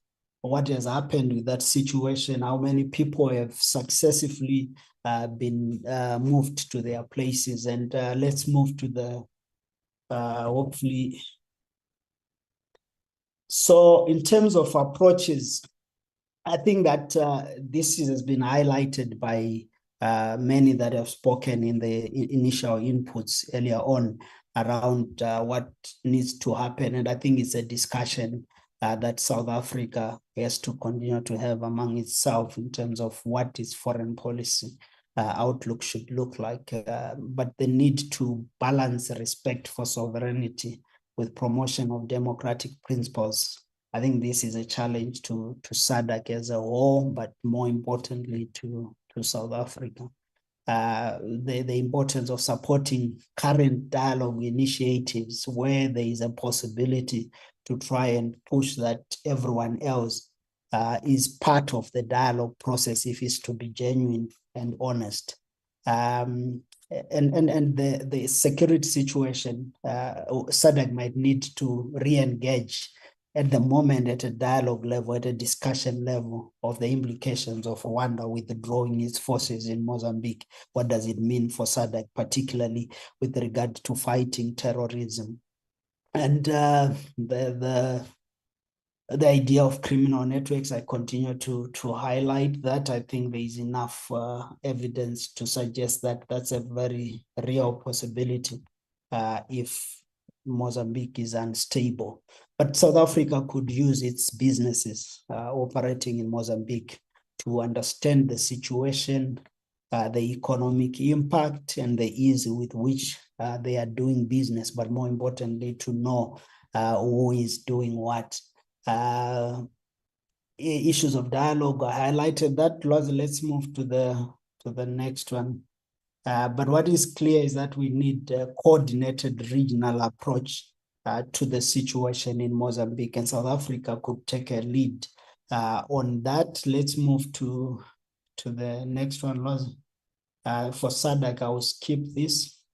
And so I think that for us, this is an important discussion because it's not just, it's a window into the approach, not just on Mozambique, but across the region, because this crisis for Mozambique is not really, it sort of embodies the broader tensions that we see across the region between your formal democratic processes and the actual substantive democratic governance across the region. And South Africa plays a very crucial role in our opinion. And we keep hearing this as we move across the region. A lot of people, citizens of this region, believe that South Africa has a leverage to provide leadership to some of these challenges, not just as a SADC member, but also because you are essentially the most important trade partner, economic partner to most of the countries in the region. But I think that the goodwill that South Africa has and the expectations that the citizens of the region have around what South Africa could be able to do in itself speaks to possibly the reality that South Africa might be able to do more to help the democratization agenda and ultimately the economic development agenda and the welfare of the citizens of this region. The success of the resolution of the Mozambican conflicts, of course, now you could say it's a bit stable, but it will rest on a number of things, ensuring that there is a genuine dialogue process that is inclusive, but also the importance of addressing the electoral concerns, the current ones, but also the previous current electoral concerns that have produced a cyclic electoral violence processes. And I think that that's something that we need to pay attention to. We have to keep supporting Mozambique, Mozambican-led solutions, but also providing external support. That would be very, very crucial.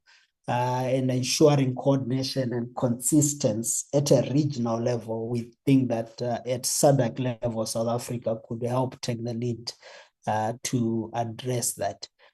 In reality, this tests our collective capacity to respond or support democratic processes and prevent instability at a regional level.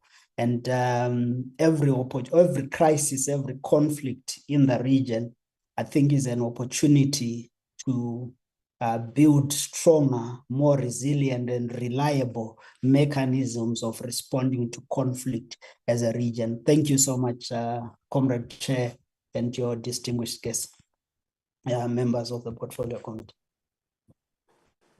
Thank you very much for that insightful information regarding an update situation in our neighbor here, Mozambique.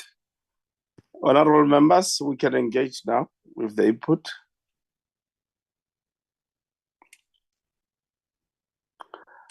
We have to maintain the right consistency because we agreed that we will discuss the inputs individually. Honorable Mhlongo. Thank you, Chair.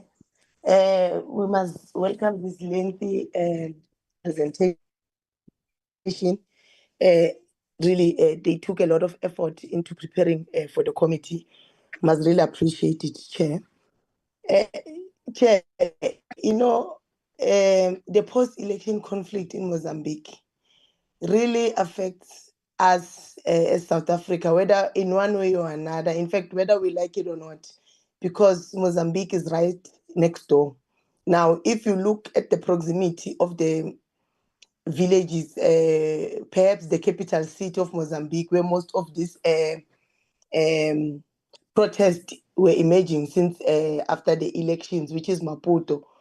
If you drive from Maputo to come into South Africa at the Libombo border post, it's almost 1 hour drive from Maputo to enter into the Libombo border post, which puts you directly in South Africa. Now, when things like this happen, we saw what happened during December. In fact, since the day, since the protests began, and then we began with shutting off, closing and opening of the Libombo border post. If you were driving on the N4, you will see there were notice boards, these notice board by track that were warning drivers as early as from Middelburg that if you are driving going to Mozambique, there's political instability. They will advise you not to travel to Mozambique because of the political instability, which then shows you how directly it affects the affairs of Mozambique, directly affects how we run and govern our country in more ways than we think. And really, we should look into how best do we then work with our Mozambican counterparts in order for the smooth running of their country, not only post-election, but beyond that, in terms of ensuring that there's they build a strong economy as Mozambique in order to create jobs for the people of Mozambique, in order to have a better life for the people of Mozambique, for the Mozambican citizens to access quality healthcare, for the Mozambican nationals to defeat social ills, which is unemployment, inequality, lack of service delivery by their government. Because if the government of Mozambique fails to deliver on those issues, the immediate thinking or the immediate solution that becomes viable is to immediately cross the border. Like I've said, the capital city, Maputo, is an hour's drive from the Libombo border gate. Immediately, we are in South Africa. Therefore, what happens there directly affects us in more ways than we can possibly think. So, it was really sad when there was the inauguration of the president, and you saw our current president of the country sending, a delegation to go and represent him there, as if we have taken a side, or we really have no care for the loss of life that was happening outside, because we can't run away. There's people who lost lives during those protests. it should not be that it becomes a norm in SADC or in Africa that when there's genuine concern or genuine protest by communities, then the available first solution to respond to it is state meeting brutality and violence on people who have opposing views or protesting for one issue or another. It should be very difficult for the state to unleash violence on its citizens when they are raising genuine concerns of unemployment, which really affects ordinary people on the ground. Really, if you've been to Mozambique and seen how people live, you'll begin to appreciate why there will be such an uprising against a democratic process, because they feel that by democratic processes that we have been voting, we have government in place, but we have nothing tangible to show that benefit the ordinary people, except this government only benefits the elites, the few elites that are here in our country, which is the politically connected people. So really, we must also, Chair, like we're proposing the issue of having regional bodies of AU that really move beyond having the mandate of just consultation, but have legislative powers in order to canvass views or in order to intervene in a more meaningful manner when there's chaos, because we should never have a situation where there's infighting or political instability in Africa that is caused by one factor or another. So really, Chair, it will be important that we advance this point of ensuring that the AU, even SADC body, gets to have some legislative powers, not just consultation powers, Chair, in order to really intervene where necessary, where there's such things. I think the issue of Mozambique is not the first country. We know what happened in Mozambique. In Zimbabwe, we know what has happened previously in Zimbabwe when there were elections, and how the then government of national unity was established in Zimbabwe. These are issues that we know, but there's solutions in order to prevent such occurrences. How then do we as a act with our close allies in Africa, especially former liberation movements? How then do we interact with former liberation movements to understand that they have, it's not like they have an inherent right from birth that they must govern the countries, that they ought to accept democratic processes when they are not elected into power, and they must not then force themselves onto the people when they have not won elections. But also, how do we then transform electoral acts in the African states to ensure that there's transparency and that elections really have integrity and they are fair and transparent for everybody to then begin to easily accept results of an election, because that's what is very important for results to be accepted. But before results can be accepted, the process must have been fair and transparent and for all, and not leave anything to be questioned.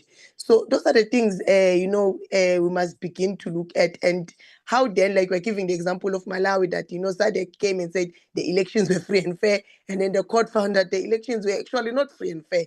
How then do we play a role that seeks, to advance the struggle of Africa beyond our relations and affiliations and our soft spots that we might have as one country to another? It's understandable that South Africa might have a soft spot for Frelimo because it's our friendly force that was supporting South Africa through the difficult time of apartheid. We know the support that they gave, Frelimo gave to the liberation of South Africa. But how then do we then begin to say when we see our friendly forces in Africa, like our former liberation movement, like Frelimo getting out of order, we begin to call them out and say, but this is out of order. You are our friend in the struggle.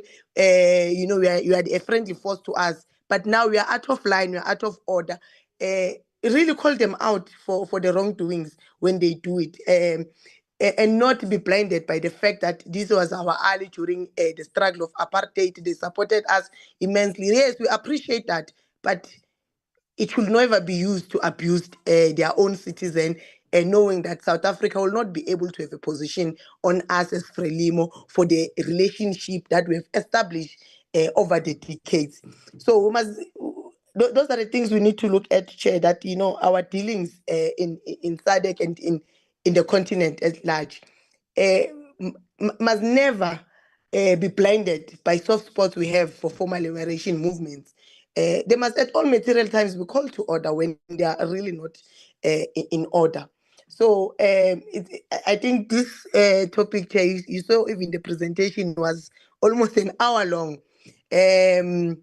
I think it needed us to have more time to digest it and to be given more time to give inputs on a topic like this. Perhaps we should have another engagement on these post-election tensions that rise in Africa. I think it's something that is very important because it then brings in the question of peace, stability, and security again. That how then to foster peace, stability, and security in Africa. The over 10,000 people that fled Mozambique. Now, we're not sure where they are because even if they are in South Africa, you will say they're undocumented. Then brings in again the discussion of having one passport for Africa so that anyone who travels in the whole of African continent, they are documented wherever they go. Because if we have one United States of Africa and they're documented and having one African passport, then even if because we can't shy away that there'll always be elements of criminality in between along the lines. Therefore, we're then able to combat it because this person is fully documented wherever they go because of their African passport. We've got access of their fingerprints and everything. So this topic, Chair, has opened up again some of the issues we've previously dealt with in the other presentations. But I feel like it should have been given more time, and I'm lobbying you, Chair, to then have again another bite in another session where we look into these tensions in Africa that emerge after post-elections, Chair. I think it will be very important for us to have a proper session dedicated to it and have enough time. Because now I know if I can just go lolo, other speakers will not be able to also have a bite. So I'm lobbying you, Chair, and the committee on that point. Thank you very much. Thanks, Honorable Mhlongo. Honorable Douglas.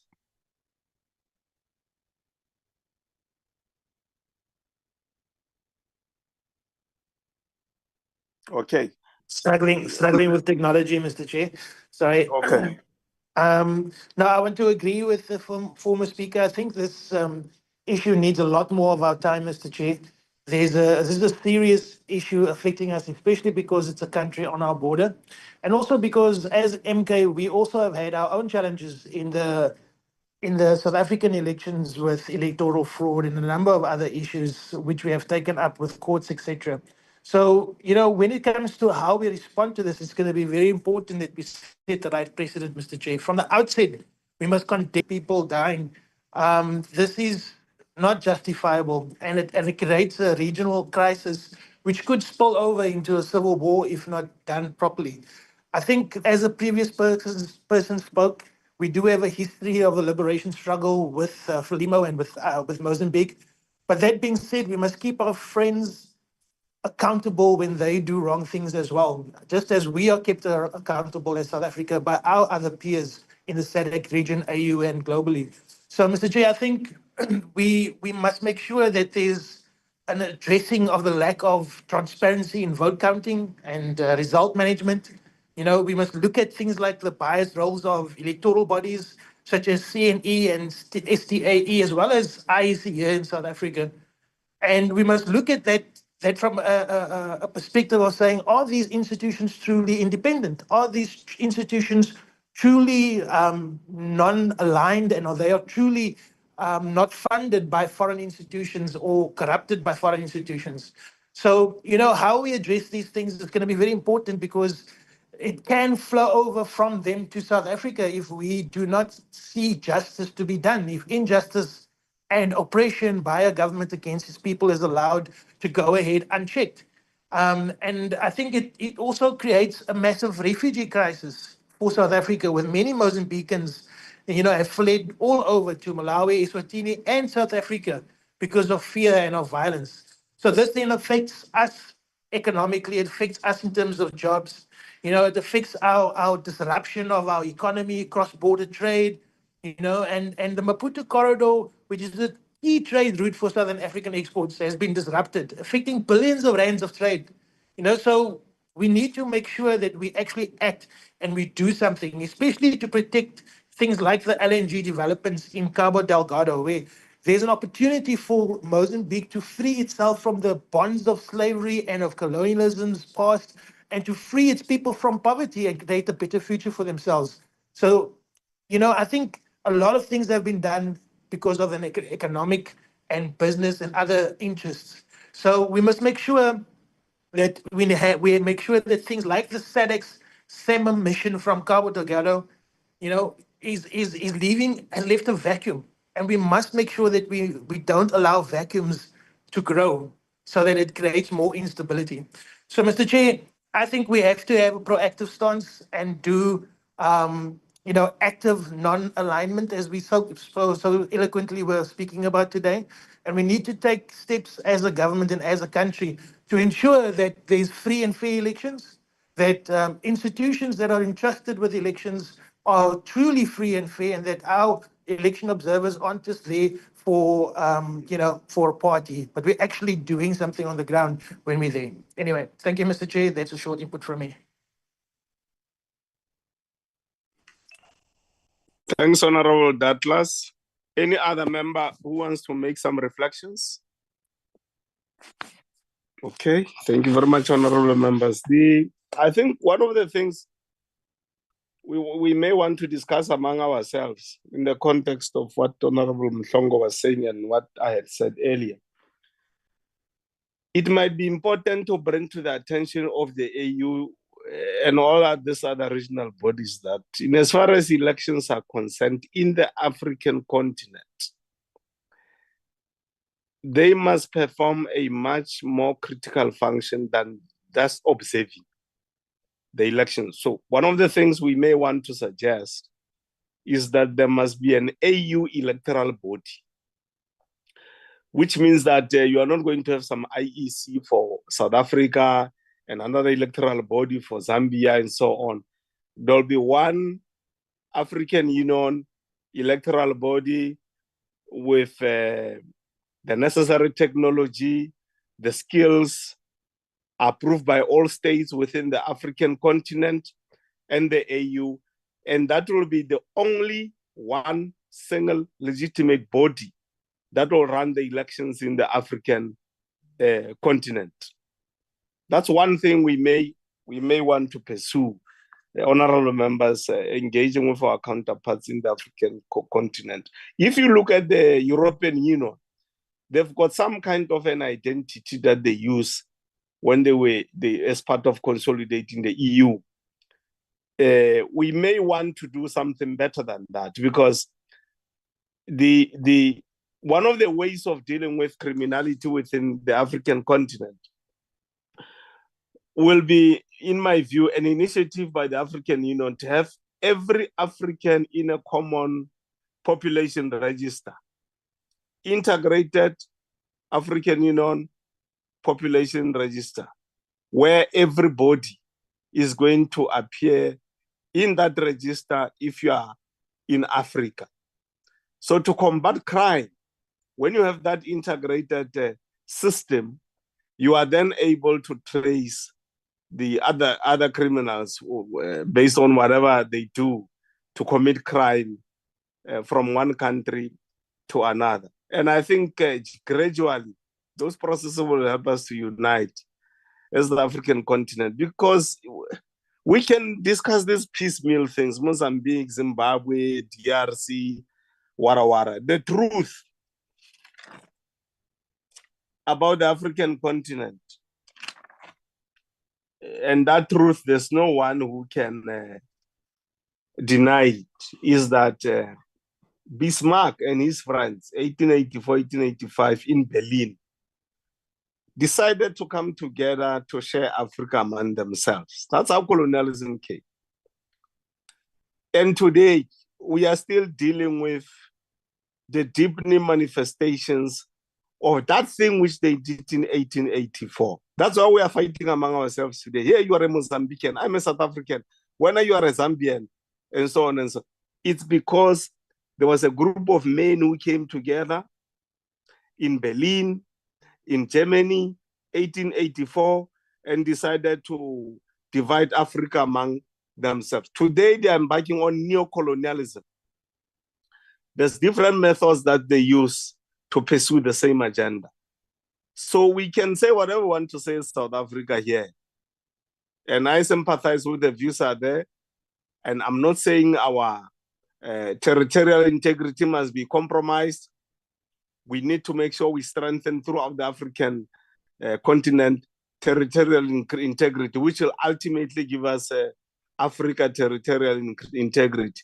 But this thing of thinking that we can pigeonhole ourselves, and people, when they come to South Africa, we must invest as much resources as possible in condemning them, instead of seeing how we manage. We work together as the regional body, manage the situations, see how we integrate our technologies to combat some of the problems.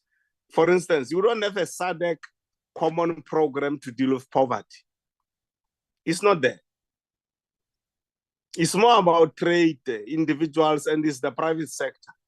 So you don't have states that have come together and do what Honorable Mhlongo was saying, legislative power to take decisions as SADC, so that when we deal and combat poverty, inequality, and unemployment, it's not only in South Africa.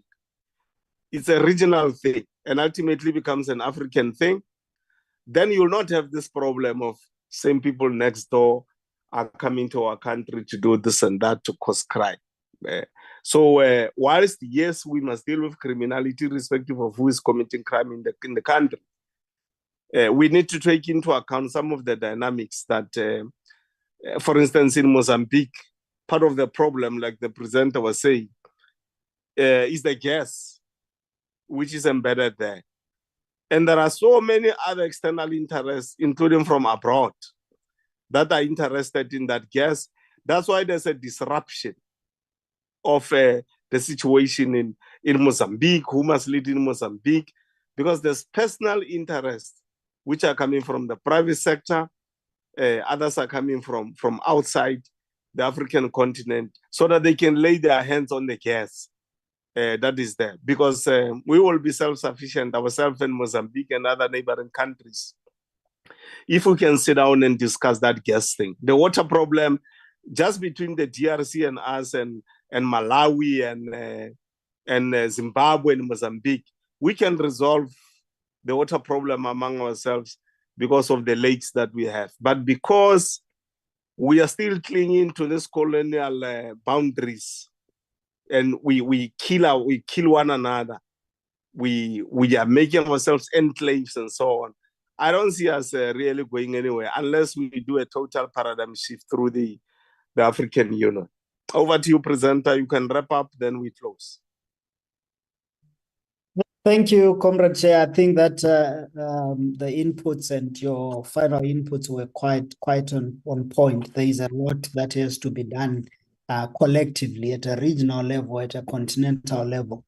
Our question is just that most of the documents or the policies that we need exist in our archives, be it at SADC or at the AU, and most of them, including discussion documents, on migration, economic free trade, and all those things have not found implementation. And so part of, I think, the frustration that we pick from citizens as we do some of the dialogues we do is that our politicians, our leaders could do more than what they are currently doing. And part of it is, as you say correctly, is to be able to look at the interests, do a clear balance of forces on the interests that keep us in the problems we have, but also begin to come up with the clear solutions on how do we address these interests, how do we balance them, but how do we save our people, how do we make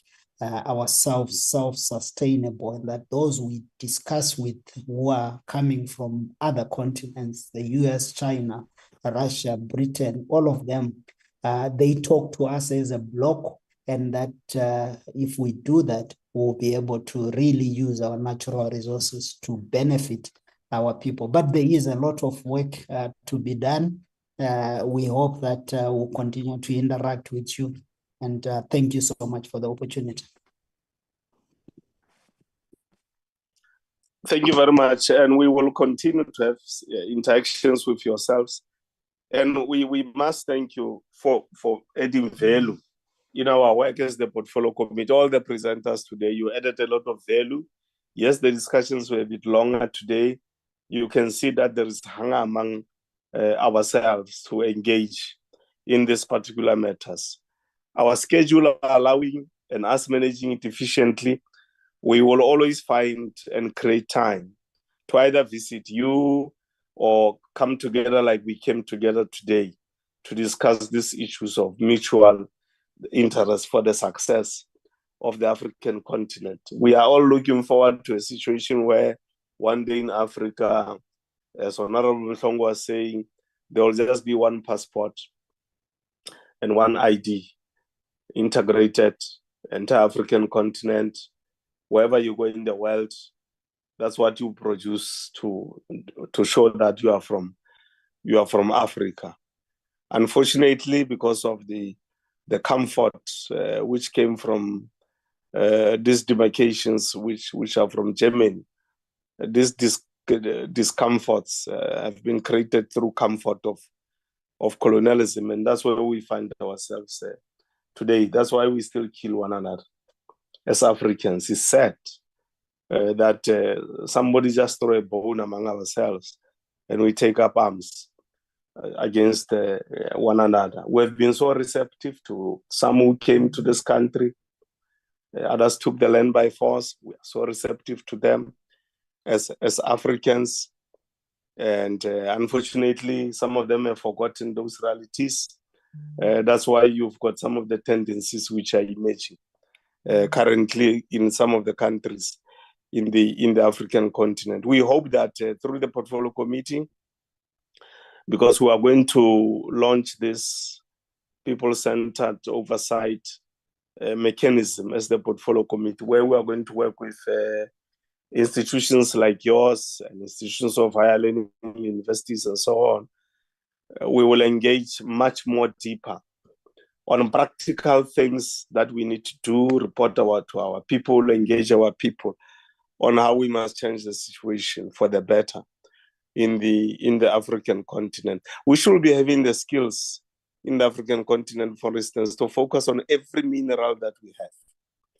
If we have over 10,000 minerals, we need 10,000 specialties. People who specialize in those minerals. People who specialize in the abundance of water that we have.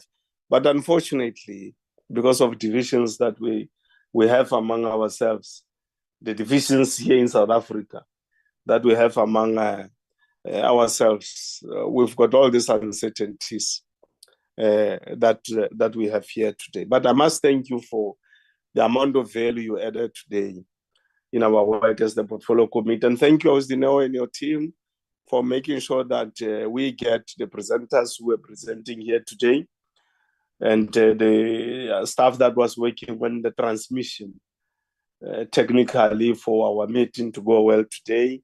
South Africans who were following us on different platforms, that Parliament has provided to deepen democracy. We thank you for following the proceedings that were here today. This is how we come to the end of the meeting today.